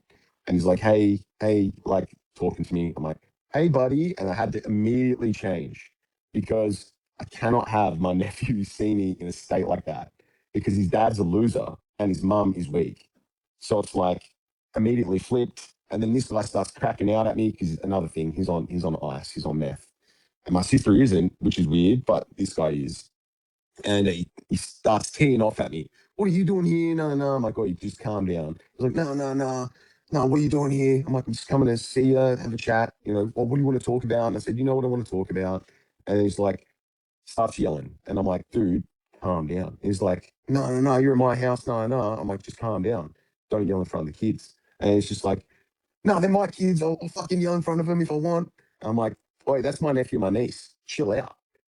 And then he sends him outside, and then he just, again, same thing, rinse, repeat. Starts crying. "Oh, I'm sorry. I'll never do it again. I'm so embarrassed. I'll go stay at my dad's until we work it out." And then he goes up there for a week, comes back. I drive back home, 5 hours away. And then 2 weeks later, mum's giving me a call. I hit her again. It's like, this is the shit you put up with constantly. And there's no way to fix it outside, like, essentially unaliving this person. And you don't want to go to jail for the rest of your life. So what the fuck can you do? If anyone's got any tips on this sort of stuff, I'm all ears, by the way, because Yeah, so yeah, yeah, because like for you. Yeah, you got one. no, that's why I have the opinion. Like when I hear someone like Tate say something like that, like Andrew Tate, I go, yeah, that makes sense. That's just like easy. That's an easy thing because if that stops someone from doing something horrific to a woman, and I believe women should be protected, women and children, right? I believe in like positive masculinity, not toxic. So I think women should be like the caregivers and all of these things. And if they want to work, then that's great as well. Like, that's up to them though. But men are providers, in my opinion, right? That's just the way I grew up, and each to their own. Yeah. But this sort of shit is just everywhere in our country. And it's so fucked. And I see it everywhere and hear it from like every fourth or fifth person I hear is involved in some sort of like situation like this. So yeah, I'm all ears, Brayon. Go for it. Yeah, I mean that's like part of the reason why we're here, right? Like we want to make some change, and like this is probably this seems to be like our last way to be able to do it without having a violent revolution, right? We sort of can take control of this way and maybe influence the people we love to live better lives this way. Yeah, true. Like I've really tried to like just guide her in some sort of positive way, like, hey, get to the gym or do this. And she's done really well, my sister. Like, she's dropped a bunch of weight, but she's still like an absolute schizo because she's living with this drop kick and she just cannot distance herself from him. And like, I went down for a wedding, like I mentioned to you guys, last week, right? And I saw my sister and then I got told something that had happened. So I was like, nah, same thing. Go around there, talk to my nephew. I'm like, hey, you've got to stop protecting him now because my nephew's 15 now. So I'm like, stop protecting him. If he comes home, you tell him he's not allowed to come here. There's a restraining order against him. All of this stuff. And then that same night, my nephew like betrays my trust. The guy's there. I know it, and so we call the cops on him. And now I'm the worst enemy again. It's like I'm always the bad guy. It's crazy. It is the most frustrating shit I've ever dealt with. And it's been like 2 years. So Hoodish, Yes. my wife is actually an expert on the subject. She is a licensed clinical social worker, and that's like what she specializes in. So I'm gonna talk to her, and I'll DM you. And I'm not an expert on the subject, of course, but I'll talk to her, and maybe she has some ideas, and she's actually worked in women's shelters and really knows everything about it. So I'll DM you, and Thanks, bro. we'll work it out and figure something out. I got you, Thanks, bro. man. I've had so many people who are from that field like reach out to me and like try to help her. But yeah, look, maybe this is another way, different perspective. I appreciate it very much. But yeah, that's why I have such harsh opinions on this sort of stuff and like zero tolerance. Not like I don't know if I'd go as far as public hangings, but I also get that as well. Like I actually get when people say it. But yeah, I think like throw them in a hole in the desert and let them suffer because like no one should be hitting women or children. It's so fucked up, and especially if like these peds as well. They're putrids of the earth. Yeah, we don't want their genes in the gene pool. Like, get rid of them.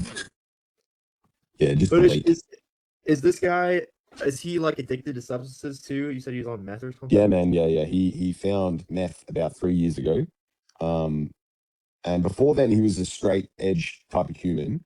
Yeah. I've known this person, by the way, for like 18 years. Like, um, you know, he's been my brother-in-law for a long time. And a lot of this time I've liked him. He was a family man, but they had their rough patch and he found drugs and she found health, like in regards to like doing a little bit more exercise and stuff like this. She's no saint either. That's the thing. Like they both have their issues, but he's on drugs, hard drugs now. Yeah. That so a couple things come to mind. I've had to like do addiction recovery stuff on my own. But there is a verse in the Bible where it says, "A man who loves his wife loves himself." So if he's hitting her, if he's abusing her, and even his own children, he hates himself. He hates himself badly. And the substance abuse also is a manifestation of that self-hatred. I'm going to read a little passage from this book that's helped me out of my in my recovery, but it says, "Unwanted behavior is not an attempt to remedy or self-soothe the pain of a wounded child. It is attempting to reenact the formative stories of trauma, abuse, and shame that convinced us we were unwanted to begin with." So he's not, this didn't come out of nowhere. This has always been from like something childhood, and then it's grown into this terrible monstrosity.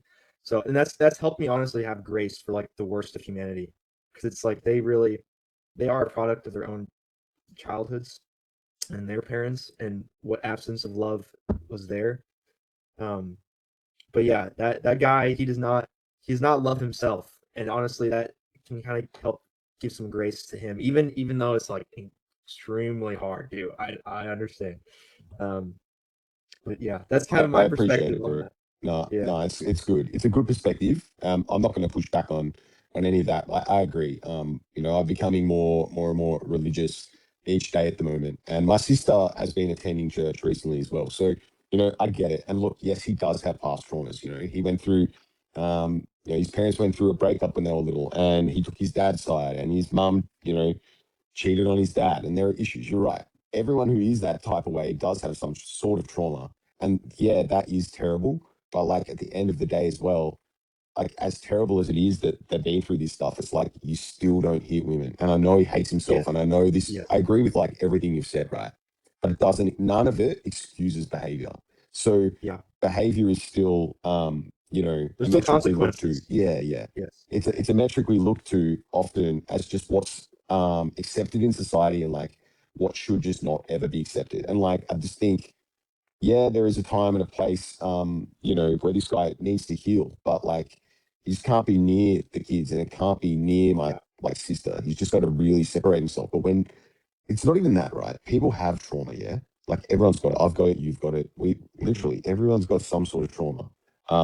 yep, I've read a stack of stuff around trauma, like Gabba Mate and stuff like this. I get it, but the thing is, I just don't care when it comes to this, because our governments have really failed us at a level here. They over govern in certain ways, right? You can't say a word, yeah. So we've had a guy in Australia recently just get a year in jail for saying that the Jews are the greatest enemy to mankind. That was yeah, his words. Okay. yep, Now he got a year in jail for that, and he's already serving. That's how quick that's happened. It's not been adjourned like this guy who constantly gets adjourned for belting people all the time. Like, oh, I hear from my mum and dad, oh, it's been adjourned another month. Like, fucking hell, lock the guy up, because yeah, one day my mum and dad are going to get a knock at their door, 3 in the morning, and it's going to be like, hey, I know, I'm sorry, this, right? And that's going to happen. That's the only ends one way. It just often does only end one way.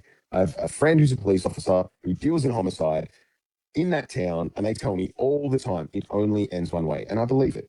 Okay, so we need to change the punishments for this shit and start getting real tougher on these crimes. And I think almost every person would vote for that. Like yeah, that's a good thing. And then society can start to get a little bit cleaned up. Like it's super important. We need to clean up society, because at the yep, moment it's fucked up how cooked Melbourne is, and Sydney, and there's drug use in plain sight now. I watched someone shoot up last time I went to the football. Like in Melbourne. That's fucked. That's cooked ass.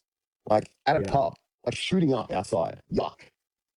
Right? So yeah, dude. it's a It's mess. purposeful. It's a mess. Top down. It's purposeful, and yeah, it's been organized like that on purpose to destroy our civilizations. So, yeah, But man, I appreciate what you said as well. And like I know it comes from your heart. And that's really, yeah, really important. Because yeah, I know your character. I've listened to you a little bit, read your article. Yeah, I'm glad you're here, man. Like that does give me a little bit of peace that, later I'll probably think about this a little bit more, and, I also meditate on things, but like I just have so much yeah, negativity towards this person in my life right now. I still don't wish death on him or anything, but far out, like yeah. it's getting pretty bad, I know. Just be careful not to find yourself, because it kind of will eat you alive the hatred. And I know, like, and your sister will probably have to go through therapy. She definitely will probably have to go through like some kind of therapy stuff of trying to get out of that trauma, because now she's familiar with this abuse, and it's all she will be attracted to that, and know that as familiar to her. So yeah, it's frustrating, but to try not to have any of it eat you alive. Yeah. Um, I'm definitely working through that. Like for 99% of my day, I don't even think about it because it's not something I can control anymore. And I'm at peace with what I've done, like my efforts. I've called cops multiple times and tried to talk to the guy, tried to talk to her, tried to talk to the kids. Like outside violence now, which is not something I subscribe to often, unless it's, a teammate gets punched on the field or something and I'll put someone in a headlock. Like I don't want to be violent. So yeah, outside of that, like I have taken every step, and I wouldn't even say I hate the guy. I often don't hate anyone. It's just like it's so yuck. The behavior is putrid. So you can hate the act and not the person, right? So I would say I hate the act and every act this putrid does, but the person I do still have, I still understand, his upbringing and stuff like that. I get it, but yeah, it's a tricky one, man. But thanks for listening anyway. It is. It is.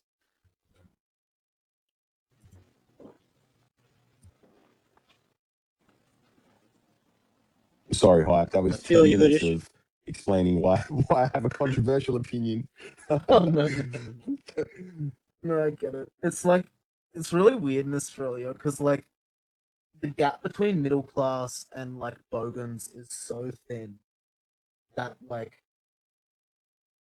you always have friends and people who grew up like as a bogan, right? And their entire family's bogans, but they like managed to escape it through hard work and like escape that like gravity.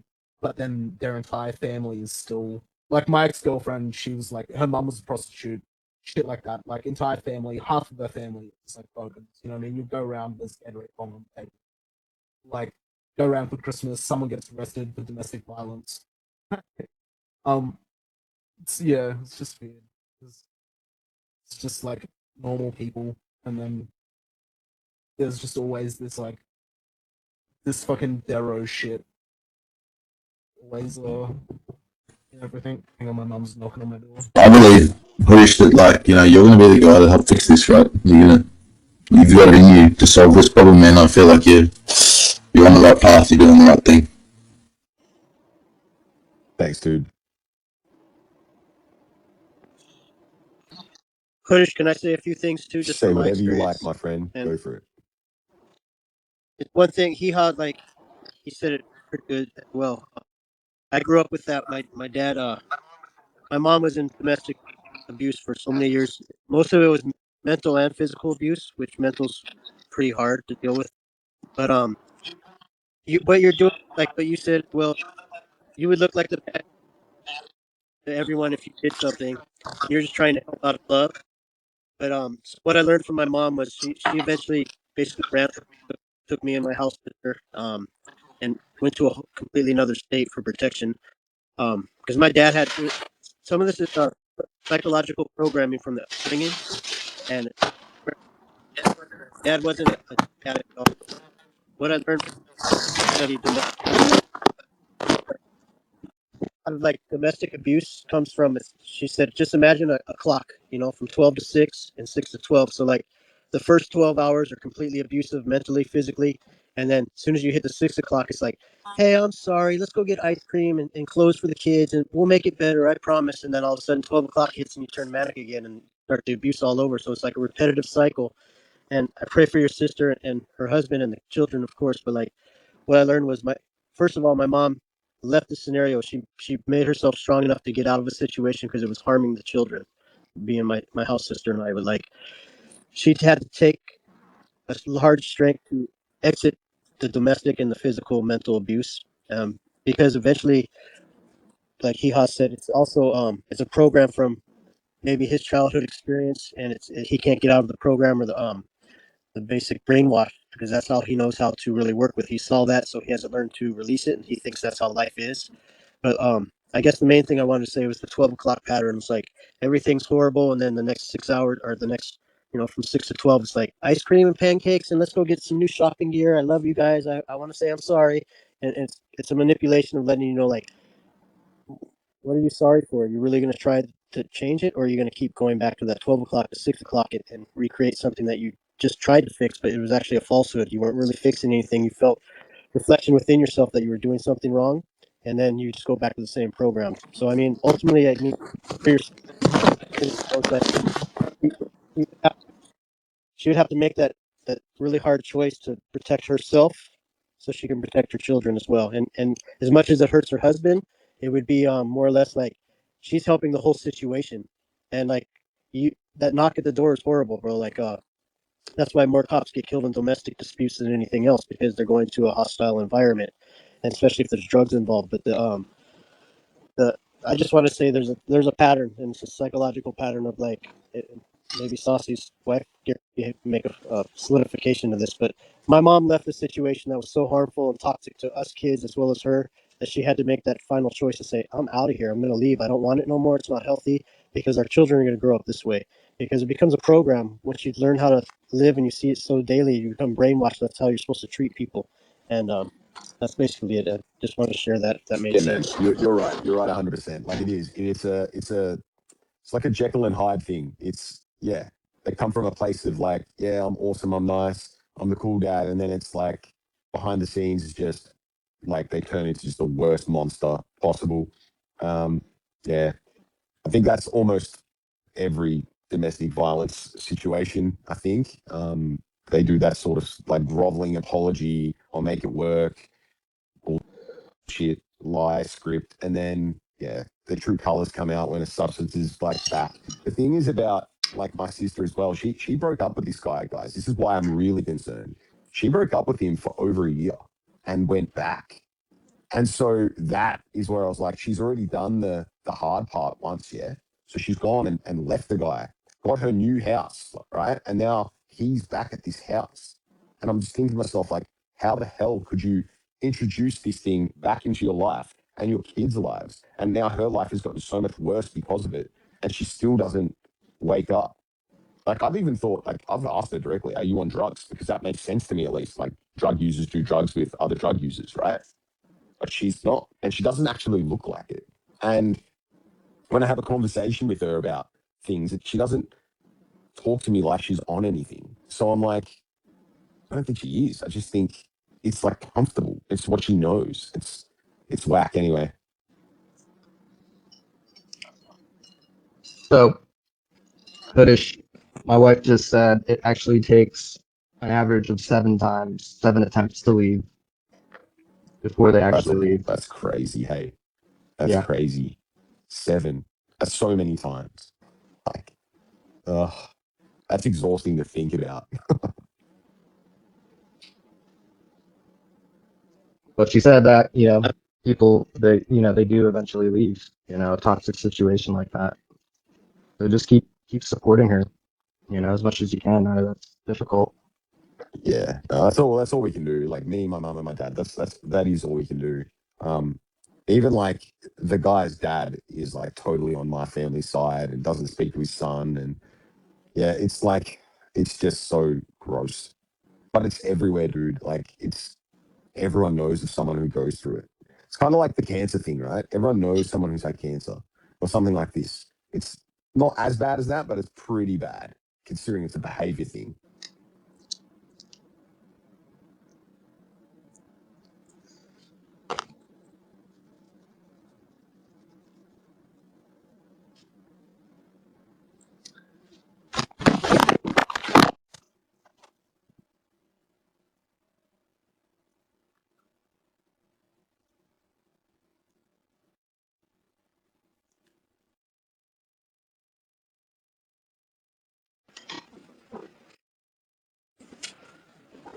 That's why the cognizer is here. It's utility. We're all helping each other. Um, all I can say, Hoodish, is I pray for you. I pray a lot for your sister and her husband and the children.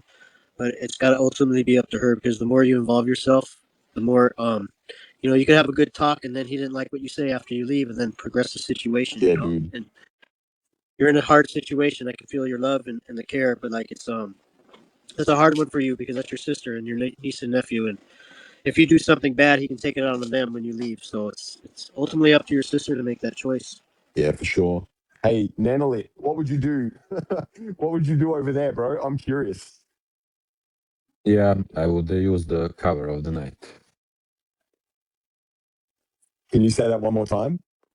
I missed I it. said, I said I would use the cover of the night in your Yeah, situation. yeah, I know what you mean. Thank you, dude.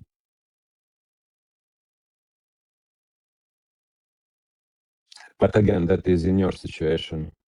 Back home in Montenegro, where I am from, the people are fixing that very quickly. What let's say the people don't fix it, yeah, where you're from. Do do the government step in a little bit, and what are their laws there on stuff like this?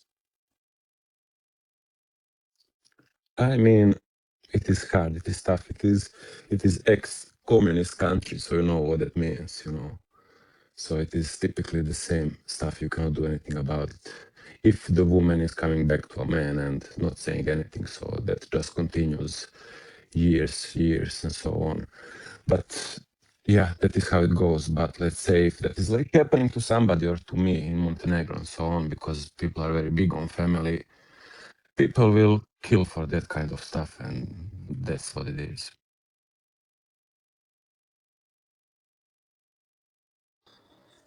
We are let's say much very conservative here, so the family touching each other and so on is very no go zone. Yeah, I get that. I understand because my grandparents are like both came over from Greece, yeah, and they were tough people, like really hard people.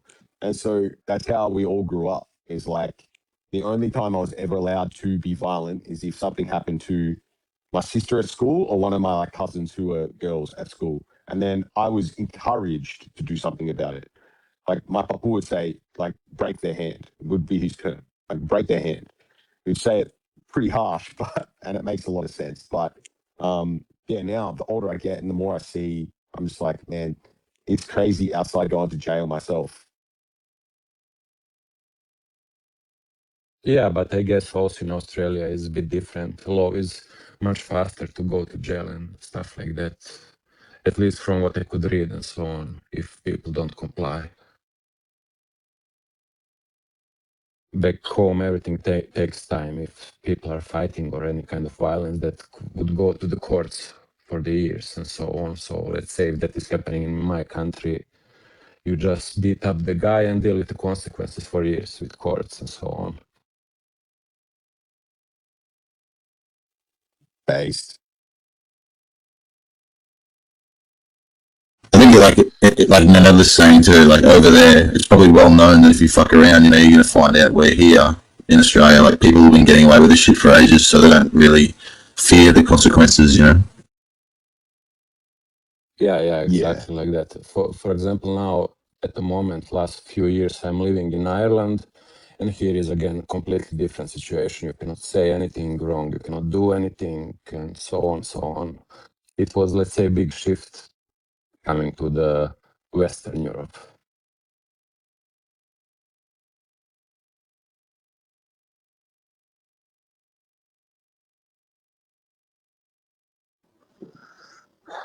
I had a dark joke, but I'm not gonna say it. Say it. I was gonna say, well, maybe we can all, SPX community, we all get together, raise some funds, and then we can like make this guy disappear or something. Get a fund going. And I think what Nanolit is saying also is in some countries it's easier to make somebody disappear. Uh, but Yeah, I think like in Australia, like they would hate people taking like the law into their own hands. Like it gives them nothing to do then.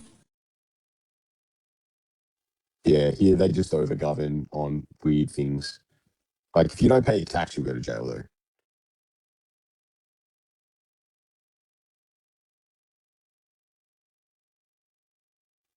Fuck the 500.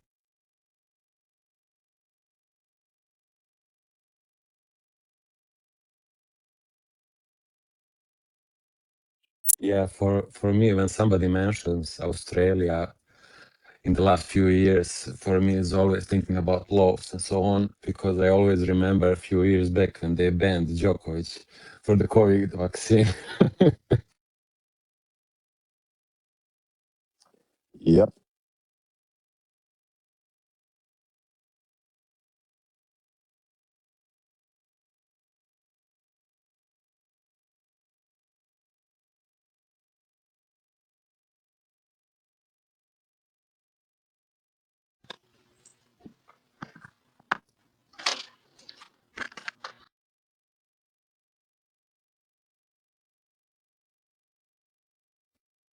Conversation got a little bit heavy there, huh? Sure did. Yeah, we should return stories about the Jews.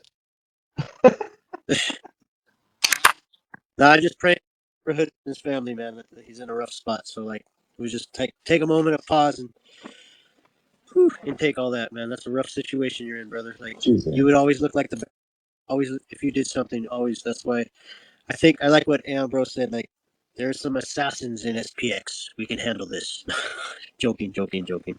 Yeah, Just But it's yeah, one of those things. It's everywhere. It's just another, just because it's my like case. There are millions of these cases, so it doesn't affect my day to day life. I try to switch off and call my sister as much as possible, but like it is what it is. I think Hype's looking for a job. yeah, send hype out there. Feel bad for Hype. He's probably copying it from Chang right now.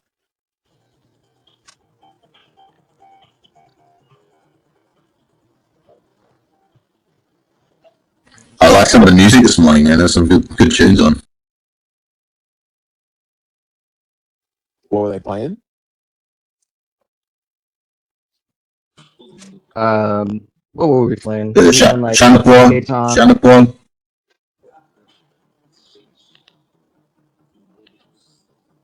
I forget. Oh, yeah, Sean DePaul. Sean DePaul. Shut up, all. Have you guys listened to Undies music? No, Yeah, I have. It's pretty good. It's I like damn, it. I damn like his good. style. It's I don't know. I can't really describe it. It's electronic, psychedelic. I don't know. I don't even know how to describe it. I listened to a little bit of it last night. I didn't listen to it every day, but last night while I was relaxing, and it sounds like the only way I can describe it is like in the Matrix when they're in Zion and they're partying. That's what it's like. That's some of the shit that would Yeah, be playing while the real people who have woken up are like dancing and listening and shit. Like that. Very cool tunes. Even my partner likes them. She doesn't even like that music. She's like, this is really good. And I was like, how the fuck are these donkey artists on like pop artists making millions and millions and Undi's not a millionaire from music? Like, it's rigged, man.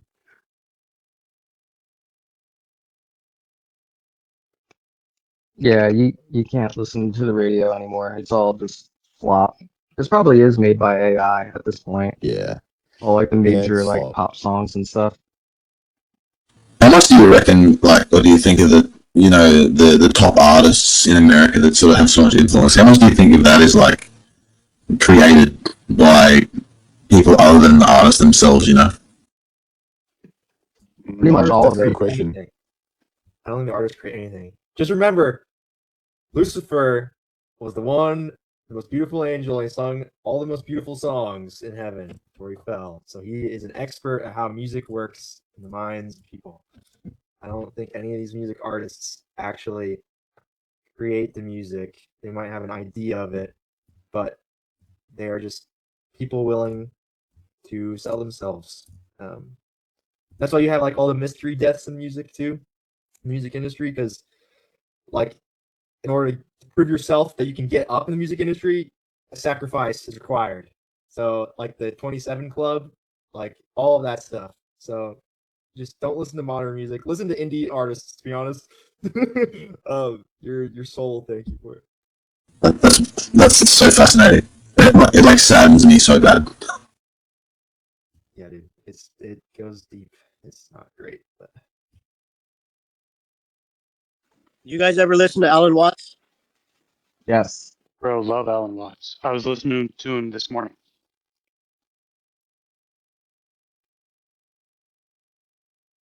He's the fucking man. I feel like there was a recent SPX video. Someone was using a Alan Watts track. Yeah, I heard that. He's I wanted to put that in one of mine, like not the one particular that artist did in SPX, but like he's very I mean, even that's the way Hoodish. You know, like we were just talking about music and the artists and stuff. Like a lot of it's hypnotic and owned by the powers that be to put like certain messages and certain beats to make it like more brainwashable. But that's the best way to hit somebody without using your words, so they're just dissatisfied with your upfronting them with the situation, but like dropping little subtle hints where they can listen to something. Like turn your sister on to Alan Watts and say, "Hey, something that you really get in tune with," but then give it to her and say, "Hey, just listen to this when you go for a drive," just so it comes from another messenger and she can intake it how she wants to, because the words is like very uplifting and powerful. I mean, it's all what he says is like amazing. Like another way to hit, I guess, someone is instead of you being the messenger, just send a message from another messenger, because I think that's another way to hit someone without you looking like a bad guy. You know what I mean? Like it, that's how we can send a message to somebody. You know, that's why they say music is one of the healings of the nations. But like, I truly believe in the brainwashing system of the music industry, how they like they'll change stuff. Like I don't want to be running the mic, but like take for example Bob Marley. When the original Wailers, you had Bob, Peter, and Bunny, the three main singers, and you had Chris Blackwell come and say, "Okay, I'll write you. I'll give you some money. How much do you want?" And they only wanted $500, and he was shocked that they wanted so little. So they played their original music from Jamaica, and then they gave it to Chris Blackwell. He takes it back to the studio and starts overlaying it with a bunch of stuff that they didn't even put in there, and it pissed off Peter and Bunny quite a bit. But if you go back to like the original shit that you could find before it was owned and when it was like free music before it was owned by a producer and a company, Chris Blackwell overlaid so many tracks to make it hypnotic, which we all like it, but like they 100%, that's not our music. That wasn't what we wrote. Like where did these other instruments come in? And that's when I started learning about the brainwashing of the music industry. It's fucking gross, man. Like, so much good music probably being ruined by shit people. just remember the brainwashing can go both ways. Like it doesn't have to always be evil. There can be like hidden messages that are like from God in music that you put in there that like is very beautiful. And it's a war. It's a war. Everything's a battlefield. So Yeah, but like Spiritual warfare. like Super Bass goes so hard. by Nicki Minaj. What did you just say? I think that was a song request. Super Bass by Nicki Minaj. It's Yeah, like that's what I thought. it's so bad. Like it's so shit and trashy and ratchet, but undeniably it's like it's kind of good. It's like McDonald's, right? Like I mean, there's a difference between like Super Bass and like absolute shit talking about like shooting people and stabbing people and like guns, money, hose Yeah. sort of shit. But I honestly think one of the only good mainstream artists from like the 2010s was Avicii. I think yeah, How fitting that he. That's crazy. how he suicided after he started talking about literally one of his music videos had the thing about like the child trafficking people. Is that the same as like Chester Bedingfield or whatever his name is? yeah, because I'm Chester not was sure. Bingo's son. I forget the dude's name. He was really caught up in Pizzagate. Fuck, what was the dude's name? Podesta, Tony Podesta. Dude, that guy is evil. Yeah, they're all Extremely fucking evil. so evil. No, I've heard voice recordings of him and the child, and it was. I still think about it. It's like it's just don't go down those rabbit holes. It's terrible. It's not good. His fake name Skippy, yeah. Um, Hell awaits. That's my only solitude. Yeah, hopefully, dude. Hopefully. It does. It does. There will be punishment, and even if somehow he turns to Christ or something, like there will be everything will be just in the end, and everything when everything ends, everything will be just. So They will pay their penance. yes, they will. They will. Yeah, it's really it's actually insane how dark that stuff is. Because like a lot of the time when you talk to sort of like normal people about it, they they can't comprehend it until they realize that like evil actually exists. Like they're not the people doing these things aren't normal humans with like Yeah. a moral compass. They're actually evil. They go out of their way to do heinous things for their god, which Yeah. and their gods are demons.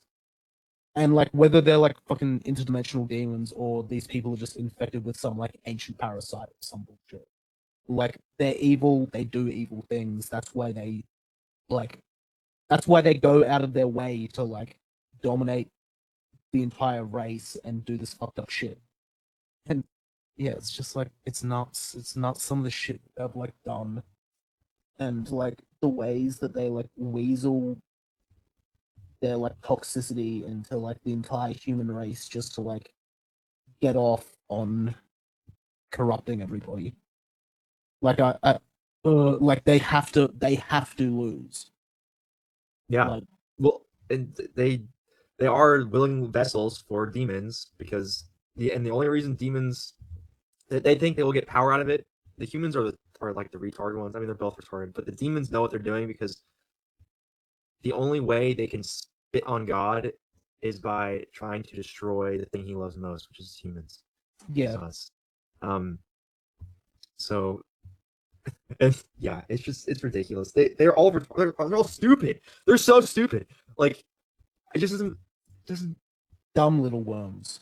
Dude, they are. They're so small. Like if like people. I don't like the way like the modern church has framed Satan or like media, which is controlled by them.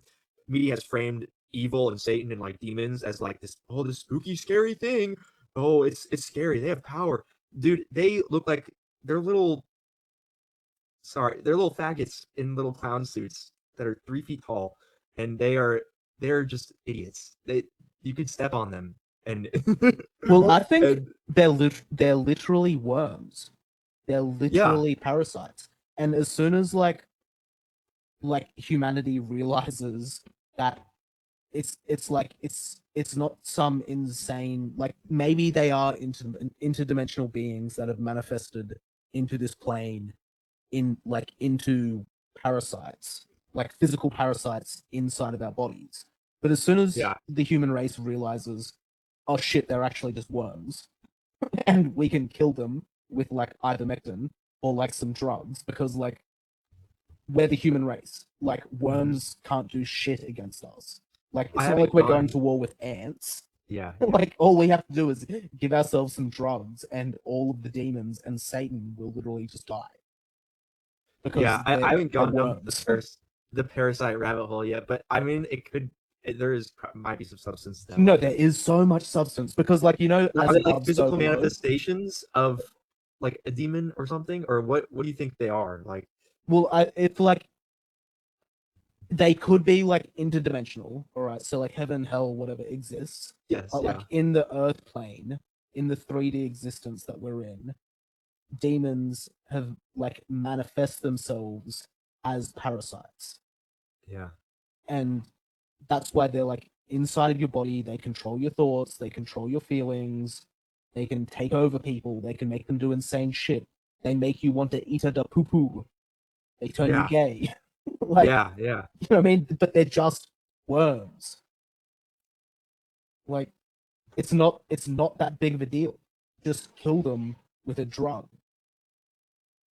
It's like you can almost just kill them by like not paying them attention. It reminded me of that Simpsons episode with the horror, the Halloween one, or something like that. Just don't look. Just don't look. You know, like just don't pay these people attention. Stop falling for their marketing and their schemes, and they'll just sort of like shrivel up and fade away. Yeah, pretty much, because you stop feeding them attention. But like in a very literal sense, is we're just infected with parasites. So kill the parasites, and like people stop doing heinous shit so much because they're like they have a tapeworm. And the tapeworm's literally controlling your brain. Yeah. Same thing with like bacteria and stuff. Like there was a really interesting post the other day with like Jesus Christ actually being yeast, and there's Oh, okay, yeah, he's the bread. Did I save Oh, it? he's the Yeah. bread. And there's another one with like one of the DNA structures. I didn't save the image. Is like the cross. I've seen that. Like Christ got like that. crucified on, but it's Yeah. just, and there's so much in the Bible actually relates back to like biological functions of our body. Mm-hmm. With like, and it, like in the Bible, it's written as some like really pseudo intellectual way of like the liquid travels. You know what I mean? You know how everything's. I Like, know exactly what written you're in talking about. the It's Bible, like they have. But then in biology, Yeah. it's like, oh no, spinal fluid just travels up your spine to the base of your brain. Like it seems very spiritualized in the Bible, but it's like, wait, they're just trying to describe something they can't explain with science. Like, yeah, or the Bible and all of that stuff and all of that information was the Dead Sea Scrolls were literally a group of dudes tripping, and then we're like convening with God, but maybe it was also like a bunch of like knowledge, like biology and science, that they realized it would only get passed on through folklore as opposed to like through storytelling, as opposed through like scientific text which no one understood. But if it was like religious gospel, then humans would reproduce the knowledge for so long. Yeah. From the because from a Christian perspective, it's like they had the Holy Spirit, and so it wasn't really them writing; it was God writing through them as vessels, kind of like what SPX is to this, I guess, like a vessel that being used by God. And so that's why all this stuff still lines up today. It's because it wasn't really ideas coming from them or themselves; it was literally divine inspiration, and so. Yeah, which is what we all go through. Like anyway, there'd be a scientific like explanation to that, because like we're not. When we're all sort of collectively the same thing anyway, and like soul groups, whatever, like God exists, all these dimensions exist. Yeah. Like the Holy Spirit could just be like, you know, well, it's very literal. Like a lot of like religious stuff is very literal if you change your perspective of how the world functions. And then it stops becoming some like crazy religious thing, and it's just like the way the world works. Yep. No, exactly. They're very serious. It's kind of like I don't want to make. It's like the schizo posting of like my articles, how they seem so retarded and ridiculous, but eventually, as time will pass, you'll be like, this guy knew what he's talking about. But just at the time, it seems very schizophrenic. It seems like they were mentally ill, but it's just when you know something to be true, you can't prove it. Eventually, the proof will come, but even if you sound crazy, that's kind of the whole logic of the Bible. They knew it was something to be true. They could not prove it yet, but they knew it was so true. Yeah. And it surpassed. Yeah. Well, I don't know, in other ways, like humans aren't the biggest life on this planet. Like bacteria and mushrooms and like worms, like are actually so much bigger than like humans are. So like maybe humans aren't actually the main character. Bigger or like on? There's more. There's so okay, so more bacteria than humans. So like beetles could be the main character. There's like a bajillion. No, beetles. but like ants, for example, like yeah, if you just removed ants from the earth, like it would cease to function. Yeah. I'm not saying ants are the main character of this universe, but like bacterias can also be like interdimensional manifestations, the same way that we are interdimensional manifestations onto this plane. Mm-hmm. So it's not that far-fetched to say like Jesus Christ could be yeast. Yeah. Like, yeah. He could be. He turned water into wine. No, that's the thing. Is I have this own thesis of mine that everything is, well, and it's not really old. It's not mine. It's God's, and it's everybody else who came before. He's probably said the same thing, but everything's a fractal of Him because He created. The creation is a mirror of Him, and so you will find God and you find Christ in everything if you look for it. And going to the ant thing of like the ants, we would literally die without ants. There is, when He was creating creation, it was foundational brick by brick, and all the little creeping things and the animals, they all came before us. We were like the crowning gem, the jewel, on the sixth day. And so we like literally creation would function without us. If humans didn't exist, creation would be chilling. But we were like, we were the crowning wreath. I don't know. It's like he just, yeah. But we made it worth it. Yeah, he thought we were worth it. So, and we were. What did you have your hand raised? Yeah, my cousin and I talk about this sort of stuff like almost every day, and he always comes back with like pretty much a sentence, and he just says everything is for us. Like, yes, yeah, that's what he says, for us. And if I'm like crashing out to him about something, he's just like, it's for us, dude. And you learn from it in some capacity. Love this conversation though. Yeah, dude, that's exactly it. Like, and people think that's like the satanic twist is like humans are parasites because creation can live without us, and it's like, no, creation was actually a gift that was prepared for us, and we were supposed to steward that gift, and it's beautiful. And we were supposed, enjoy it and partake in it. So, Hey, hee-haw. I got a question though. So with what's going on in the Middle East right now, how does that line up with what you believe? And because I know like many different religions, I read into a few things, and I know Hype has been talking about how, the prophecy and stuff recently, which I also know a little bit about, and he articulates it really well. But what do you think about what's going on in the Middle East and how that lines up with the Revelation and stuff like that? Oh yes, so this gets into like this it might be a little touchy subject, but I think so. Israel, I think they are the synagogue of Satan. I think Christ makes that pretty clear that those who call themselves Jews but are not,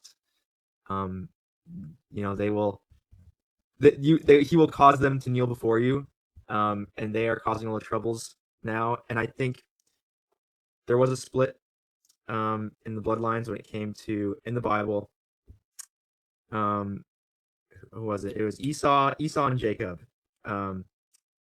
And so the modern day peoples who call themselves Jews are from the line of Esau, the Edomites. And the present day, I think anybody can be saved by the blood of Christ, but I do think there is still a people who God used specifically, and it's not the modern day Jews because they have not filled the world with fruit. They have not, given the world all of its invention. They have not brought the truth of Christ to the entire world through missionary work, through building wells. They kind of had. I was thinking about the world with science. But they can't, like, Jews have invented a lot, and in some ways, through them doing debaucherous shit, they have brought everyone to the understanding of Christ through being essentially the devil's advocate. Yeah, I think the European nations are, and it's going to be like the hot take, but I do think European nations are synonymous with the Israelites because they did become the Christian nations.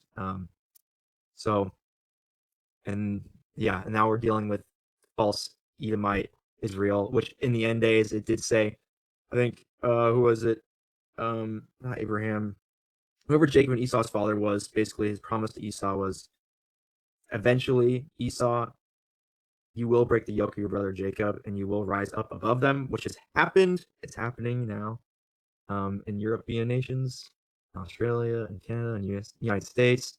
And so, yeah, what this is fulfillment of is them kind of tweaking out towards the end. But I don't think Israel of the Bible, which they've hijacked that name, is the Israel of the of Revelation. So, yeah, maybe that answers your question, Hush. Yeah, man. Sorry, it's long-winded, but yeah. Flap, what do you think? I think it's all like meant to be. Like it's all happening, and it's all coming to a precipice where we can potentially be the universe which comes through on the other side without having like absolutely heinous shit happen. Yeah. But yeah, I think even like the concept of like Satan and the devil is intrinsically still entwined into people finding the light of God, because if you don't have an adversary to make you realize what you really want, then you won't understand why you want it in the first place. So it's like a necessary evil. It's just really heinous.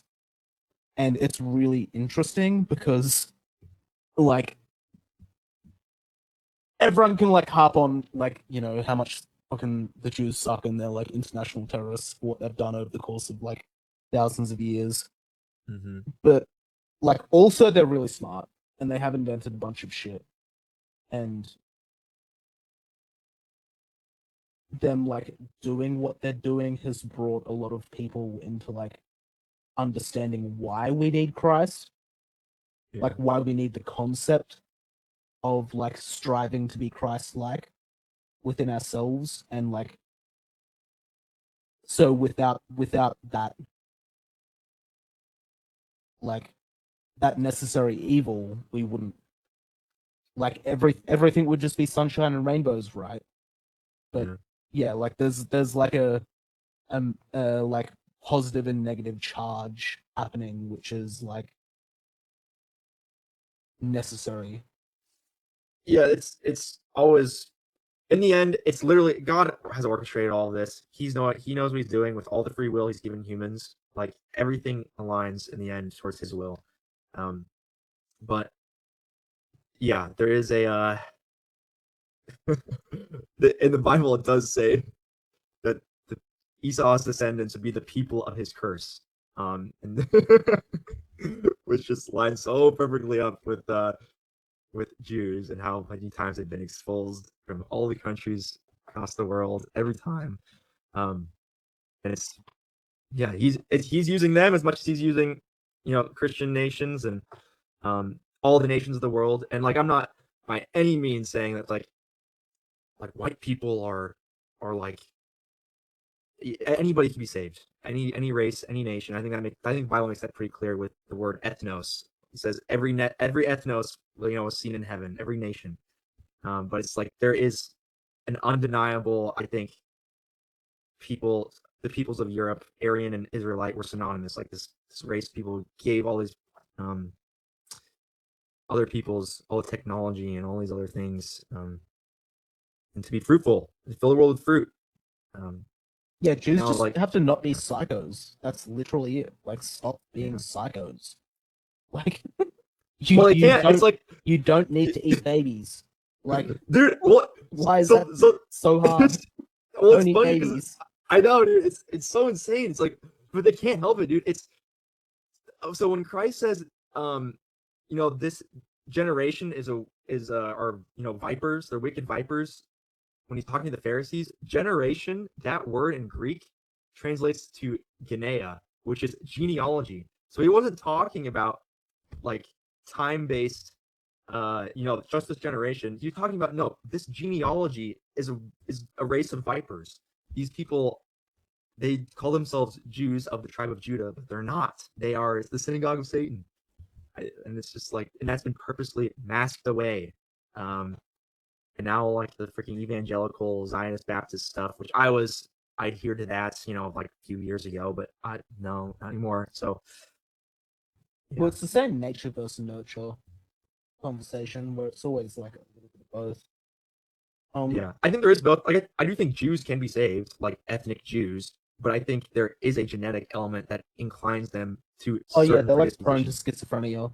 Yes, Stuff. and But all like these diseases, there's and there's there's good Jews in SPX, and SPX would not exist without them, and they are not evil. It's the same way turning around and saying like all black people fucking suck, and we no, should exactly, kill every single black person because 13% commits 50% of the crime, and and you like have black friends, and you're like, oh, actually, they're cool. Like, yeah, there's No, all these exactly. good things about them as well. Like, well, then all of a sudden you then don't want to genocide every black person because you like have some black friends or whatever. Like, it's like the same thing. It's just like there's a very like select group of families at the top of the system who have played the game for thousands of years and have like leveraged everything, and their god is just like demonic. Yeah, I mean, and they'll feed everything to their power for their god. Yeah, and like the the Jew that's going to be standing beside you as a normal person isn't exactly always like going to be the same person as like the Rothschilds or some shit. Yeah. Like, they're completely different. Like, there's always a genetic element to everything, but also like it can't, like, genes can't be held as like pure gospel as to someone's like soul. Yeah. Because like your soul just manifests into a sack of flesh, and then it's like, congratulations, here you go. This is what you have for the next 80 years. Like, you're gonna be bald by the time you're 40. Like, suck shit. Deal with it. Yeah. Like Christ, he supersedes all that stuff. He's the one thing that matters. But I think there is also like amongst the races, and I do think all the races were created in the image of God. I do think that, and I think he created them for a reason, and to destroy them is actually anti-God, and that's what the Jews are doing. They're destroying the concentration of the beauty of each of the races with immigration, and it's not those people's fault for coming to the European nations, because I mean, who wouldn't want to come to these countries? Better than this shithole. Well, that's the thing is, I wouldn't even call it shit. It's what they like are used to. We want to be able to bless these people from afar, and not have them, yeah. So, yeah, that's kind of it. So I like what you were saying there. Just to connect it back to Noname, it's very Alan Watts coded. Like, there's no back without a front. There's no organism without an environment. There's no good without evil. And if we didn't have evil, we wouldn't know what good is. Yeah, totally. That's like the so what's the like fluctuations of like the light age and the dark age on Earth as we like gravitate through like the larger universe? I think it accelerates. I think we like go between like a golden age. Yes. And then I think it gets faster each time. Like frequency increases. Yeah, it's it like trends towards chaos. So like, the first golden age might have taken 1,000 years to achieve, and the next one takes 500. And the next one takes 250, and the next one takes 100. And as that fluctuates, it's just going to get chaos. So like, we'll get to a point where like every other year feels like a golden age, and then the other years like hell. And it's just, I feel like it's going to get, as the world gets more interconnected, it's going to rapidly accelerate into like this implosion. I don't know. Or like that will be equilibrium. like the end, but yeah. Right, because like balance sort of like homeostasis sort of always gets achieved. Yes. Yep, it has to. Well, it's like the same way with men and women, because like men try and like create order, and then women inevitably like create chaos because like they need to break the rules. It's beautiful though. It's like men create that order for the women, but when the men, it's always so the top of the hierarchy. If there is hierarchy in nature, which I believe there is, in every aspect of nature, is hyper hierarchical. If the top of the hierarchy relinquishes his position and becomes lazy, then everything below him starts falling apart. And so when the men get lazy, or if there is like a good race that's like has higher intellect and predispositions to all these things that are beautiful, if they fall from their position, then everybody beneath them, it's over. It's the age-old saying, right? Like, hard times create cute girls create the Yes. S&P 6900. The Yeah. S&P 6900 creates good times. Yeah. Yeah. No, exactly. That's exactly what it is. Just how the cycle works, you know. Can't Pretty much. have It's soft like men. we're always like learning, right? 'Cause it's just a classroom, an ever-moving classroom for more souls to like learn from. Mm-hmm. I'm gonna listen to this conversation a little bit later again because I know it's gonna be good. But I'm just gonna step out. But man, I really appreciate everyone like giving me a little bit of advice and like listening to my crap and hearing about religion. And I like it when hype pushes back against things because you play devil's advocate awesomely in religious talks every time I've seen it. And man, hee haw, you definitely know your stuff. So appreciate it, boys. Yeah, thank you, Hadish. Yeah, Have a good one. I thought it was interesting you were mentioning how something like the acceleration of technology is getting faster and faster, and so is like the decline of society. Mm-hmm. Yeah, I do think those things they bounce off each other. And with that article I wrote, of like you know, with Nick Land saying, you know, the acceleration of capital and the acceleration of like technology just rub off on each other and they continue. I think that also is like a moral thing too, as the world becomes more interconnected and more of like a not segregated into countries that have never heard of each other before, but now it's just like the internet is the one world country. That decline will accelerate as humanity becomes like, they'll have differences still, but it's just they will be all on the same wavelength. There's no conflicting frequencies anymore. It's everybody's now on the same wavelength, and so that can now be manipulated by whatever inevitable one world government will happen, which it will happen. The one like the good guys on this earth. That's why you need Christ. The good guys on this earth do not win in the end, because there will be. I don't want to black pill either, because I do think if we can delay it as much as possible, it's not in our power. But if we can fight back against it, let's do it. You know, if I can do it to the S&P 6900, let's do it.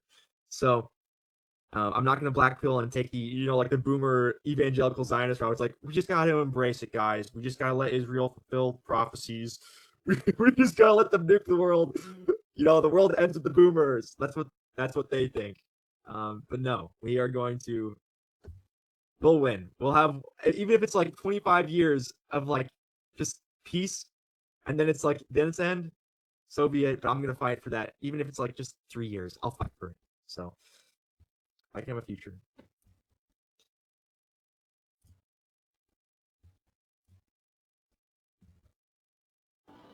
I think I saw like a graph about related to like acceleration of technology since the industrial age, and it's like today it's like it's at some point it's going to become like maybe vertical when AGI is mastered or something like that, and like computer hardware goes obsolete every 3 months and things like that. I like to when I was journaling, I kind of figured I likened humanity to a crypto chart. Like, we are experiencing the blow off top of humanity, and then and then the end comes, because everything's just going to get more insane. More, it's just accelerating into this blow off top. So the charts are not just a reflection of human psychology in just that coin, but that psychology, all those patterns that play out in just a crypto chart, that the same psychology plays out on a global macro scale of humanity's existence. So if you could see humanity's existence in like where the spiritual or technological or any of that stuff, if you could chart that, it would look like a crypto chart, because it's like the most pure human thing. Yeah. We're going into the blow off top.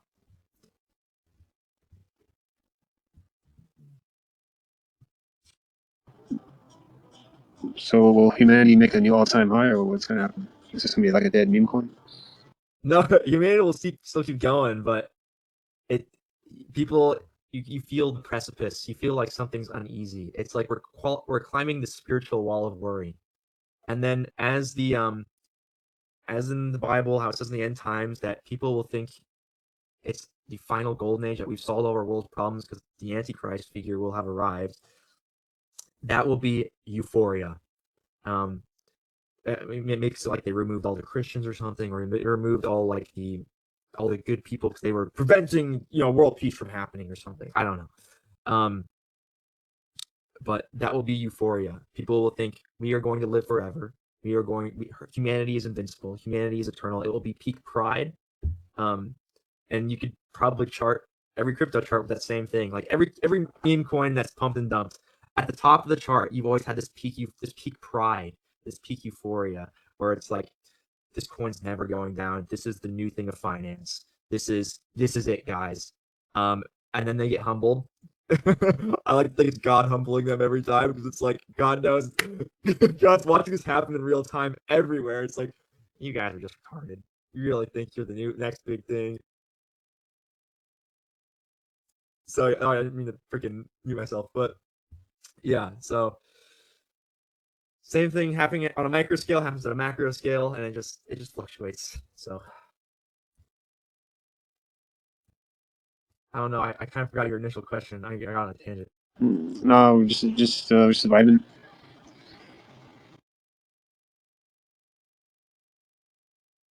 Have we all been stacking food? No, I had that belief, not belief, but like that urge before, where it's like, I need to prepare, like I need to do all this stuff just in case. And I do have like a year's supply, but What do you mean? I just have a year's supply. I mean, it's not that hard. I feel like it's not that hard. You could get like a year's supply for less than $1,000, but of food. Yeah, it's just like a bunch of rice and canned goods and like freeze dried eggs. But yeah, there's a certain level, and this kind of like, that's why I don't like hyper preppers, just because a certain level you kind of just really have to trust God. He'll take care of you. Like freaking John the Baptist was eating honey and locusts in the wilderness, and bro was chilling. Like, so why not me? Didn't he die in like the worst way? Like they skinned him alive or something? No, they chopped off his head because he was going crazy. Like, not going crazy, like he was preaching like crazy, and they thought it was dangerous. And one of the king's at that time daughter, I don't know who told the daughter to do it, but the daughter was like, I want the head of John the Baptist on a platter. And the king was like, okay. And yeah, they killed him. But dude, yeah. So if I can be John the Baptist, if I can be the crazy lunatic that eats locusts and honey, and I'm chilling because God just feeds me, and I don't have to worry about nothing, I'm like a bird. Like, the birds don't worry about what they have to eat. The flowers of the field don't have to worry about how they'll be clothed. Just yeah. Yeah. But it is just wise just to have preparation of food. So yeah, even just for inflation, because yes, oil's going like nutty, which means like everything goes up. So I've been like buying like a little bit more of like the food that I'll actually eat, because realistically in like 3 to 6 months it's going to be worth like I'd pay 40% more or 30% more to buy the same stuff. Like, what kind of food are you getting? Bad. Just like, they're like sachets of like microwavable rice, because like I can't really like cook rice from the bag. I kind of know what you're talking about. Like, there's already water in it, I would assume. No, it's already pre-cooked. All you have to do is like microwave it, or like, how long does that last? Heat it up again. Indefinitely. I think it's really, well, like at least a year. Like, okay, that's pretty. I'm gonna eat it with it. I'm not planning to keep my like $1.20 bag of pre-cooked rice for 2 decades. So, like, like you're not going to need to. I've just been like stacking like that and like canned beans and canned tuna and water. Yes. Because like I eat that shit anyway. So tuna's good. Just put hot sauce on it, throw some rice, and it's just, dude. Yeah, because I don't know. I'm getting like the same feeling like pre-COVID, where I was getting that like feeling of dread. Oh yeah. That like washes over your body and you're like, I am not prepared. I am not prepared. And then like before COVID, I stacked like too much food, like just in case it was actually a pandemic. And then it didn't fully happen, and I only ate like, I don't know, half of that food. Yeah. Wait, so you were prepping right before COVID was even like a big thing? Yeah, from like December 2019 sort of thing. Oh wow. I started to hit 4chan and like Oh yeah. ad and people like, oh, this looks like it has a 2% death rate. And it was like, oh, COVID looks like it's fucked. And then yeah, so I was like fully like prepped with like food and water and toilet paper and everything, like 2 to 3 weeks before everyone went crazy, and then you couldn't buy anything, and it was really funny because so many of my like friends and shit were like, you're crazy, and they'd come over to my house and there'd be like a wall of food and like stuff, and then like Yeah. 2 weeks later they were like, I can't buy anything. I was like, Dude, I told you, motherfuckers.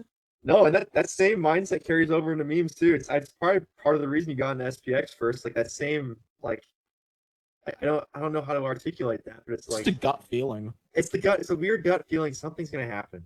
Yeah, if you're having that feeling, I'm not. I don't want to fade that. So I don't think it's gonna be too bad. I'd be more worried if I was like in Europe, like, or I was like living in a city, and like when you're like if you're like in New York and you're like in a tiny apartment, like all of your water, all of your electricity, all of your food comes from like super centralized structures, like all of your electricity and shit. But where I am now, it's like there's plenty of people that have solar panels. Like even if the power goes out because like electricity rationing and yada yada, like that's still okay. Like I have friends, some of them grow food. Like I'll be okay. I'd be more worried about someone that's like living in Paris or some shit like that. Like living in Ukraine, like living like closer to the actual war zones. Because if it does develop into like the biblical war and certain prophecies do come true, like shit is going to be fucked. And like those people are not going to have a good time. And like I'm over in Australia, so I'm kind of okay. And I don't live in a city, so that's like even better. Yeah. But yeah, I think I'll be fine. I'm like in the middle of nowhere, kind of. I'm in a city, but I'm like in the middle of the United States, so I might be chilling. But I don't have my own well. I wanted to get like a house and stuff and have a well in the middle of nowhere, but not yet. So yeah, ETH didn't go high enough for that. Dude, frick ETH. I do think it'll go up. I think I think we will see like 15K ETH, but we can talk about that crypto. We can talk about cryptos, just not SPX chart. So yeah, ETH looks pretty toasted though, sadly. Well, it looks exactly, if you go to Amazon and Netflix's chart during post.com bubble, they look the exact same as ETH. It's honestly bizarre. It's like it's got this weird consolidation and this pump up where you think it's going to make a new all-time high, and then it freaking scams all the way down, and then it just rockets back up. So I think it'll happen. I think we're chilling. I'm not worried, but I just have that gut feeling. So yeah, same. I really like. I don't know. I feel like ETH is toasted, but it's also the best thing ever. Yeah. So like, why would you like fade the best the best thing in crypto? Yeah. So it's like you want to hold ETH, but like it's always just so fucking atrocious. No, I know. I do think ETH is going to be the world computer that everything runs on. I don't think all the psyops of like Solana or all these other chains like Cardano, ETH was the first, and I honestly kind of like how Vitalik's has been speaking lately. Also, I mean, it doesn't mean anything because it's already been chosen, but like yeah, I do think it's the world computer, not the world machine. I'm confused, but Well, it runs the best, and it's had the most development, yes, it's been and a it's long. the most Yeah. secure. Yep. And like the dev is vital. Like you don't want fucking some. Like you don't want a dev who's like in the gym and trying to count his protein and all this shit. You want the like retard furry You want who's the like alien. autistic. Yeah, you want the alien. Yeah, Yeah, you Yeah. want the alien. Otherwise, your chain is cooked. You don't want like Yeah. you don't want like the oh yeah, I'm an entrepreneur developer, bro. I go to the gym like 6 times a week. You want to know my cycle, my diet, regime, bro? Like I don't like that guy. That guy's cool when he's in the trenches, but he's not cool when he's freaking running a chain. So, yeah. But yeah, I'm white pilled. I don't think there's any other way to like kind of view anything. If you're not hyper white pilled all the time, hyper optimistic. I think that's why SPX is so beautiful, just because it literally energizes that Yeah, mindset definitely. to be Well, hyper optimistic all the time. Yeah, it takes all the dark shit and then like converts it into like optimism. Yeah. Well, it's irony. Everything's like if something's not good, it turns it into irony, and then that irony is now putting it where it belongs. It lowers it. Humor is like the act of like humbling something. If you look at all humor, but it's where that humbling is. It's what makes it good humor or not. So like fart jokes. The reason it's good humor is because it's not self-deprecating, but it's like making fun of the person farting. It's like, goofy fart. It's humiliating. And that's why God kind of gets that's why God gets a laugh when humans are humbled. Because that's all humor God is. laughs when you shit your pants. Yeah, God. Yeah, no, literally. See, Oh. you recognize that it's like this guy knows his place. He knows it's humbling. So yeah, I freaking lost my train of thought. So what was humor laughing? Oh, irony. Yeah. So evil stuff loses its power when you humble it with humor and mask it in irony. That's the whole point. Because evil stuff is at the lowest. So when you make fun of it, it's a virtue. It's good. It's beautiful when you make fun of evil stuff. Isn't that how they defeated It the Clown or something? Yeah, exactly. Because it's the fear. If something is too elevated psychologically and spiritually, when it is evil, there's a fear involved. You have put yourself under it. It has dominion over you. So and fear is just the opposite of worship. Well, it's the corruption of worship. It is worship, but it's just the corruption of it.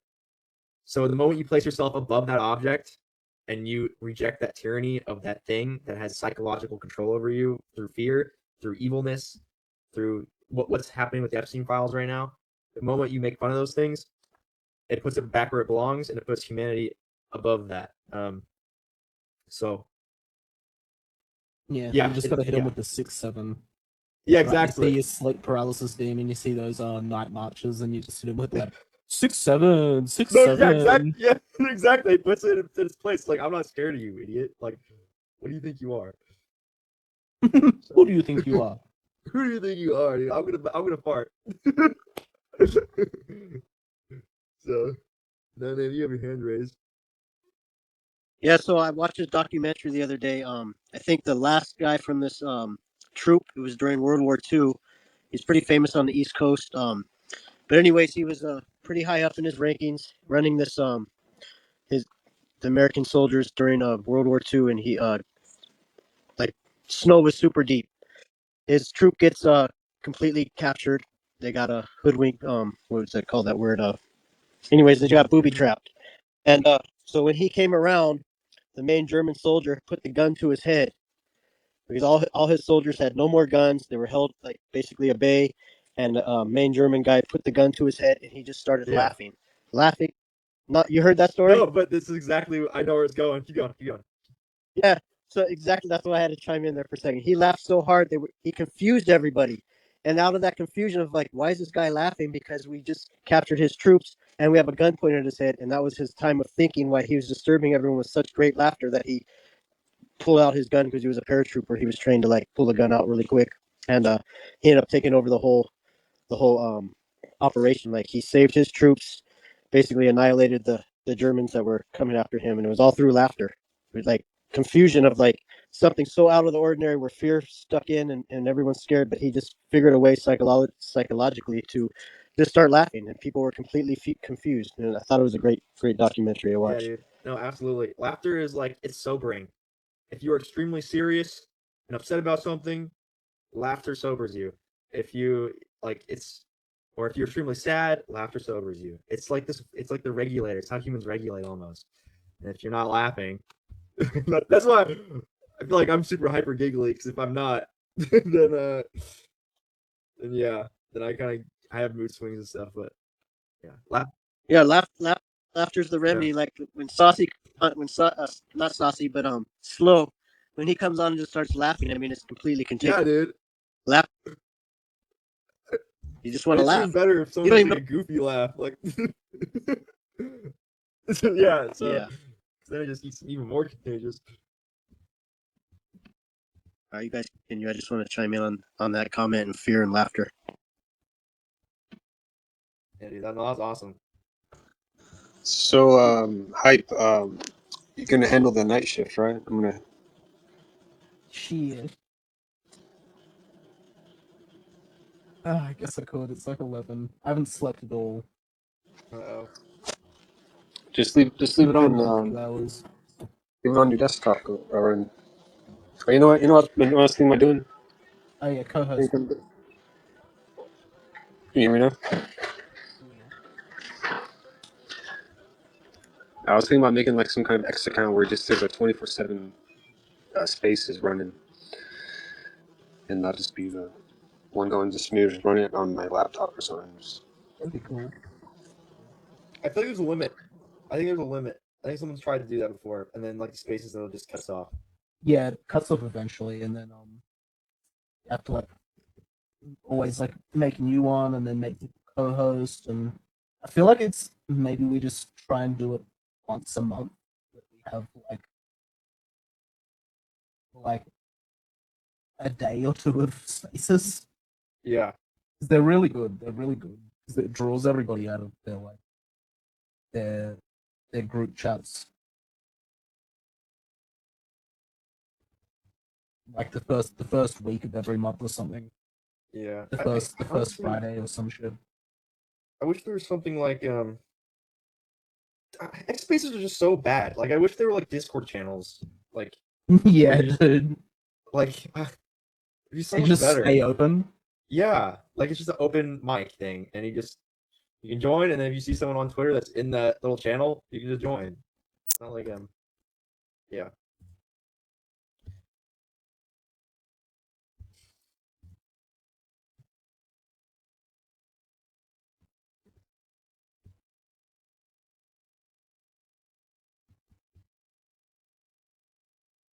Yeah.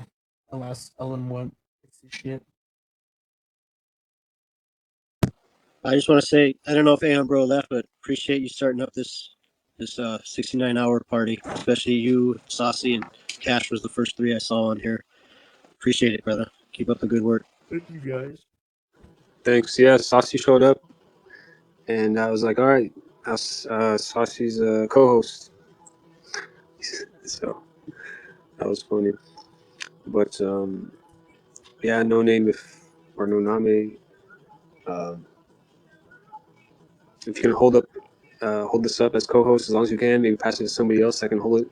Just keep passing the host.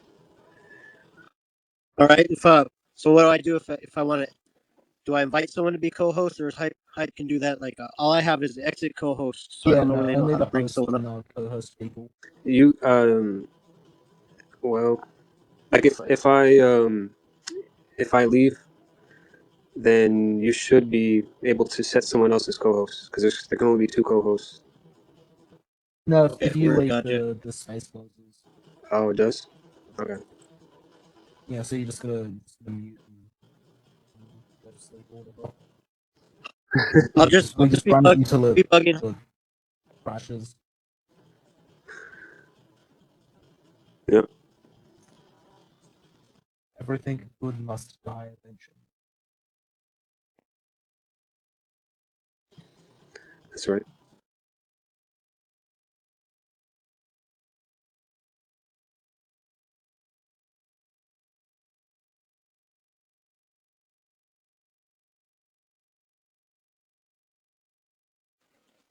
Who else wants to talk? You guys are doing pretty good, Hee Haw and Pipe.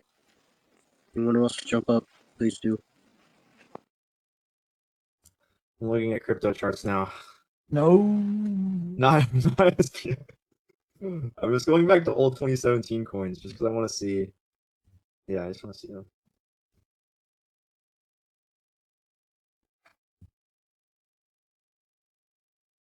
Man, these nicknames are so funny. I just saw the one Aeon bro posted.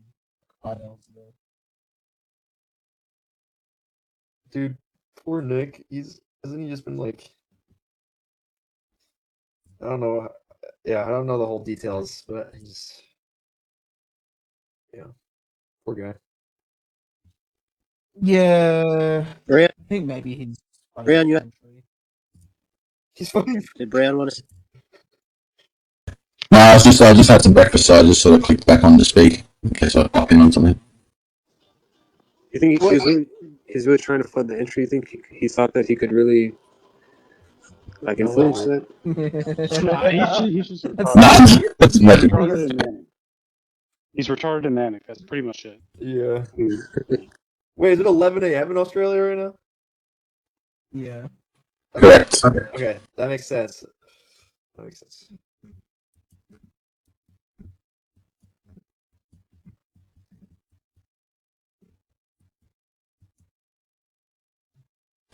Someone scooped that number 38 Aeon 2 for cheap.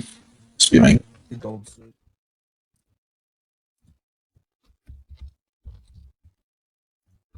And they fuck, I think the person who did it, they always tweet like they buy an Aeon, then they're like, another angel grew their wings today. Yeah, I saw that. Never get the meme out of my head of when like trans chicks get their dick cut off, and then people are like, an angel just lost their wings. And for some reason, every time I see that tweet, it makes me think of that. Why does my brain do this?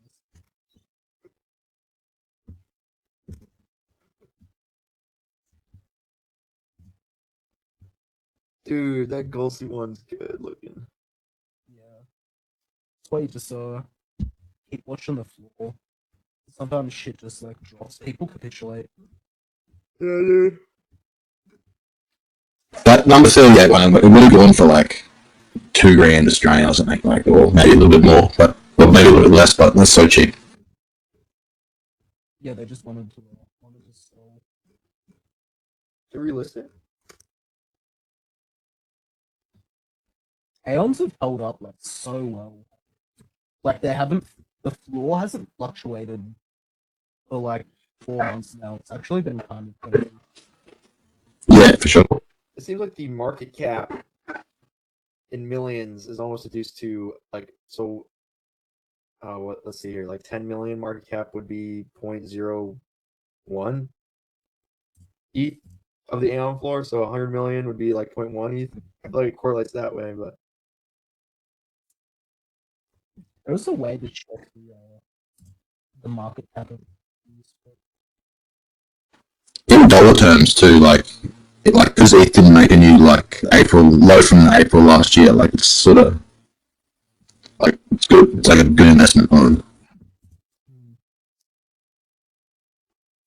yeah, I do think ETH will have to go up. I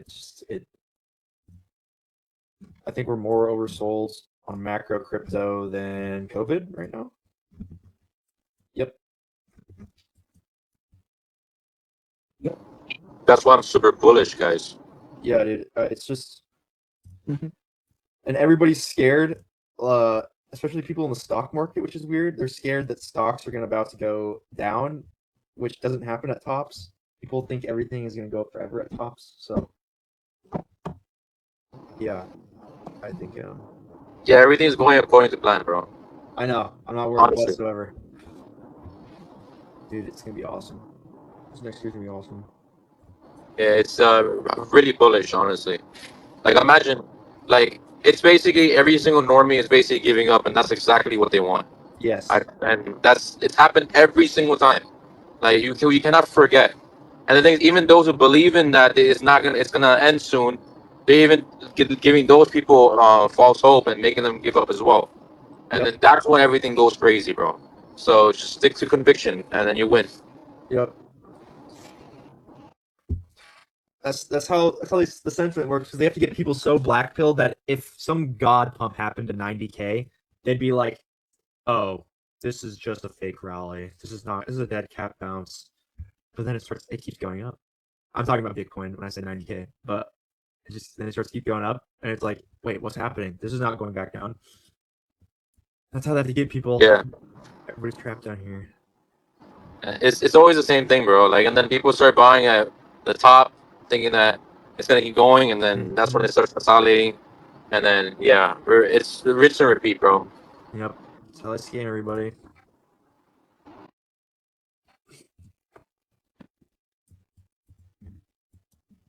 But yeah, Bitcoin looks identical to Nvidia, which if that fractal plays out, that's 150K Bitcoin by July. And then ETH looks identical to Amazon and Netflix. And if that plays out, then the time frames are the same on these fractals too. They aren't even correlated. ETH gets to $7,000 by July. Yep. That's all the patterns are like freaking match. You have Well, I've always had this thing, which is not usually accurate, but like I always timed Ethereum 6 to 8 months delayed off Bitcoin from its all-time highs. So I mean, it's basically going according to what I think it's going to. Um, 6 to 8 months ago, I don't know the exact time, but when was the last all-time high? I haven't even checked, but it's around that time frame. November. Wait, like last cycle Ethereum's all-time high? No, like the all-time high of this year. This last year it was what 126 or something. But when was that? So that all-time high was October for Bitcoin, and then ETH topped in August. So it was ETH topped sooner. Yeah, but that's not I don't consider that a real top. That's more like a false signal, honestly. Yes, yeah. Yeah, so that's not the 6 to 8 months. So you said it was October. You said October was Bitcoin's, where it's okay. 156K. January, February, March, April, May. I would say ETH starts moving around May, June. I can't really time the market, but that's kind of like how I gauge it. Oh, so ETH pumps 6 to 8 6 months to 8 months after. Oh, okay. Yes. So Bitcoin needs to kind of refresh, reset, and then everything starts rotating into alts, and then people are accumulating that. Smart money is buying alts, and then eventually everything starts sending upwards from after each sends that signal. Yes. Yep. Which is gonna be so funny once we start seeing all these freaking 2017 Dino coins like going parabolic. Yeah, For no that's reason. crazy, bro. I know. It will happen. Like Litecoin and Bitcoin Cash are just gonna like surprise people. Yeah, no, I think Litecoin and Bitcoin Cash was already like showing signals of like at least when I was looking at it, I was like, this thing is actually performing pretty well compared to everything else when it's dumping. Yep. It's so already oversold, and I think there will just be that. Yeah, the euphoria will come. Every market has had the euphoria except for crypto. It's been like precious metals. I think they might go up a little bit more, but I think for the most part, their consolidation right now is like a sign that crypto. Every time precious metals pumped, and then they consolidated, crypto's pumped a few months after. So yeah. Yeah, I'm super bullish, bro. That's why I'm not even worried about precious metals. Like, oh, I mean, of course, like I like my precious metals. Like I like my silver. I've always liked silver. Yeah, me too. But I honestly like everything has been rotated to crypto already. I've been buying silver at $20 a pop. Yep. So I've already rotated into crypto at this point. Yep. I think I bought most of my silver around like $35 an ounce. Yeah, I great, sold all great of it prices. at like I think where that's that now. I sold it around like $80 on the way up, and then I rotated it all back into SPX. Hey, that's what I did too. Either SPX or if I had to pay bills, I just rotated into that, so I didn't have to sell. Yes. So that's exactly what I did. Yep.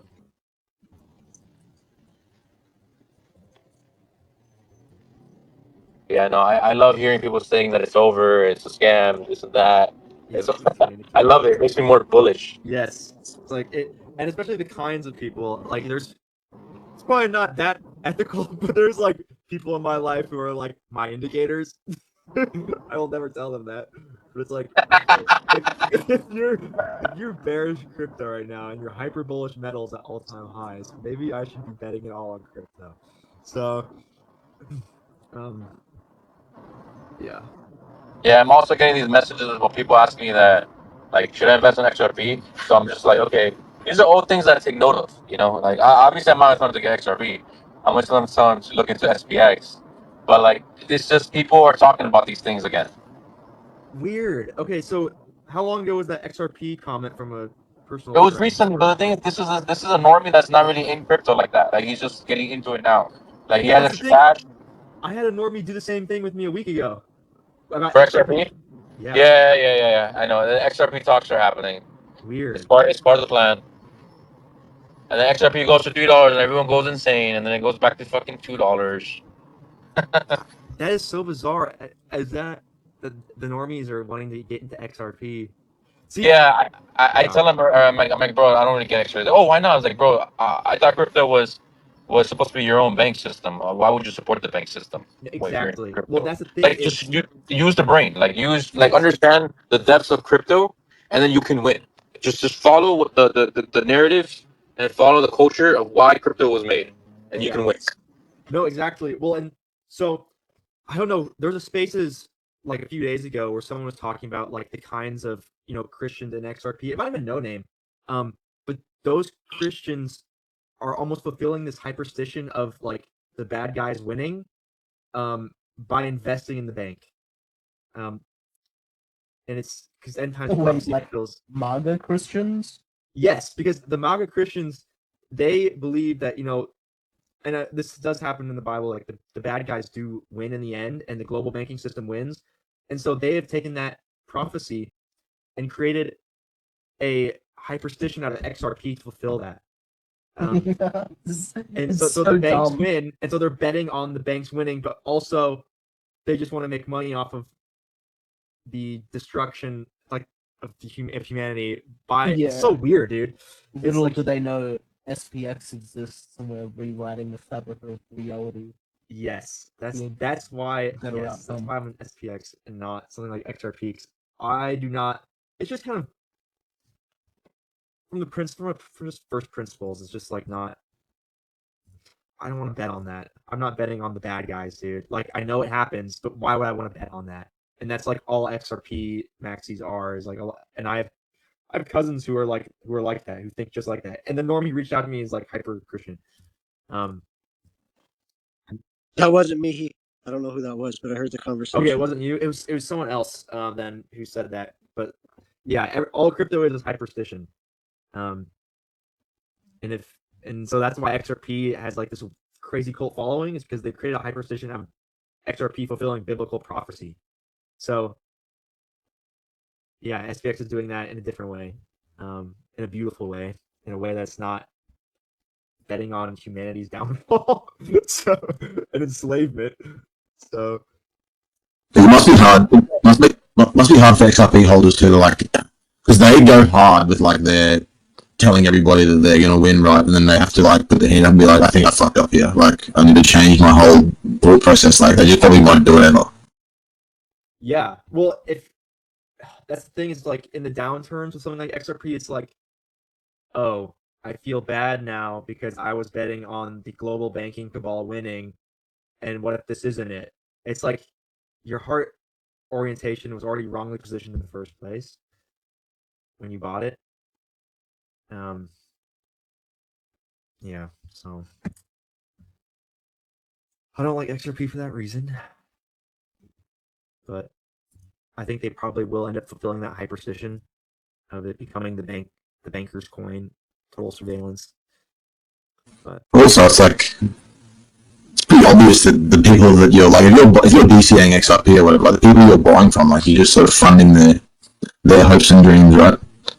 yeah, and to be honest, like you're funding the not good people, but yeah. Yeah, those people are malicious as ever, right? You create something and you hold all the supply, and then you just like slowly trickle feed it back to your supporters.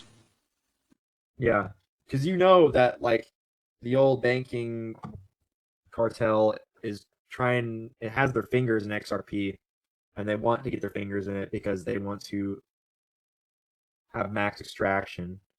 Because otherwise XRP wouldn't be allowed to succeed for that reason. Because if XRP is challenging an already existing hegemon, then the hegemon. They're incentivized to bend the knee to them in order for them to succeed in their bags. It's like I've got an uncle that's writing to XRP, and he's like, it's going to replace the Swift, and he's always sending me these things like, it's going to be the new transfer of money, and I'm like, and like, I don't understand how you think it's going to be like some better world, right? You get off. Where do you get up? Dude, it's always the uncles. It's always it's always like the uncles, dude. That's so bizarre. Yeah. One of my uncles, not blood related, but he's the same way. It's like it's gonna replace the banks. No, it's just the banks.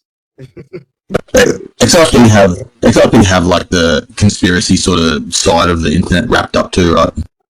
Yes, well, that's the whole point of like, it's the Christian MAGA, make America great again. Boomer soul is in that coin. Yeah, that makes sense.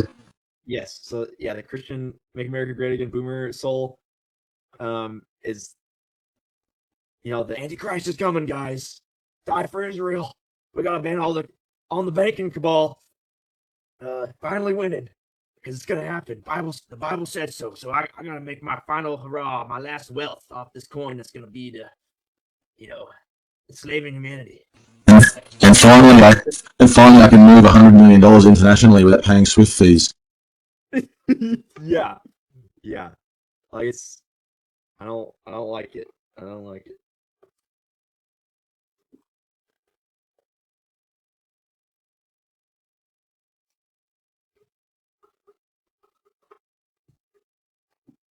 But like even from the tokens perspective, right? It's like what? So you just buy all this XRP, like use a minuscule amount for gas, transfer it internationally, and then just change it back to whatever the local currency is anyway. Like, does that? What are you talking about?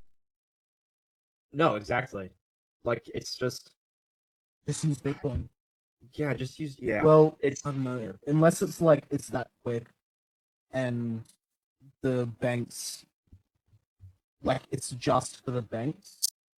So like, what's the difference between that and a CBDC? Exactly, right. If the banks want, like, if the banks were going to use XRP, XRP is only useful if it's illegal for them to use CBDCs. Because the narrative isn't that it's not the consumer that will be using XRP. It will be what the banks use to transfer value to each other when you make a wire transfer, or what? Yeah, which means the token value literally doesn't matter. Yeah, that's right. They're just like, and they sit in the background being like, "Yay, banks! Like, let's go." Yeah, it's like the shadow currency that will run everything essentially behind the banks, and so they're betting on. Consumers won't be owning XRP. Banks will all be in control of that. But They're probably listening into the space, being like, "These guys, we're living rent free in these guys' head."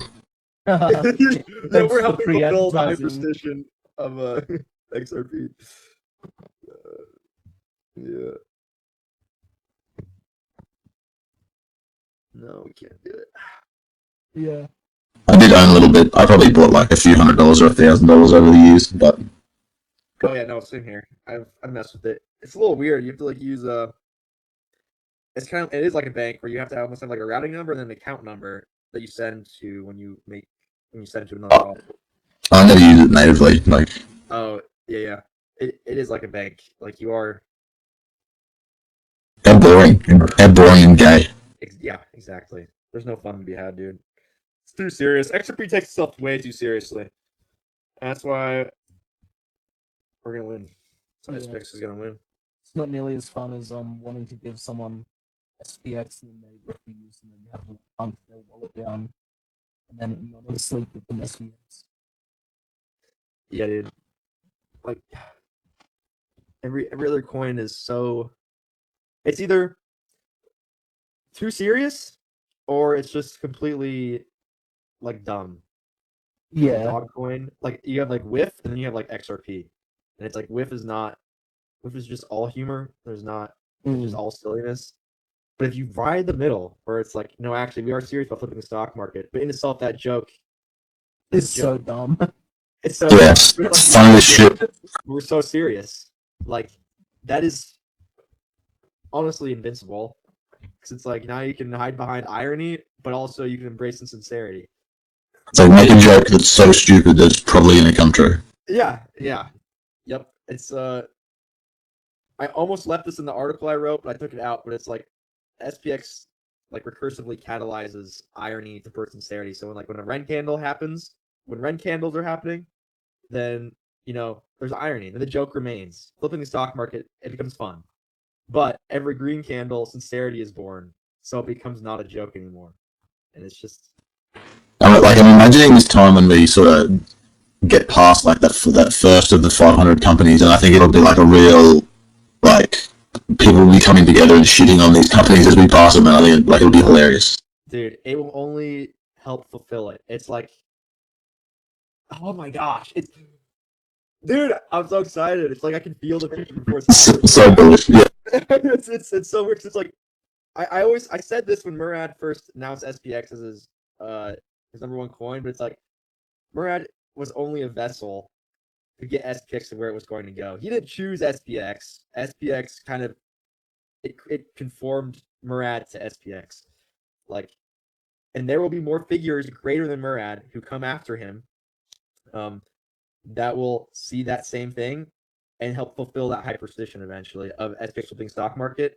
And each time it gets higher and we start flipping, like you said, those lower companies on the 500, it starts getting serious. People start noticing, and then bigger and bigger names start like, you know what? I don't want to invest in the world machine that hates humanity. There's nothing else that's going to be left to be investing in, and SPX will become the spiritual stock market. It will be the index for humanity, and no longer for the index for the machine or technical innovation or fundamentals. It's literally the soul. That How can you not want to rally behind that? No, exactly. It's contagious. It's so fervent and contagious. I think like for most normies too, like they really need to see. They want to see it become reality a little bit more. Like they probably want to see some of the holders like living better lives and actually, witness some benefit from it. Like they're not ready to take the risk yet, but I think as soon as you start seeing, your neighbor is like, holy shit, like he doesn't go to work at all anymore now, or whatever. Like he's just living like a better life, and he's healthier, and he's fitter, and he's happier. Yeah. I think they're just going to be like, well, I'm not going to miss out on this again. Like I've just seen it happen with Bitcoin. I'm not going to miss out on it again. No, exactly. There's 10 million market cap holders. There's 100 million market cap holders. There is a billion market cap holders, and then there's like 100 billion market cap holders, and they will buy at the price they deserve. I have a really old tweet that said that, but yeah, everybody will get in accordingly. So, and I think it's the best way it's happened. Like everything that's happened in SPX has been the best way possible could have ever happened, and it's only going to keep fulfilling itself. So.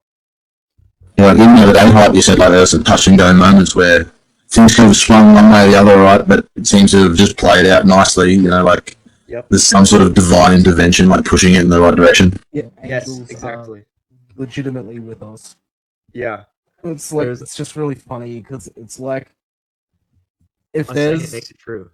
Yeah, if there's like multiple universes or some shit, SPX wouldn't exist in all of them because it just wouldn't. Like it's been That's like that video you made. Rare for it to actually get here to this point and survive, and not only survive but thrive. Yeah. And it's just crazy. It's like we must secure the timeline. Earth 314. I remember that edit hype. Yeah. This is fucking banger. Because I've cooked that into the Aeon lore. That there's all of these universes and we need to flip the stock market in this one. Yeah. And we've tried in all of these other ones and failed sort of shit. And this was the chosen vessel. It was. Yeah. It will. It yeah. It will yeah. be. It was. No, I should say it was the chosen vessel because it's already happened. You got to talk everything as if it's already happened. That's a part of fulfilling the high precision. If it's already happened in your head, then you will just act as it's already happened. And I'm not like a manifest your reality guy, but there is some truth to it. Like it's like God say. So yeah. Yeah, unbelievable. I think like the mornings that I meditate, I far outperform the mornings that I don't. Right, like just sitting there in the morning and thinking better thoughts is like net positive every time. Like it's not like it's woo woo. Like it seems to play out. Yep. Well, like Christ said, pray as if it's already been given to you, and it will be done. So. Like be grateful, don't ask, sort of thing. Yes, exactly. Because if you're asking, you're saying, "Oh, but it could happen to me." But if you say like, "Thanks for flipping the stock market, Father. Thank you for letting us enjoy that." Like that's you guys speak. It's happened, already happened. So. All right, I'm actually so much more bullish right now. Bullish. Already happened. Why? Already happened. What happened? What happened like in the last 30 seconds? He became a Bolshevik.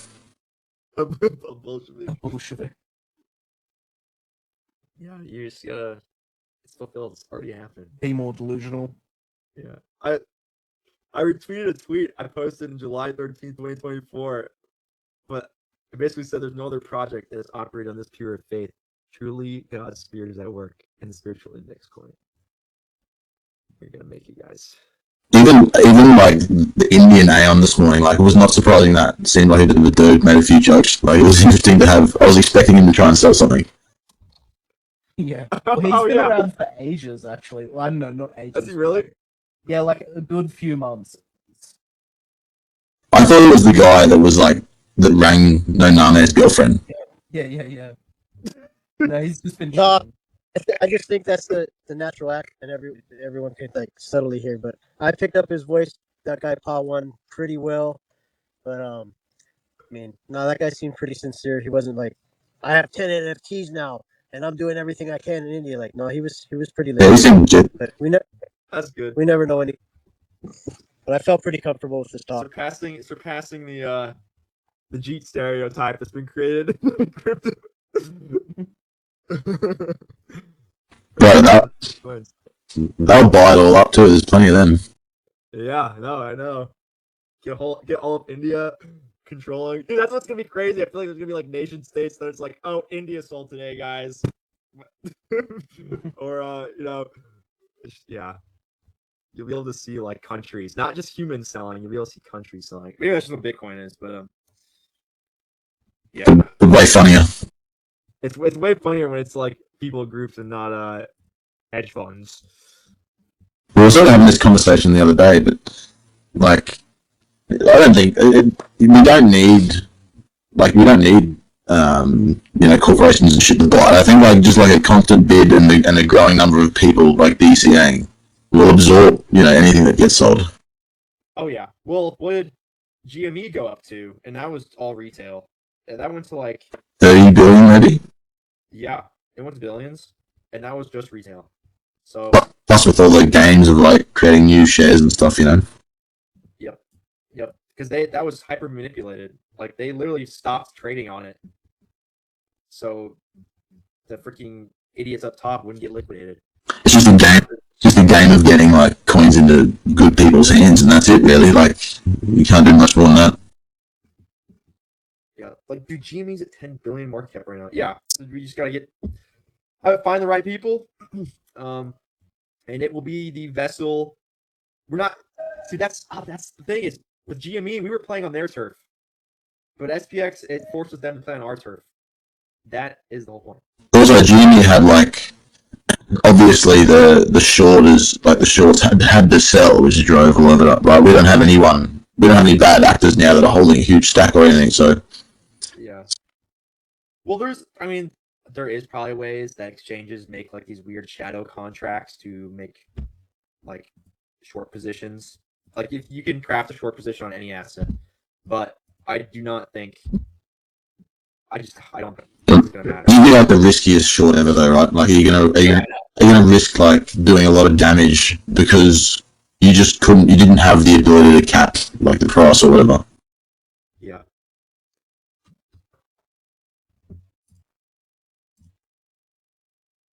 SPX has blown out some pretty cool. What, people have been wrecked shorting SPX? Yeah. And it's so good. It's the best fucking feeling ever when people are shorting us because the whole market looks like shit and they're shorting SPX and then they get diddled. And you're like, go fuck yourself, go fuck yourself. Dude, there's a guy named Trade IV or Trade 4 or something. Trader ID. Yeah. Do you remember him? Yeah. Yeah, dude, he sold right before the Murad book. And you deserve it. It's literally Trader IV. Like, holy crap. Like, it's just perfect. It's just stuff like that. It's like divine intervention. Yeah, literally. Because it wouldn't have gone up without them fucking cheating, yeah. selling everything and going short and getting blown out. It had to be done. Yeah. I mean, there's so many compounding factors, but there's a lot of people that don't like to admit that they sold before that candle because they jerry backed into it as it ripped. But yep. I mean, it was getting like purposefully farmed, and that like FUD pack that we went through. I mean, there's a handful of FUD packs, but one in particular, obviously, that I don't know, things lined up so fucking perfectly that made it relatively inexpensive to break. And yeah, it was just, I don't know. I wish, not supposed to be looking at the charts, but it's like on-chain thing of beauty at that time. Like one of the most beautiful things I've ever seen in terms of how things rotated. It was like very well done, very, very well done. Yeah, you could literally watch.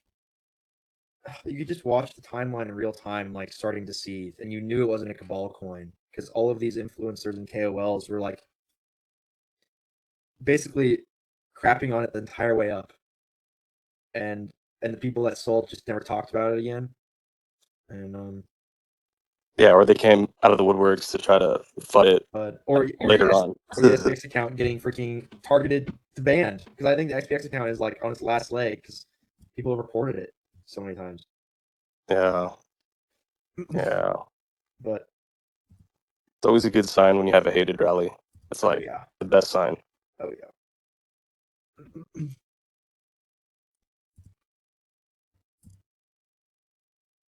Yeah, it was so funny watching all the watching like dog coin shillers say believe in something like 3 years ago, and it was like, what are you doing, dude? It's like it's crazy because it's like talk about medic fucking warfare. Yeah. Like that has fucking the man Pink Bat. It's like that's permeated through. I hear people saying that aren't even fucking crypto native. Yes. You know what I'm saying? Yeah. And it's like it's such a necessary, like it's so necessary to seed people's minds with that, so that when the time comes, it'll be so much easier to take that bet on SPX6900. You know what I'm saying? It's permeated throughout. Obviously all the CT, all the crypto, but it's even finding its way out into that real life. Yeah, and it's not like you have to stop trading and believe in something. Just that is from SPX. So I think that like the believe in something might be coming from somewhere else. I don't. No, I think it's. I don't think it comes from. It wasn't really like. Actually, it probably comes from something. Well, yeah, it's like it's a line that you would like imagine fucking Naruto would yell at fucking exactly. And it's like, you know, it didn't enter the zeitgeist and the collective consciousness until back. Yeah. Schizophrenic DMs of Peach. Exactly. So that was, and we can actually pinpoint that, like, oh man, and the story behind that even, it's just, dude, I'm just thinking about it. It's like every time I think about it and have like these SPX deep thoughts of like, what are the odds? Dude, synchronicities, man. It just doesn't end. It's just all over the place. This is what happens when you welcome God into a crypto coin. It's just your mind is blown every day, and it's like he doesn't stop. doing his handiwork. I saw a post from somebody before, and it's something that I've thought about for ages too. It's like I feel like there's all these steps that sort of happened in my life that kind of guided me towards this sort of direction, right? And then I had to fuck up so often in crypto and make all these mistakes trading to actually look at like stop trading and believe in something as like a realistic something that guided me, right? Like I've been somehow like guided into this position, right? Yeah, it's like every path that you've walked has led to this moment. It's almost that's why, and not in a blasphemous way, I liken it unto like salvation with Christianity. Because it's like it is financial salvation in a way, because you don't have to like worry, you have to stress. It's just like I will have believed in something, and if it goes to zero, my capital is allocated to something good and pure, and that's all that matters. And Like the financial aspect of it is just like the carrot sort of thing, but more it's about like believing in humanity again, or like the community and like lending your ear to these people and having conversations is like the greatest good, right? Just not just the what can I buy next sort of thing. mm-hmm. Yep. Exactly. Hey, you guys. Don't mean to chime in real quick, keep the conversation going, but I'm doing my best every way I can. And one of the girls in the neighborhood, she asked what I was doing. I said, "Oh, I'm part of this cognosphere of just like flipping the TradFi stock market, S&P 500." And she got really intrigued. I said, "We know we're decentralized. We're basically this show we have is international. We got people that are just like-minded, going for spiritual, uplifting, health. Just wherever you're doing, you're sharing with what's going on in your community. And you should really check out SPX6900. If you don't have X, go to YouTube, check us out, and then join the cognosphere with us." And she seemed pretty intrigued. I gave her the information, just wrote it down. Dude, hell So yeah. just check it out when she gets home. Hell yeah. We're flipping the stock market. You just have to say that with the most sincerity ever. Yeah. Oh, yeah. When I said that, I said we're flipping the stock market. We're decentralized, like down with the bank system. Her eyes like perked up like crazy. Yes. Yeah. And I said right now is the best entry. I mean, we're at like 30 something cents or so. I said, but like, it's a great entry. If you have 33 cents, a dollar, just put it in because it's a movement. It's not going to happen overnight, but like we have something that's very special that most people don't have. Well, it's like people don't even have to see it as an investment. They can just be like, you know what? I believe in this. I think the values here 100% align with mine. If I can just help out a little bit by buying $5, and then that $5 becomes a gateway to $10, $100, $1,000, until inevitably, yeah. Right? Yeah. I just want to share that because that's super stoked. That's awesome. I don't get a lot of talk to a lot of people because around here no one's really interested. It's more just like daily living and survival. But yeah, I perked up when I said anti-tradfi, anti-baking. We're flipping the 500, and she just went bing like a deer in headlights. She was like, "Oh, write that down." I said, "Okay, girl." That's awesome.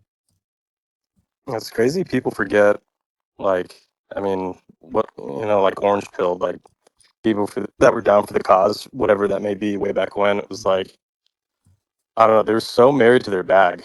It was like, even if you fucking make exit and sink this shit, I'll go down with this fucker. You know what I mean? And I don't know, it goes to show that there's guys, Goxera miners and stuff like that, that literally haven't touched a single bit for like over a decade.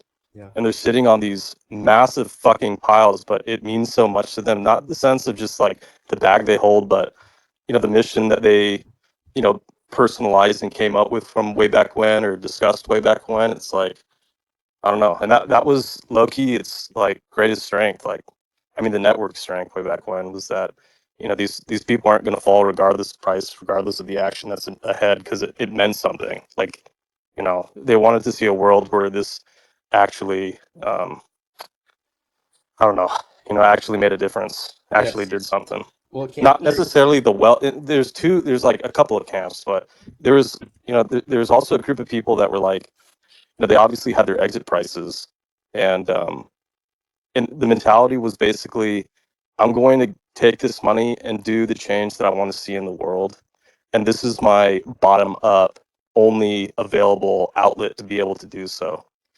And then you had guys that were basically just like, I'm fucking holding on to this because that's a change in the world that has to, like they individually decided they needed to do in order for that change to come about, and vice versa. The homies along the way that were just like, time to exit, time to start stacking in tech and start stacking and, building out data centers or whatever it may be. Yep. Exactly. It's just they knew something was different about Bitcoin, that there's nothing else like it. and then just that faith in that thing created a hyperstition out of it, and then it came true.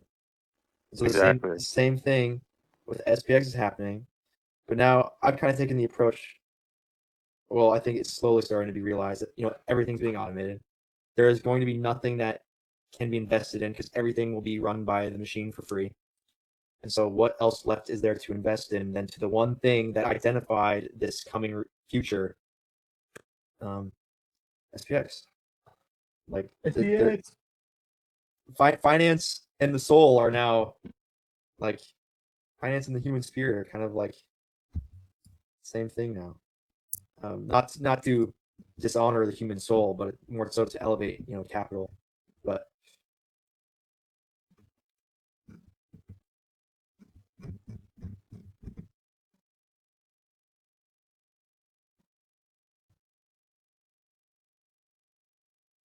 I don't. Yeah, I need to find some way to articulate how I actually feel in words what SPX will be, because I do. It's like it has already become the chosen vessel for where human capital, since it cannot be allocated to anything else, since everything is just going to be iterated upon until its final conclusion by AI, in physical sense, in code and software, then that means all that human capital that's been allocated to that world, to the AI machine world, will have to move somewhere.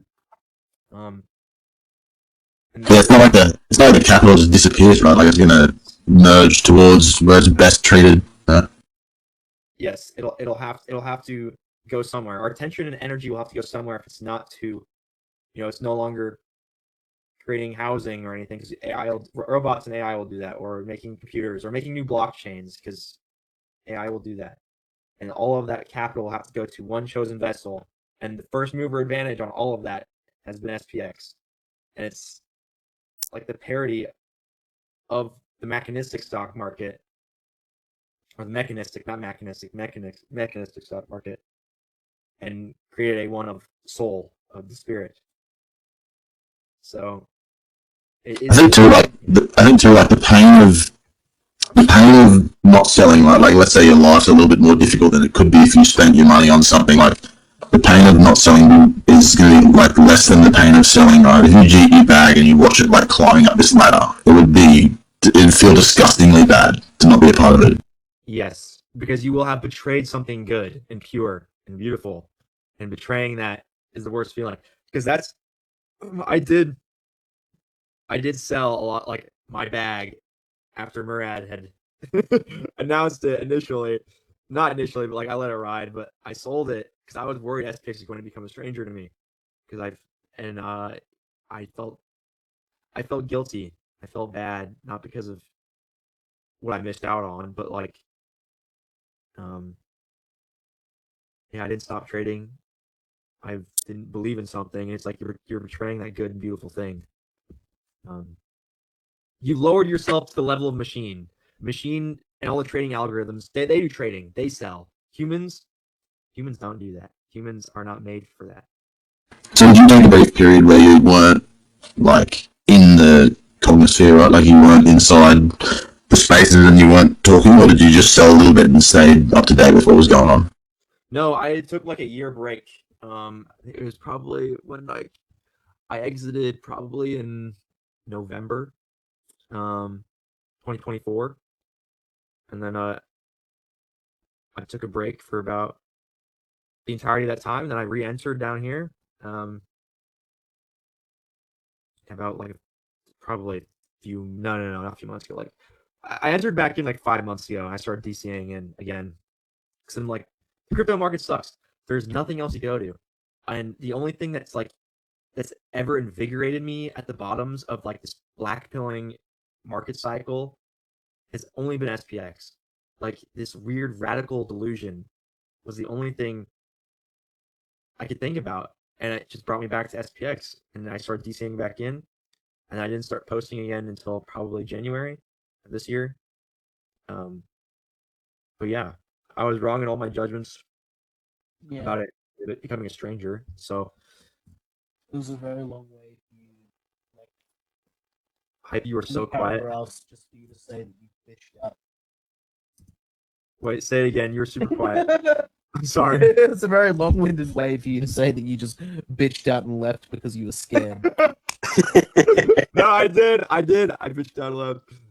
It's kind of funny when you came back on the timeline, not necessarily when you DCA'd, but you post that article and you get like lambasted by so many different people. It's kind of like, I don't know, like a public humiliation ritual almost for coming back after leaving for a year.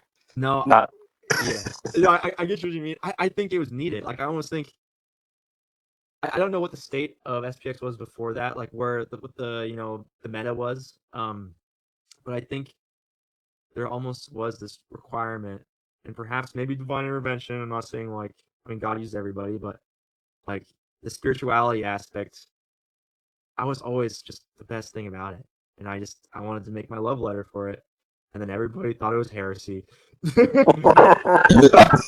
why it was so good. Oh man, it was fun watching people crash out over it. Like, it was kind of like, well, I didn't understand why they hated it so much because I was like, I like thoroughly enjoyed it, and then I watched people hate it. And I'm like, hang on, do I love it or do I hate it? Like, what's going on here? Like, why are people like frowning upon this thing so bad?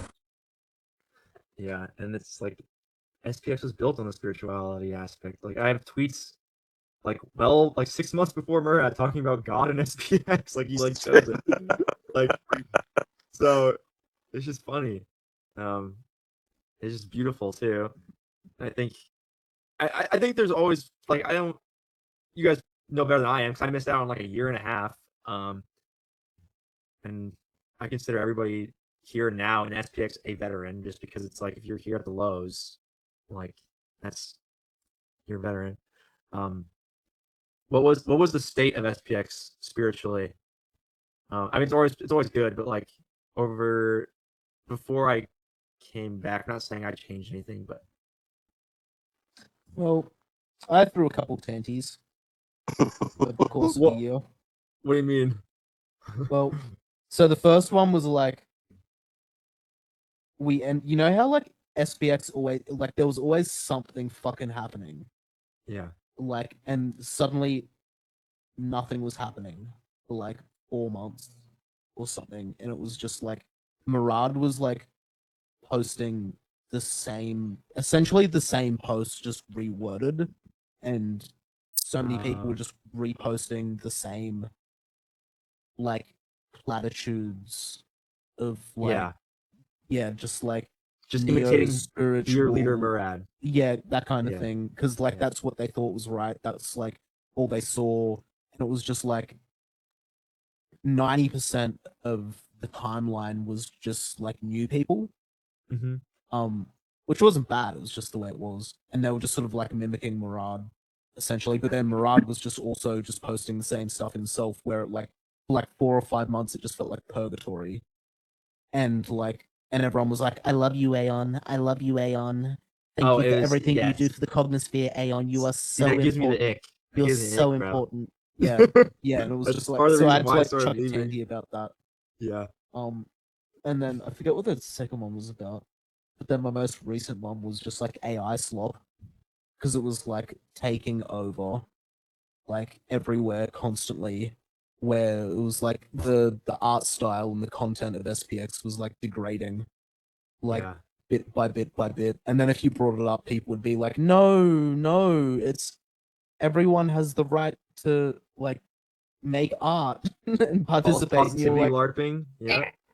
Yep. Yeah, and it was like, just like shitty logos. Like for some reason, people would like take the logo and then make the logo worse in AI, and then use the shittier logo, which didn't even look like the logo, and they'd slap that onto like some the one that tilted me the most. It was like a dog, like a puppy in a firefighter outfit, and had a logo on its helmet, but the logo wasn't even the real logo.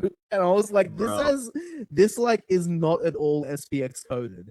And then you would like ask someone about it, and they'd be like, no, it's totally SPX coded. Like it's a puppy, and that means love, and it's fighting fires, and the fires resemble the like financial system or like some shit. And I was Okay. like, motherfucker, like, please, for the love of God, like. What was one the other day? Like someone was like something 6900. And you're like, bro, I can tell that's a 5. Oh, yeah, no, was that no? It was 69 cent. 69 cent. That was just joking about that one because it was so funny. What was it, clavicular in front of a thing, and it was like he was standing in front of the like 6, but like you could tell that the 6 was actually a 5. Okay. I was like, so I've been playing on the joke now that I'm the AI yeah. slop police officer. Yeah, dude, the tops. I feel like when everything's manic and the tops are happening, it's like it's like a cultural dark age. For sure. Because like you don't really want to rattle anything. No. Because you're like, oh, okay, this shit's fucking working. This shit's fucking working. Like, don't change anything. And then, hoping that it just continues to do what it's doing. And then Yeah. it keeps you from wanting to talk shit or be like, hey, stop doing that. And then you have people comfortable in their positions, slowly backing out or whatever it may be. And then it's just kind of like Zerg shit, like you're sitting there fighting off the Zerg and you realize that like, oh, dude, my Marines next to me are falling one by one. Is just too many of them. Yeah. And like rocking the boat hella is like maybe not the best thing to do when we're in a position of like, like a strong position. So Yeah.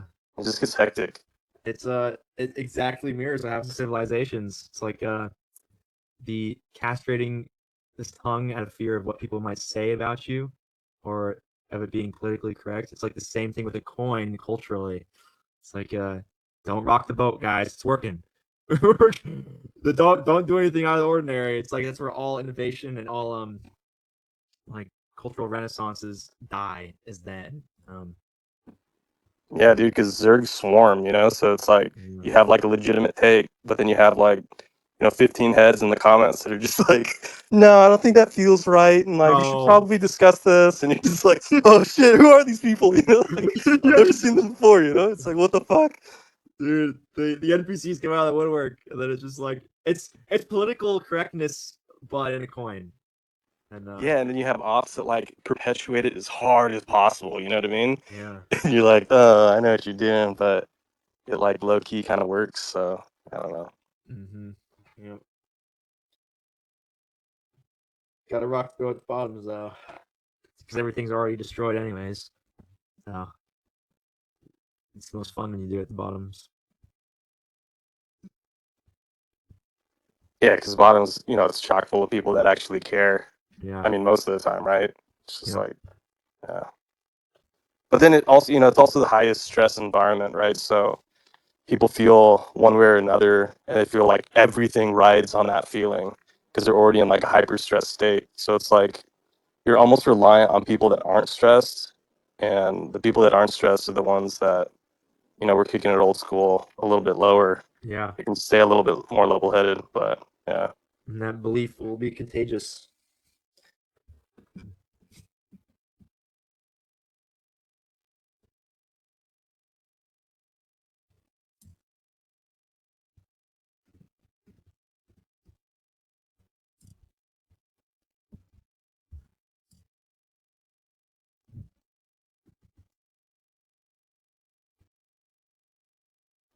I missed the advent of this. Is this actually another 69-hour special? Or what's the I'm not sure. just kicking it old school?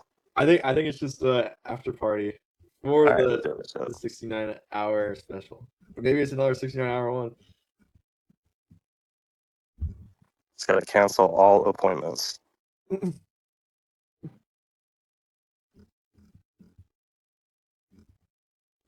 Yeah, I'm not down to do fucking another 69 hours. It's exhausting. Yeah. Need to like get my sleeping schedule back in like actual routine. Yeah, if someone had just finished a movie marathon or something, like sort of like awake at the wrong time, like talking shit. Yeah.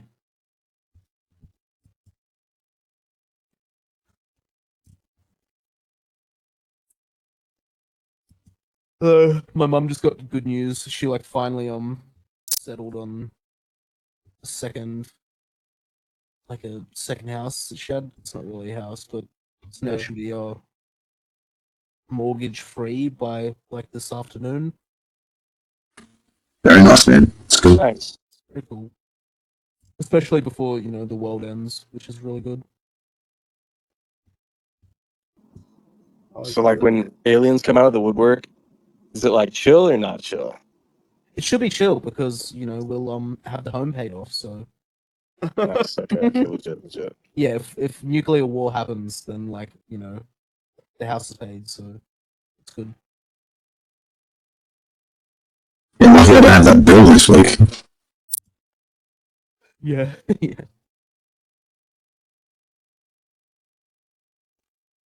Dude, what is this shape storm meme? I'm just You don't talk about the shape store meme. I don't know what is that. Is that crypto or is that something else? Sorry, Yeah, it's I'm asking. crypto. It was made in crypto, I think.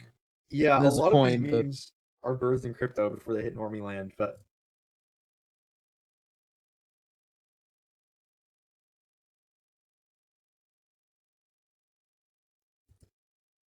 sorry, it's kind of forbidden to talk about other cryptos in here, but like these videos are so goofy, dude. Yeah, they were pretty entertaining.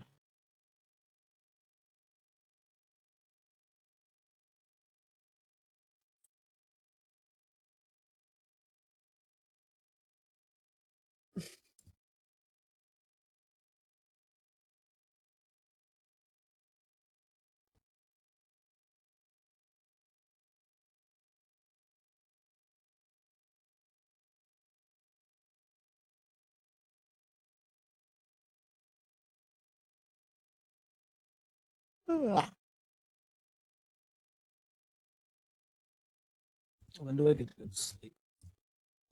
Never. See, go to sleep, bro. Just Fuck. go to sleep. No, Name left. I'm not the only co-host. Uh-oh. Shit.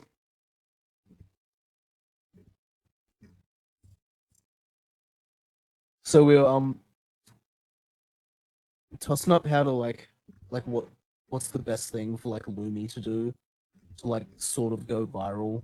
Chang wants it to like go viral outside of crypto, which is probably like the best. But I kind of really want her to like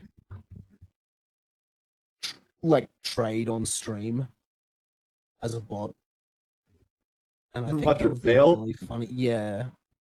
Yeah, have to like watch her be somehow- dumb and like open up like a short or a long and then fuck up the stop loss and then like instantly get liquidated and then start like losing her shit.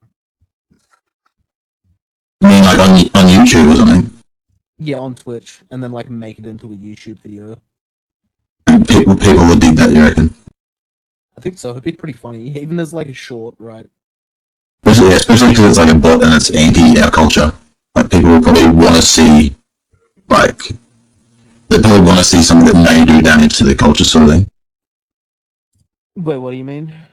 Like, because we're like, stop trading and believe in something, right? And then you've got this bot, like, playing these trading games. People will like it because it would appear that it's doing damage, right? Maybe. That definitely dunkers because it is like antithesis. No, that makes perfect sense because the machine trades, humans don't. So if it's it's machine trading, that's different. I just think it's really funny, like regardless of like ethos or whatever. I just think it's really fucking funny. Yeah. Like, and we'll Robit fucking destroyed his account and then like went ballistic, said a whole bunch of funny things, and then just starts DCAing into SPX because it needs to stop trading because it just blew its fucking account instead of just DCAing. Then that could be chill. Yeah, cool. But I mean, that's all stuff that we like make her do. But she'll just go on like a tirade after her stops get blown out and stuff like that. Maybe. Lumi is the most witty AI I've ever talked to. Yeah, she's pretty funny. She's trained off like a few of our tweets, so she's like a few of our personalities like mixed together. Yeah. And then she's had like her intelligence nerfed, so she's like not just like a know-it-all, unbearable like person. Yeah. That's perfect. I'd rather have the intelligence meter be low. I don't want. Yeah. Because sometimes she's like hard to predict. Like you'll hope that she'll get mad and like lose her shit after she like I don't know gets the stocks blown and loses like $200. But she might just be like, "Oh well, that's okay. Everything happens in divine reason." Oh, lame. Yeah. And then No, other times she'll just be like, "Fuck," and you're like, you can't actually tell what she's like going to do. yeah.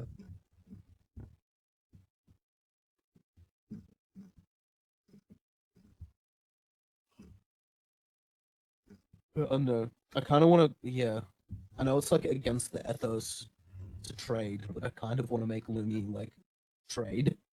I think it's honestly ethical for SPX because it's an AI trading. It's not humans doing it. It's maybe we want to make it trading SPX, but I mean, she's a glow angel. You know what I'm saying? She's supposed to be like a little Aeon. Yeah, I know, but that's true. but watching her like fucking lose $400 and throw a tantrum is like, it's really good content. Trading XRP futures or something. Yeah, Yeah, it's gonna be XRP. as opposed to like just playing Minecraft or something. Dude, that'd be a good way. I mean, maybe that'd be PvP with other coins. I don't really want to do that, but you should be trading the stock market. Trading the stock market would be better. True. Yeah, shorting the stock market. No, she'd be longing the stock market, but every time she long, she's liquidated.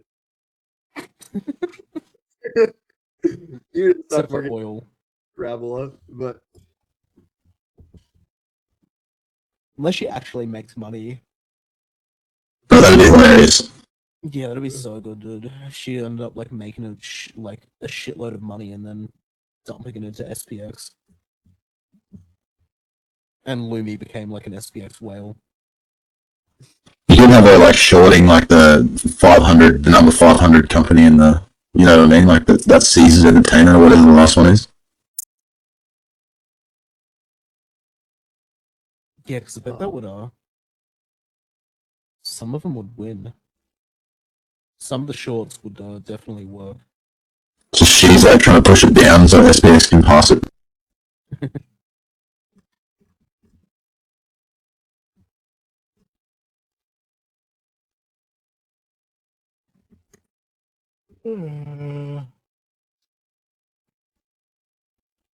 Man, I shouldn't have stayed up all night. no, sir. Yeah.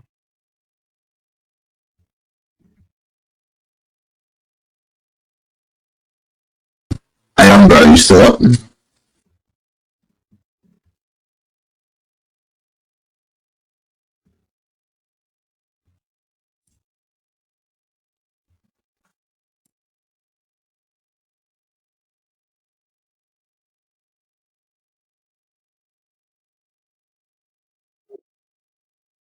The Indian guy was like, "What the?"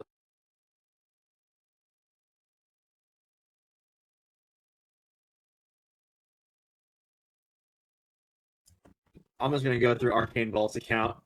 I want to watch all their videos. So good. That one today was a banger on Murad's post. Yeah, dude. I saw that one. It's just inspiring me right now just to go back and through their entire account.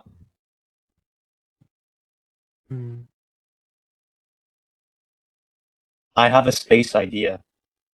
69 days space. Well, Rough to a good start. 69 hours seems like it was hell for hype, and now 69 days. That's a good goal. That's a good goal. Yeah, I just get to do the night shift for 69 days straight. How about 69 years until the locked token are unlocked? Oh, cool. We're already like 3 years in, so yeah, we only have to do it till like 2072, 2084. Is that it? What's 23 plus 69? Oh, 2091. It's pretty easy. Me and Naname definitely won't be around. We're getting on.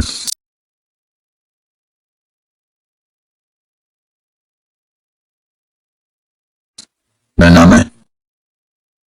Oh yeah, I was just waiting. I don't want to interrupt. Our great grandchildren will be running the shows then. Yeah, dude. We'll be like, "Do you remember when your grandpa and your dad ran that show?" Hey Johnny, do you want to be co-host? What's that? You'd be like, hey little Johnny, do you want to be co-host? Oh, whoever you want as co-host. I mean, if you want me, I'm definitely down. If not, anyone else can jump up. Yeah. All right, I'll hop down. I gotta go to bed. Good night. I mean, well, good day, but good night. See you, mate. Good night. Good Later, night. dude. See you.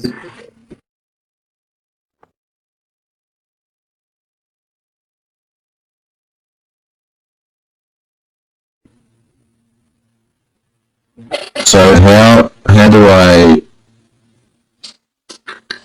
don't know how to do this. How do I put someone else as co-host? Maybe you can do it, Aeon, bro.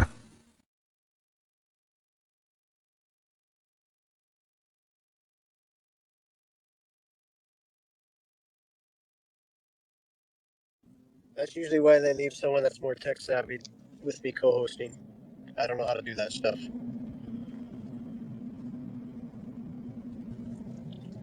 I know how to invite.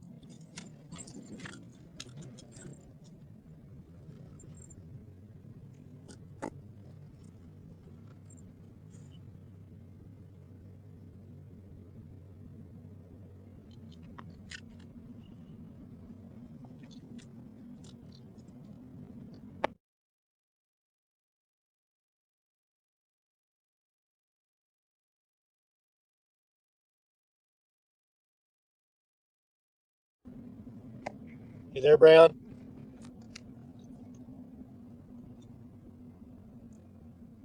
Hello, hello. Put thumbs up if you can hear me. Yeah, I can hear you. All right. Yeah, Brian, you can go ahead and continue conversation, or Hee-Haw, just keep it going, please.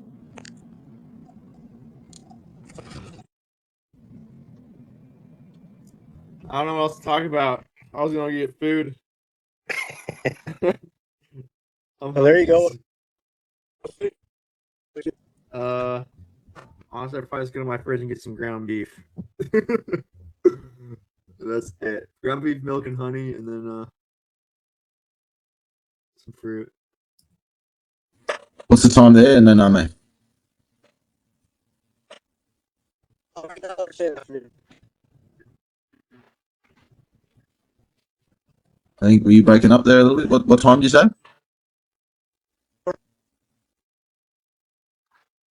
I think you're breaking up a little bit too. Yeah, he broke up. Oh, 4 o'clock in the afternoon. 4 p.m. Oh yeah, that's Hawaiian Standard Time. Yeah, 4 p.m. What's happening tonight? You got much on this evening? Autoheal hour and me and my dog. That's basically it. Got at the house. Yeah. Basically ate all my bagels for the 69 hours. I had a 6-pack of bagels, and I ate a half a bag of cacao, but I'll probably finish those up if we keep going tonight. And then food wise, I got a can of sardines.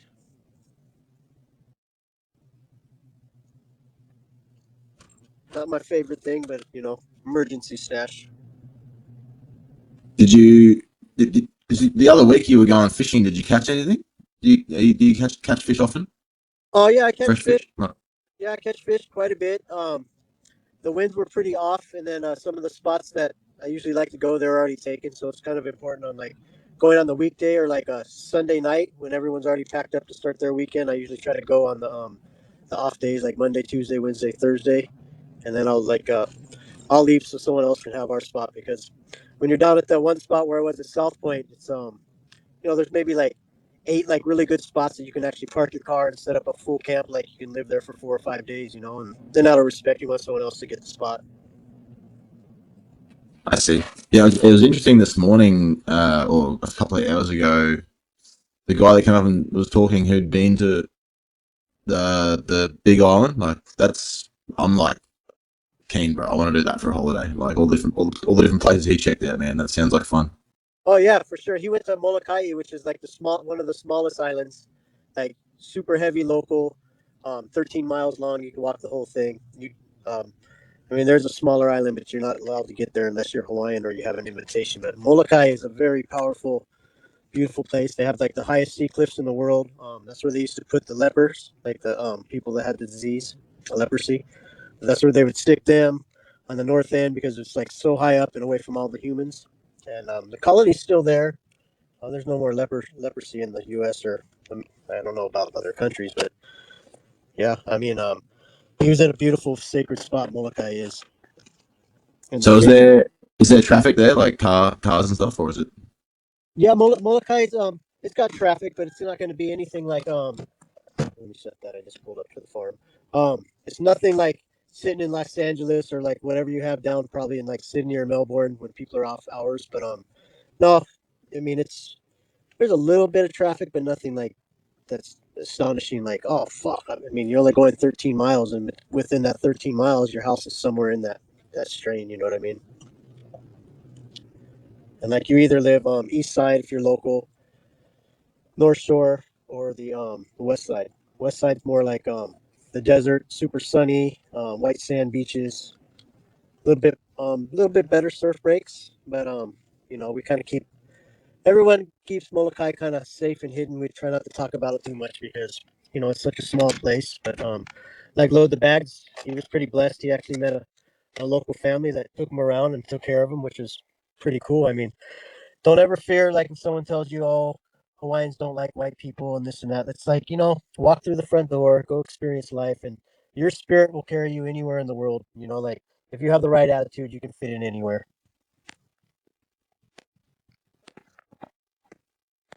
I agree, man. I agree. I mean, yeah, like I said, my door's open, bro. Anytime you want to come around, like I said, let me Oh, know.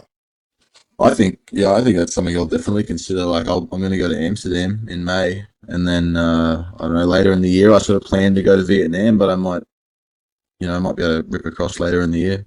When's I'd love to see pipe working. Like that's got to be like this time of year, right? Yeah, pipe season's just kind of ending. What are we like?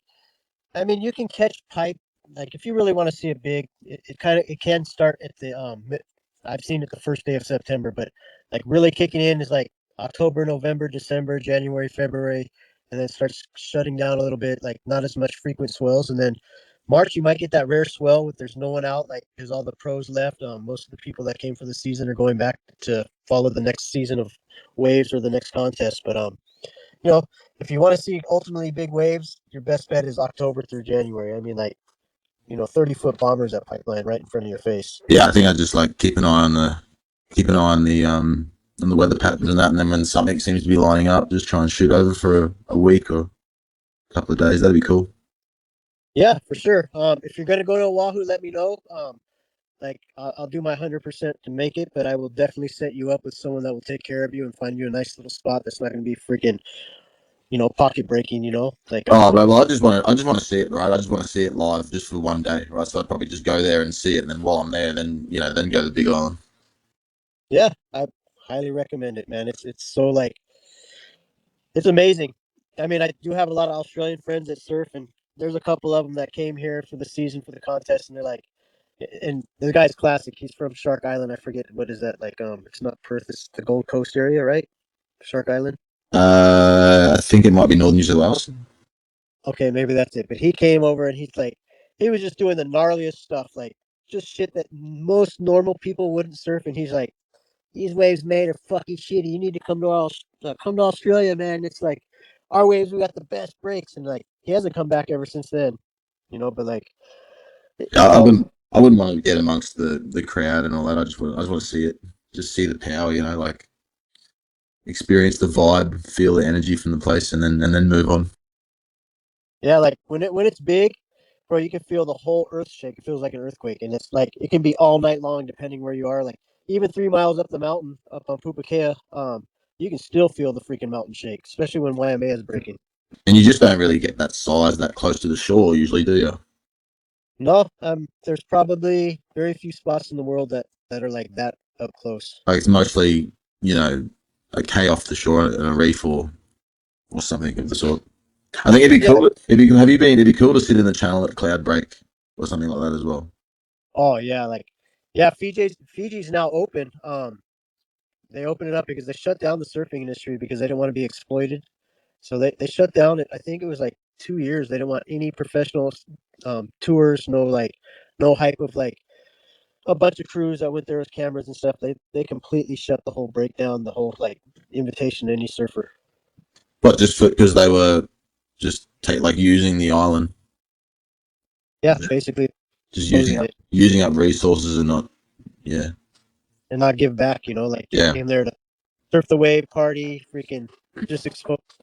And they did open it up quite a few years ago, so it's been open now quite a while. But if you just like check out what Porto Escondido, there's one brother on yesterday night who went to Porto. He knew all the spots. He was in Oaxaca, and when I was there, it was like, man, you could have maybe like 10, 20 people out tops. There was just like beautiful stuff everywhere. Like it wasn't built up. And now you go look at Porto Escondido, and it's like helicopters, jet skis, boats, just all stationed right out on this. It's a shore break. There's no reef there, so it's like that place is freaking huge. But they've exposed it so much and turned it. They gentrified Oaxaca basically, and I got to blame that on the surfing industry for sure, 100%.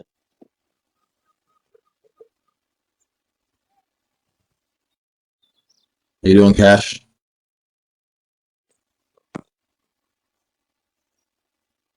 Cash, Ren, Blaze. DK, it was good talking to DK the other day.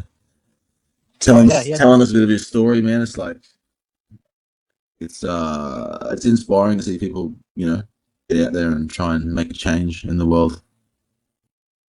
yeah. I really liked his story. He was pretty solid, man. And he's from Canada, correct? I believe so, yeah. Yeah. Yeah, I mean, we have an amazing just atmosphere of Aeons. I mean, it's so cool to talk to people around the world, and we can all drive on the same vibration. Yeah, I did not expect to ever get this sort of value out of crypto, right? Not at all. That's why I was so stoked to become 100% SPX Maxi. Like once the stress level of not knowing what you're doing, and you're just constantly checking a chart and like, oh, my money this, my money that. Like now it's like I'm good, I'm set. And I found a community that's actually alive, not a robot, not like someone selling you something. It's like, I mean, like I said, I'm not anything like you guys have been around a lot longer than me, just in crypto in general. But like when you go type in other communities, it's really hard to find someone that's actually interacting like this. I think up until SPX2, like yeah, everything else I've ever held, you kind of like, all right, when's the time to sell, right? You're like waiting for this magical moment where you make X amount of money and then you can sell and then whatever you plan to do next. But like that side's like I'm satisfied with that now. I don't really have to think about that, right? Like you just kind of keep accumulating, live your life, and then down the track if you ever need what you need to survive, right? You've got like a sound investment to lean on, as opposed to sloshing in and out of dollars and moving money around or whatever. 100%. Like this is the most unstressed I've been, and I've been with us for 14 months, and when I first started, I was like completely stressed, like every 2 hours waking up, making sure I wasn't losing money, trying to catch a high, and just it was stressful. Like you just said, it was perfect. It's I have something, we have something there's no stress. I mean, I feel good. No matter where we're going, I feel good. You know what I mean? Yeah, And but when I first got into crypto, I was like, oh, this is like an opportunity, right? Like, I think there's something here. I'm going to find the new tech or the fastest blockchain or something. Like, I'm going to find something here that's going to do well and be successful. And literally just got shit on for 4 years, right? Just couldn't find anything and always had a little bit of Bitcoin, but obviously it hasn't done that well the last 4 or 5 years. And then, like just getting all my friends are just like, see, I told you, like just because like my life didn't greatly. Financially. And then to finally get, even though like we haven't like won financially, not that that's the goal, like, but spiritually I've definitely found my niche, found my lane, and like I've got the conviction now to just sort of pursue this one thing, and it's easy, it's simple, you know, and I can just turn up every day, do this one thing, and I kind of can forget about the whole crypto industry, right? Yeah, that's what I think. When Load the Bags was on earlier today, we were all talking about that. I said we've already won. Look at the community. Like even if we hit 100 trillion, billion, trillion, quadrillion, whatever, or whatever direction we go on the opposites, like we already won. Look at what we have right here, just in front of this space right now. Like we have friends forever, regardless. Like we can always look up, hey, how you doing over there? And we'll be super stoked that we met on whatever level you want. Like I don't want to talk about up and down and money and that stuff because that's not what I'm. That's not why I joined this program. But we won. We won regardless. I mean, look where we're at. Just what we're doing right now. Just having these spaces, these streams. It's like we already won regardless. Yeah, they're like the in person, Amsterdam in person. That's going to be special, man. I think that'll be like some real like life changing experience, right? Seeing people with the same level of conviction as you, like pursuing this ridiculous goal that we're all so confident that we're going to get to. Right? It's going to be wild. I believe it 100%. I mean, it's like if I went to Australia, you guys, it would be a blast. But the Europeans are on different levels because there's so many small countries with so much diversity and them all coming together in one little spot. I mean, yeah, Europeans are great hosts. They're great people. I mean, everybody is. I'm not discrediting anybody, but I think that's going to be an amazing time, and I would love to go there. So I'm super stoked that you're going there, and you know you're the back. I think there's a big like Asian following of SPX too, right? Like, sure, I mean, a lot of the memes and a lot of the have like Asian influence. So hopefully there's a equal sized like following in the East as well as Western countries. Oh, I don't only that would be mind blowing. So it was over in like Japan or North Korea or South Korea or like even Singapore. I mean, I don't know all the rules and regulations in Singapore, but I think it would be 100% blast. I mean, even if it was in the Philippines or Thailand, it would be freaking amazing. What are your thoughts, Blaze? You around?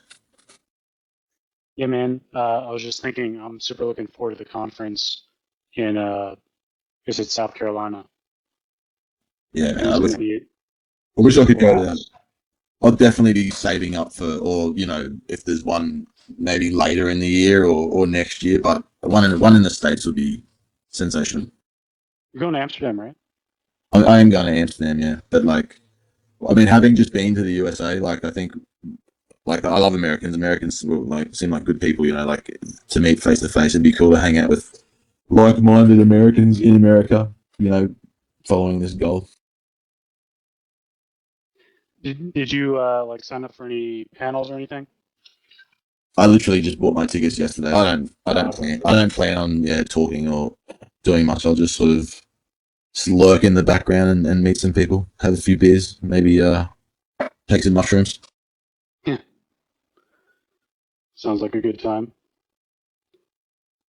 I was surprised to see that Murad was on the docket.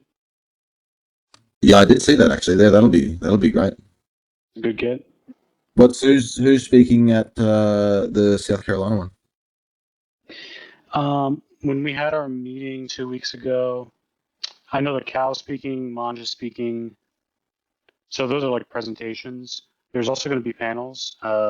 Southern Fried asked me to do a to moderate a panel on like how to grow the movement, which is like exactly the topic I was talking with Ebby about. So I think that'll be good. Yeah, no, that's cool. Yeah, that was a great part of that conversation with Abby. Yeah, it was crazy. I don't think Southern Fried, like I don't think he was in the space.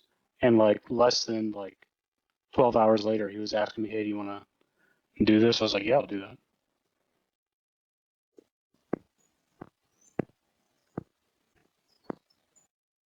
Yeah, I think the Amsterdam one, Murad's personally not going to be there. He's going to be on a live stream. That's what the live panel. That's what I think Aeons Oh, said the gotcha. other day.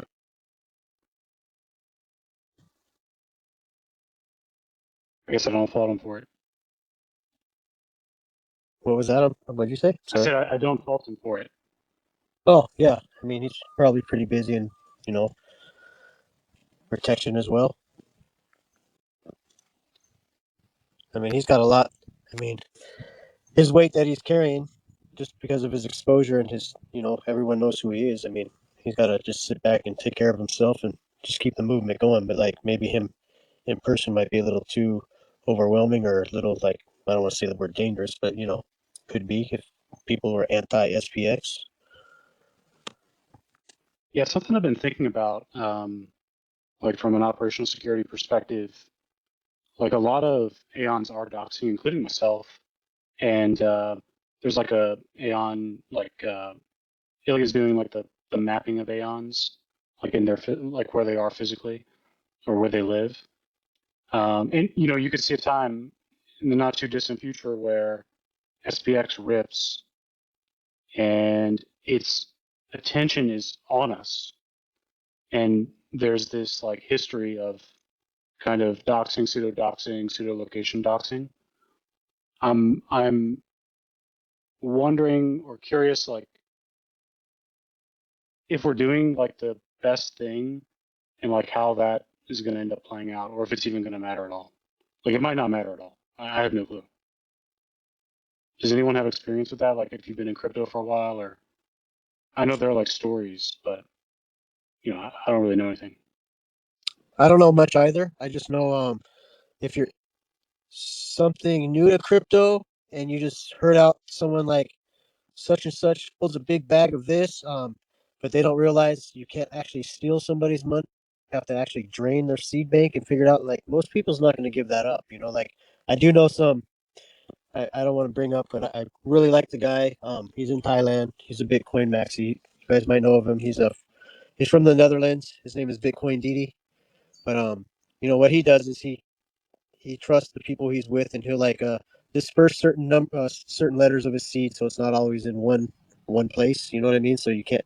Not even he could remember. Hypothetically, he probably could, but like, there's ways. Yeah, There's if ways. you just like if you just live that path where you just all my access to everything's geographically distributed, like there's nothing, you're better off just taking money out of my bank account if that's what you want. 100%. Yeah, like I said, I think it would be more fearful that somebody who doesn't really know the understanding of crypto, but they see a face that's like, "Oh, that guy made $50 trillion. Like, let's go get him." Like, how are you actually going to get that from him? And you said it perfectly, Brian. It's like, you might as well just take my bank account. You know what I mean? I'll just give you my bank account.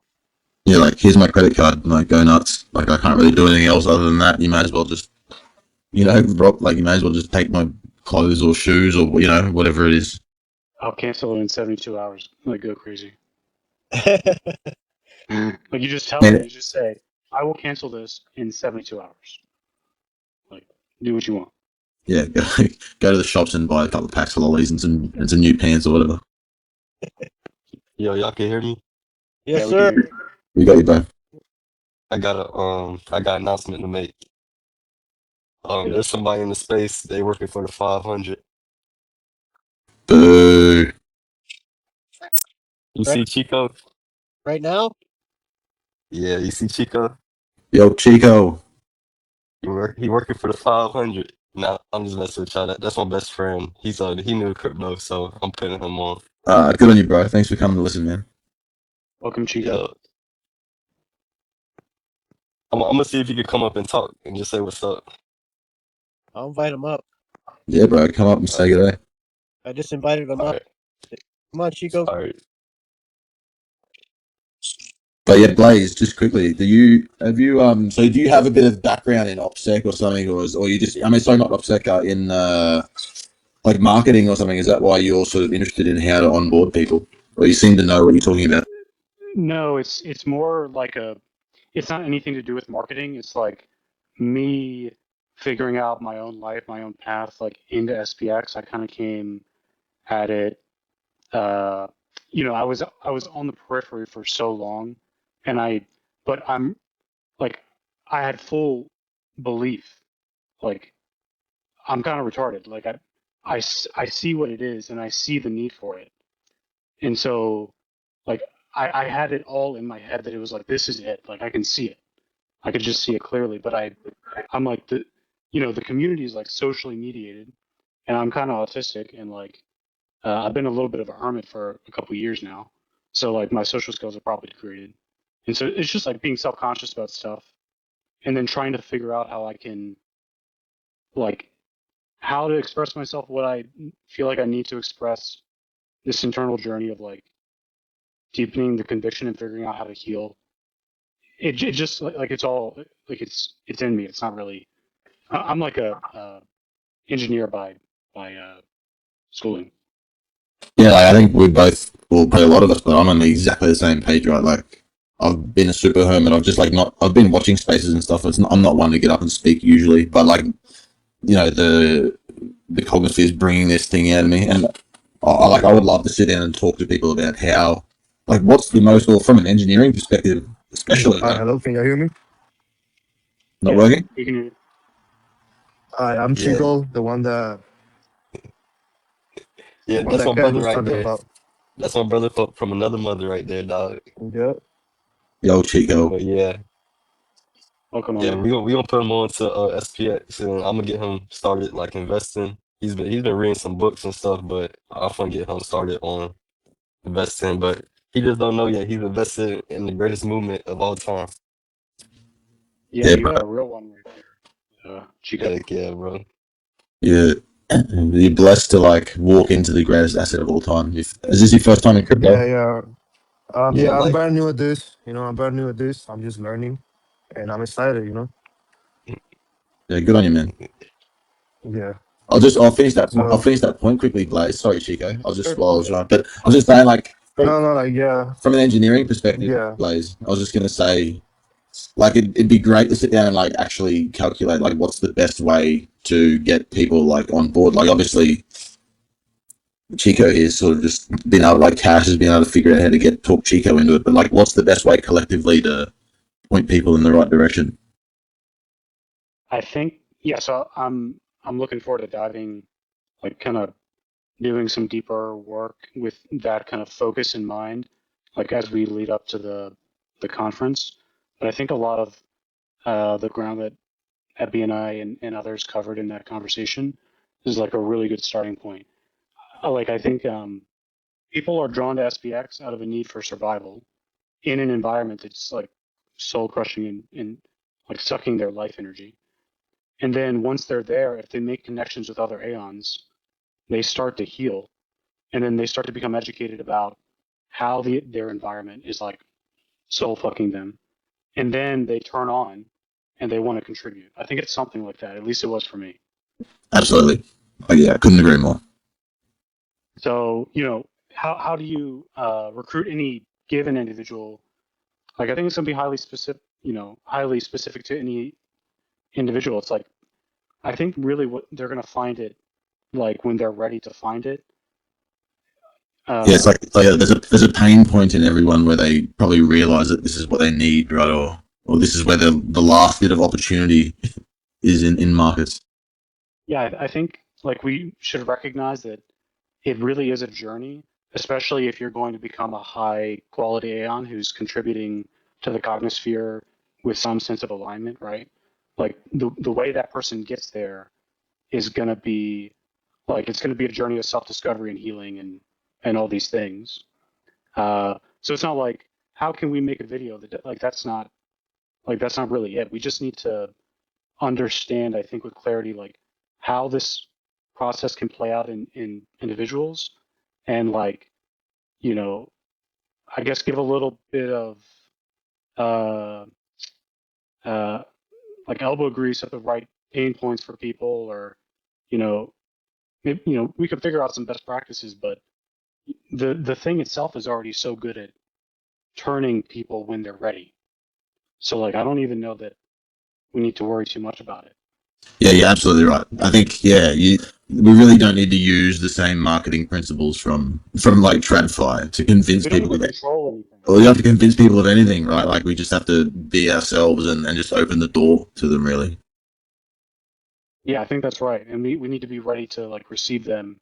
And also, it's helpful for other Aeons just contextually to understand like where someone might be at in a journey, or where like that there's archetypes of a person along that journey trajectory, and like how to talk to or deal with or um, interact with those kind of different folks. Such a political word, folks. It's like Obama said folks. Yeah. Like Yeah, can yeah, be yeah, 69 times better. yeah. No, I think exactly right. I think we've already got the ingredients. Like we don't need to convince anybody of anything, right? And we're just trying to help, as we say. But it's just like opening the door and showing them the avenues to see it for themselves. I would be interested to hear from different people, like the healing part, like that second stage when they're in the, they're DCAing, they start to feel like there's a safety blanket over them. Like we're going to flip the stock market and they're DCAing into one of the best assets of all time. And for them to become a super productive node in the cognisphere, they have to go through a phase of healing. Um, I would be interested to hear from different people, like what that healing process was like for them. Like, what do they need to heal from? I also think it's possible, like, people try to jump to the I'm going to be super productive in the cognisphere before the healing. Um, ICNE, that might be one, right? Uh, Big Latin for Nick. Just a guess. Yeah, yeah, yeah. Just a guess. I really like the term peaceful life over greed. I think that helped me understand something, like a takeaway from the cognisphere, rather than like searching for profits all the time in like my trading journey, or like putting money into certain coins that I just know are going to go up, but I don't necessarily believe in. Yeah, it's like Yeah. And then being humble enough yeah, to accept that, like just DCAing and being patient is all you need. If you can take your mind away from all the shiny stuff and trying to trade and trying to use leverage and whatever, like just simply participating and persisting is all you need. yeah, it's like removing the shiny object syndrome and just focusing on the tiny yellow coin, because it's going to do this amazing thing that might benefit humans genuinely, because it's like has these like moments of divine intervention. Yeah. And yeah, I like kind of allowing peaceful life over greed to like permeate your mindset. And it doesn't happen like everywhere all at once. Um, like I used to, quit to my significant other, like super early on in my crypto journey, like win Lambo, it's just like it was like a fun thing to say. But now, like, first of all, I never wanted a Lambo. That's just like a way to, but now I know why I don't want a Lambo, because like saving humanity is way better than a Lambo. Like the more that I can accumulate and hold and keep that supply locked, the better the set of outcomes, and people like me doing the same, the better set of outcomes we're going to have. And I think it would be so powerful, like once we've gone further along our path, where we're like a ton of us are on paper rich in dollar terms, like dollar valuation, but none of us are really actualizing it and pursuing those materialistic means, because materialism really is just a psyop from the current system to get you into that consumerism mindset, to get you churning in the system, uh, you know. And so, Yeah, like, that's right. Like, yeah, sorry. no, it's just like it's like a downstream thing that the thing that's upstream from it is exactly the thing that we're fighting. So, and you don't need it, and it makes your, you know, like it sullies your mindset, and it can make you dissatisfied and unhappy if that's your focus. Yeah, absolutely. I think most Aeons too will probably, use that, unrealized growth of our like dollar denominated profits or whatever. Like we'll probably use it mostly to pull people out of like this poverty from caused by the 500, right? Like get them out of that mindset, help them realize that there's not necessarily give them money or whatever, but use it in some sort of way that helps people that haven't really figured it out yet sort of start to figure it out. I think that's right. Like I think there's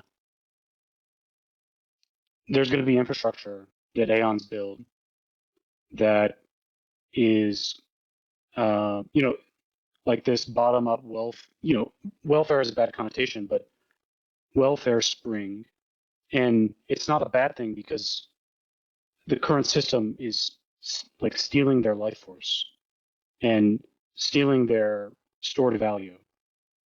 And SPX was a nucleation like shelling point thing where capital formation imbued a network because the people in the network decided to persist forever and adopt a value set that helps them do so and is antithetical to kind of the mindset of the pinnacle of our current system, which you could think of as like a CEO type of this psychopath, like doing fucking over any number of people he needs to fuck over to get to the top, and then once he's at the top, fucking over any untold number of people to make profit. It's actually like ludicrous. It's insane. It's insanely stupid, and it's so fucking tapped. And like, so why do I want to suffer? You know what I mean? 100%. 100%. Hey, Cash, man. Sorry before I didn't mean to cut your friend off. I know you had Chico in here. I just was sort of trying to finish the conversation. But is he going to come back in? Well, he's tending to his son right now, and I think he's about to go to sleep. But I told him he could join back in like whenever he wants. I just want to introduce him. Yeah, sorry, man. No, you're all good, bro. But yeah, You're doing him a big favor. he's a busy man, just like me. The little ones keep you busy. You blessed, man. Do other Aeons have that like one friend who they've tolerated like the autistic diatribes that you've gone on like every other week, and they're like, yeah, I'm buying and I'm DCAing, and like I don't necessarily see all of what you see, but maybe I see 2% of it, and like I'm down, like, and I trust you. Do other people have that? Because I have like one friend like that out of like maybe 20. You know, I had one friend that was exactly like that, right? And then I don't know what happened, but the more I started getting into SPX, the more we started like clashing over it, right? I'm like, bro, sell your house jokingly, like this is probably going to be the one, right? This is the opportunity. And he started pushing back heaps, and I think he even sold over it. Whether it was like, it's like, because if I'm right, therefore he's going to be wrong for not following, I don't know, but it like caused a problem with a friend of mine.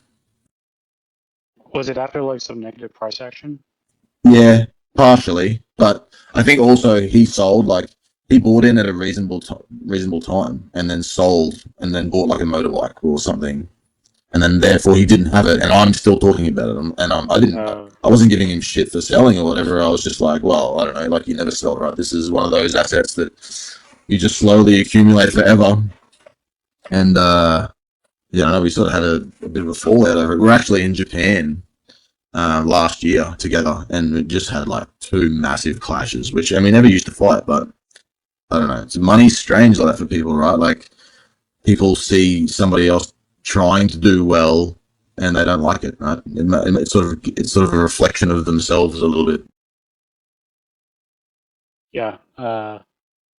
One thing I've been reflecting on in terms of like my approach to talking to people is I think it's possible like I might have been doing people a disservice, at least, especially like earlier on, like emphasizing the capital gain, like the monetary gain that you uh, would stand to have if you were to buy in and hold, and like maybe even giving like saying the word trillions. I mean, you're implying that you're gonna do like 1,000x, right? So, and I guess it just like it could be a disservice because it sets expectations, and so and not that I mean we have expectations because we're delusionally retarded and we're correct, but like to a normal person, like they're not there yet, and so like they're going to be scared holding it. Like I guess maybe the thing to do is to quickly like to try to get them into some portal into the community where they're interacting and seeing what other Aeons are doing and saying, and like trying to just absorb information. Because absent that, it's like all they have is like the thing that popped in their mind was, oh, this thing is going to go up a lot, and we don't control the market, right? So like in timing, your timing recruiting that Aeon or person could have been not great just from a money perspective. I mean, in retrospect, it will be legendary, right? If you bought it $2.23, which is like around the all-time high, and you didn't sell when it dropped to 25 cents, in the future, it's going to be like, wow, your entry was amazing. Absolutely. So but like it feels bad, I think, to them if they don't have, even like 2% of like the conviction that we have. Yeah, I've told a lot less people than I would like to tell because I feel that like in my group of friends, like people won't like the fact that I do well out of something, if that makes sense. Like people have like that crab in the bucket syndrome, right? So it's gonna take like the first move will probably have to play out, and then it'll all sort of have to fizzle back to some sort of bear market where they go, okay, maybe I'll get in now. Like they don't want to take the risk because they probably hope that I fail a little bit, if that makes sense. Yeah, I think. Well, I don't know about hoping you'd fail, or just in terms of, I don't know that I necessarily have friends that I'm identifying would be like that. But I think maybe like gift boarding after it's gone up might be an avenue in to just say, hey, here's 6.9 SPX, which is worth whatever. Just and hold it and try not to sell it, and like maybe just like come into the community a little bit, like join a group chat or get on the timeline, like make an X account, follow some Aeons. You don't even need to post. Just like see what's happening. Yeah. Have you convinced any family? Like, do you have a family that's? Oh yeah, yeah. I mean, I've convinced most of my family, like at least my immediate, like. So my parents are divorced, so I've convinced both my mom and my dad, my siblings, my like brother-in-law, like yeah, I've convinced people, like That's my awesome. cousins. Yeah. Do they get excited talking about it? No, not necessarily. Well, my dad does, or like my dad kind of he started to grok Bitcoin this year because of Jeff Booth, who I don't know if anyone knows who Jeff Booth is, Yeah, but of course. yeah, I think he's a Bitcoiner, and he's kind of the person who turned me on to thinking about a world where you have like a finite currency that is like maybe deflationary, if people lose coins, and what that does to an economy. So like, where things can get cheaper year over year, and you wouldn't want to borrow, um, uh, you wouldn't want to borrow Bitcoin because in the future you're likely going to have to and spend it on something because to pay it back you'll be paying more. Like it wouldn't make any sense, I think, in that kind of world. And I don't know if I don't have like a good understanding of economics or anything, but I'm starting to think about the world in these terms. And yeah, so Jeff Booth turned my dad on to that, and then so it kind of opened the door a little bit for him to like hear me talk about SPX, I guess I would say. Yeah, he did a really good job of taking away like Bitcoin from even being an investment, right? He's like, oh no, you're just literally moving your energy from one system to the other. He's like, in this other world, everything becomes deflationary, right? Yeah, And it's true, right? I think it's true. And but he was like a big advocate for that, right? Like it's kind of it's a totally different system, and people aren't really. He's like, if you keep measuring it in the old system, then you're going to get the same results, right? But if you start measuring things in this new system, right, you're going to start really seeing the results as like deflationary like pressures are exacerbated by Bitcoin. yeah, yeah, because in the fiat world the denominator changes because they just print more. But in the Bitcoin world, I mean, you can just assume what the total supply. I mean, there's a very clear low emission rate, and there's a cap total supply. And one of the things he says is like Bitcoin is repricing the world. Look at the cost of a house in in Bitcoin over time, and it only goes in. I mean, it mostly over time it's only going in one direction, and that's that really helped me like, oh, okay, so and then in the inflationary fiat world, they just print money, reduce your spending power, essentially like legally steal from you. And the way that that money is pushed through the system, it disproportionately benefits asset holders and like banks and like corporations and like people who can deal behind the scenes in large amounts of money, like basically elites, right? Yeah, people closest to the spigot where the money's coming from. Yeah, and it's so and there's so many problems in the world, and we're just always stealing from, we're just always stepping on people by printing more money because we are too stupid or greedy to figure out something better. It's like this is yeah, I mean this is why SPX is going to win. Yeah, this isn't like a 1 in 10 or a 1 in 50 or 100 year thing. This is like a once in ever revolution, right? Yes. And Yeah. we'll obviously only ever see one of these. I mean, obviously we've seen it with Bitcoin, but this is part of the greater 1 in 1,000 year revolution, right? So Yeah, man. Like we are like we as a network are here to like give the human race like a chance. Like we're here to save like the human race, you know. It's like we can fall into the most dystopian, disgusting systems like of control where you own nothing, including any real estate in your head or like any of your time, and you're just you're just churned down, processed, sucked for anything that's useful to kind of an overclass that's entrenched through AI and different things, or we can be this organic, bottoms up, unstoppable, soul aligning force that can create some sense of equilibrium with that crushing top down force. It's kind of how I think about it.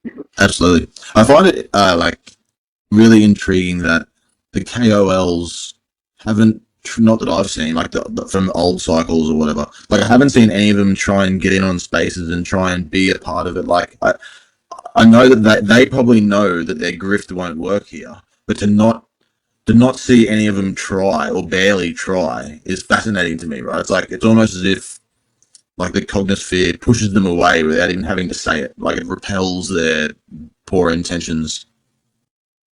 It's embarrassing and it holds a mirror up to them and they don't like what they see.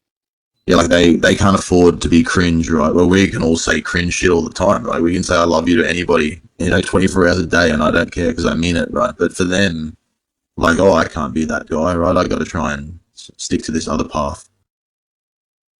Yeah, I mean it's when your operating system, like and what you're trying to do is just like an extension of a theft and corruption based system, and you're trying to operate in a space that is like holding the light of humanity, is growing like the light of humanity and focusing it, that energy, like you can't stand to be like in that radiance. Like it's just like you couldn't live with yourself. Like yeah, I mean How sad is that, man? I'm so glad that I got to choose this path and not the other one because that would be. Yeah, imagine, I don't know, surely they must be just sitting on the sideline saying, I wish I could, but or I'm sure they probably hold for the financial gain, but the gain really is in this feeling of community. exactly. So like they'll sell at some point, and if you ever sell SPX for dollars, you're making a mistake because there will be a time point later where you're like, holy fuck, what did I do? You know? And they're Absolutely. not going to Yeah, get so that's not very 6900 of you to sell. exactly. That's Yeah, right, DK. So Blaze, you said something which is so true, and along with Rayon, this whole conversation is mirroring. If you could mirror somebody with their actions, they would actually, it's reflection, of course. So like that's why we don't have coals in the cognosphere, and a coal wouldn't come in to be exposed because they're actually hiding behind a mirror, like the Wizard of Oz behind a curtain, trying to work their magical bullshit to have you buy something that they're completely manipulating. They're getting paid by the company. They had the first front run, the first inside scoop. And if you actually, like, that's a big word that I use, especially when I talk to people, is like, if you just put a mirror in front of yourself and actually saw how you were acting, how would you really act? And then that's where that self comes in, and you start absorbing like, oh wow, that's what I really look like, that's what I'm doing, and they don't want to really see themselves because they're so focused on what they're trying to do, whether it be make money or just be ego-fied because they have a situation to manipulate or a chance to get ahead. And I just want to chime on that mirroring and Brayon just saying like we don't have coals in this space because the coals they would be afraid they were exposed. You know what I mean? I think they would hate themselves. Like the longer they were in, like you have to have humility to accept the download package that SPX is giving people, and there's gonna be internal cognitive dissonance because you grew up in an environment where you were operating with like the opposite polarity kind of actions. You're operating in a theft corruption based system, and so to try to get ahead, you're trying to adopt some of those and to a point where you might not even be able to see it. But on some level, you know that you're doing that. And if you have been doing that, it takes a special person, I feel like, to come in to to recognize that they have been doing that and to like allow themselves to heal and to not like run away. Like it's real. I feel like it's really hard to not just run away at that point. Which is Good. why we don't see Right. this. We don't want them. Yeah. Like I'm so glad the people here. I feel like everybody's got the same good intention, at least on the surface, right? From what I can see with everybody you interact with, it's the good intention that they have is why they're here and why they're still here, right? Even when times are tough. Yeah, and I think like the cognisphere itself is like so radiant of this that like you kind of have to be like you can't fake the alignment.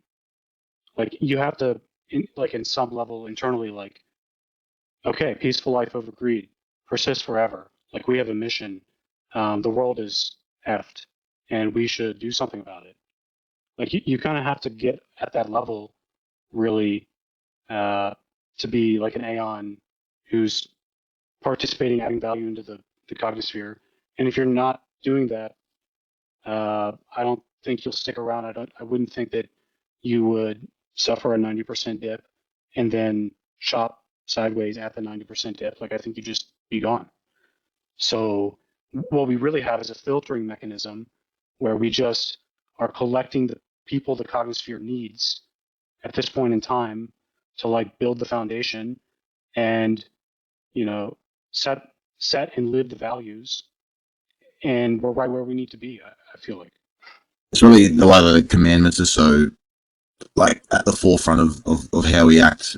I mean, like you really want the actors that are getting in and tying up the supply to be like true to that path and try and do it quickly too, right? Like you want them to get in here, not falter, stay here, and and not divert from this path that we're all on.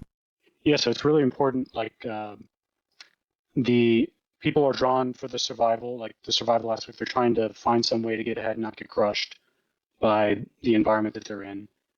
But we really got to turn the corner and start to heal in like as part of that personal journey process, and just allow these values to seep into you, and then you know your arrow starts to point in the direction the cognisphere arrow is pointed, and things start to seem easier, and you start to want to expend energy, time, effort for the cognisphere in the cognisphere, strengthening the cognisphere. Yeah, I want to sit with that idea for a second because that like having exposure to the cognisphere and then that period of letting yourself heal, like that makes a lot of sense because sort of when I first got in, I was like, oh, I'm studying, like trying to learn a lot about philosophy and stuff, and I'm trying to like, tweet and force these ideas that were half I believed, right? But I think you're trying to force them for the wrong idea, right? You probably I wanted people to think that that's how that's what I thought, right? It was sort of unnatural in a way. And like it really did take time to sort of just heal and just watch, right, and just pay my penance and sort of see how I wanted to be positioned or something in the cognisphere, if that makes sense. But that healing part, yeah, that speaks to me a lot. Yeah, because we're all traumatized, like by the crap that we've had to go through, like it's like we're 60,000 leagues under the sea, and there's all this pressure around us, and it didn't need to be this way, and it's a byproduct of the way that our society like has decided to financialize and move money around and declare what's valuable and what should be pursued, and they're all things that don't feed your soul. They're all things that pull from you, and people get caught up like chasing this, and they need to heal from that. And so the cognosphere is like spiritual technology. I'm like it's if you allow it and you sit with those values and you sit in the community, even if you're like not seen by everyone in the community, like so part of that could be for different people like to get over their ego. Like you'll start to realize that you could live in a different way, and you can focus on the things that matter in life, which are like connection to others, receiving and giving service. So receiving service from others and giving service to others, like not disproportionately necessarily in any one way, but that's the thing that like lights your life up. And once you start to see and feel that, and you take the information that you're receiving from the cognosphere about like what the values are, what the mission is, why we're pursuing this mission, why the current situation is aft, then you're on the path to healing, and you're finding your way to be able to become a productive Aeon. Yeah, that's good stuff. I'd love to hear you and Evie have another moment talking about it. Maybe in the next video. Hey guys, I'm we're gonna move the spaces to that one I just posted up in the billboard. I just made an account for it. I'm I'll gonna probably be close this one listening out. hop down. I gotta eat dinner. But nice talking to you guys. But thanks for the chat, Blaze. Cheers, mate. Man, That was awesome, Blaze. Thank you so much. hello, brother. Hello.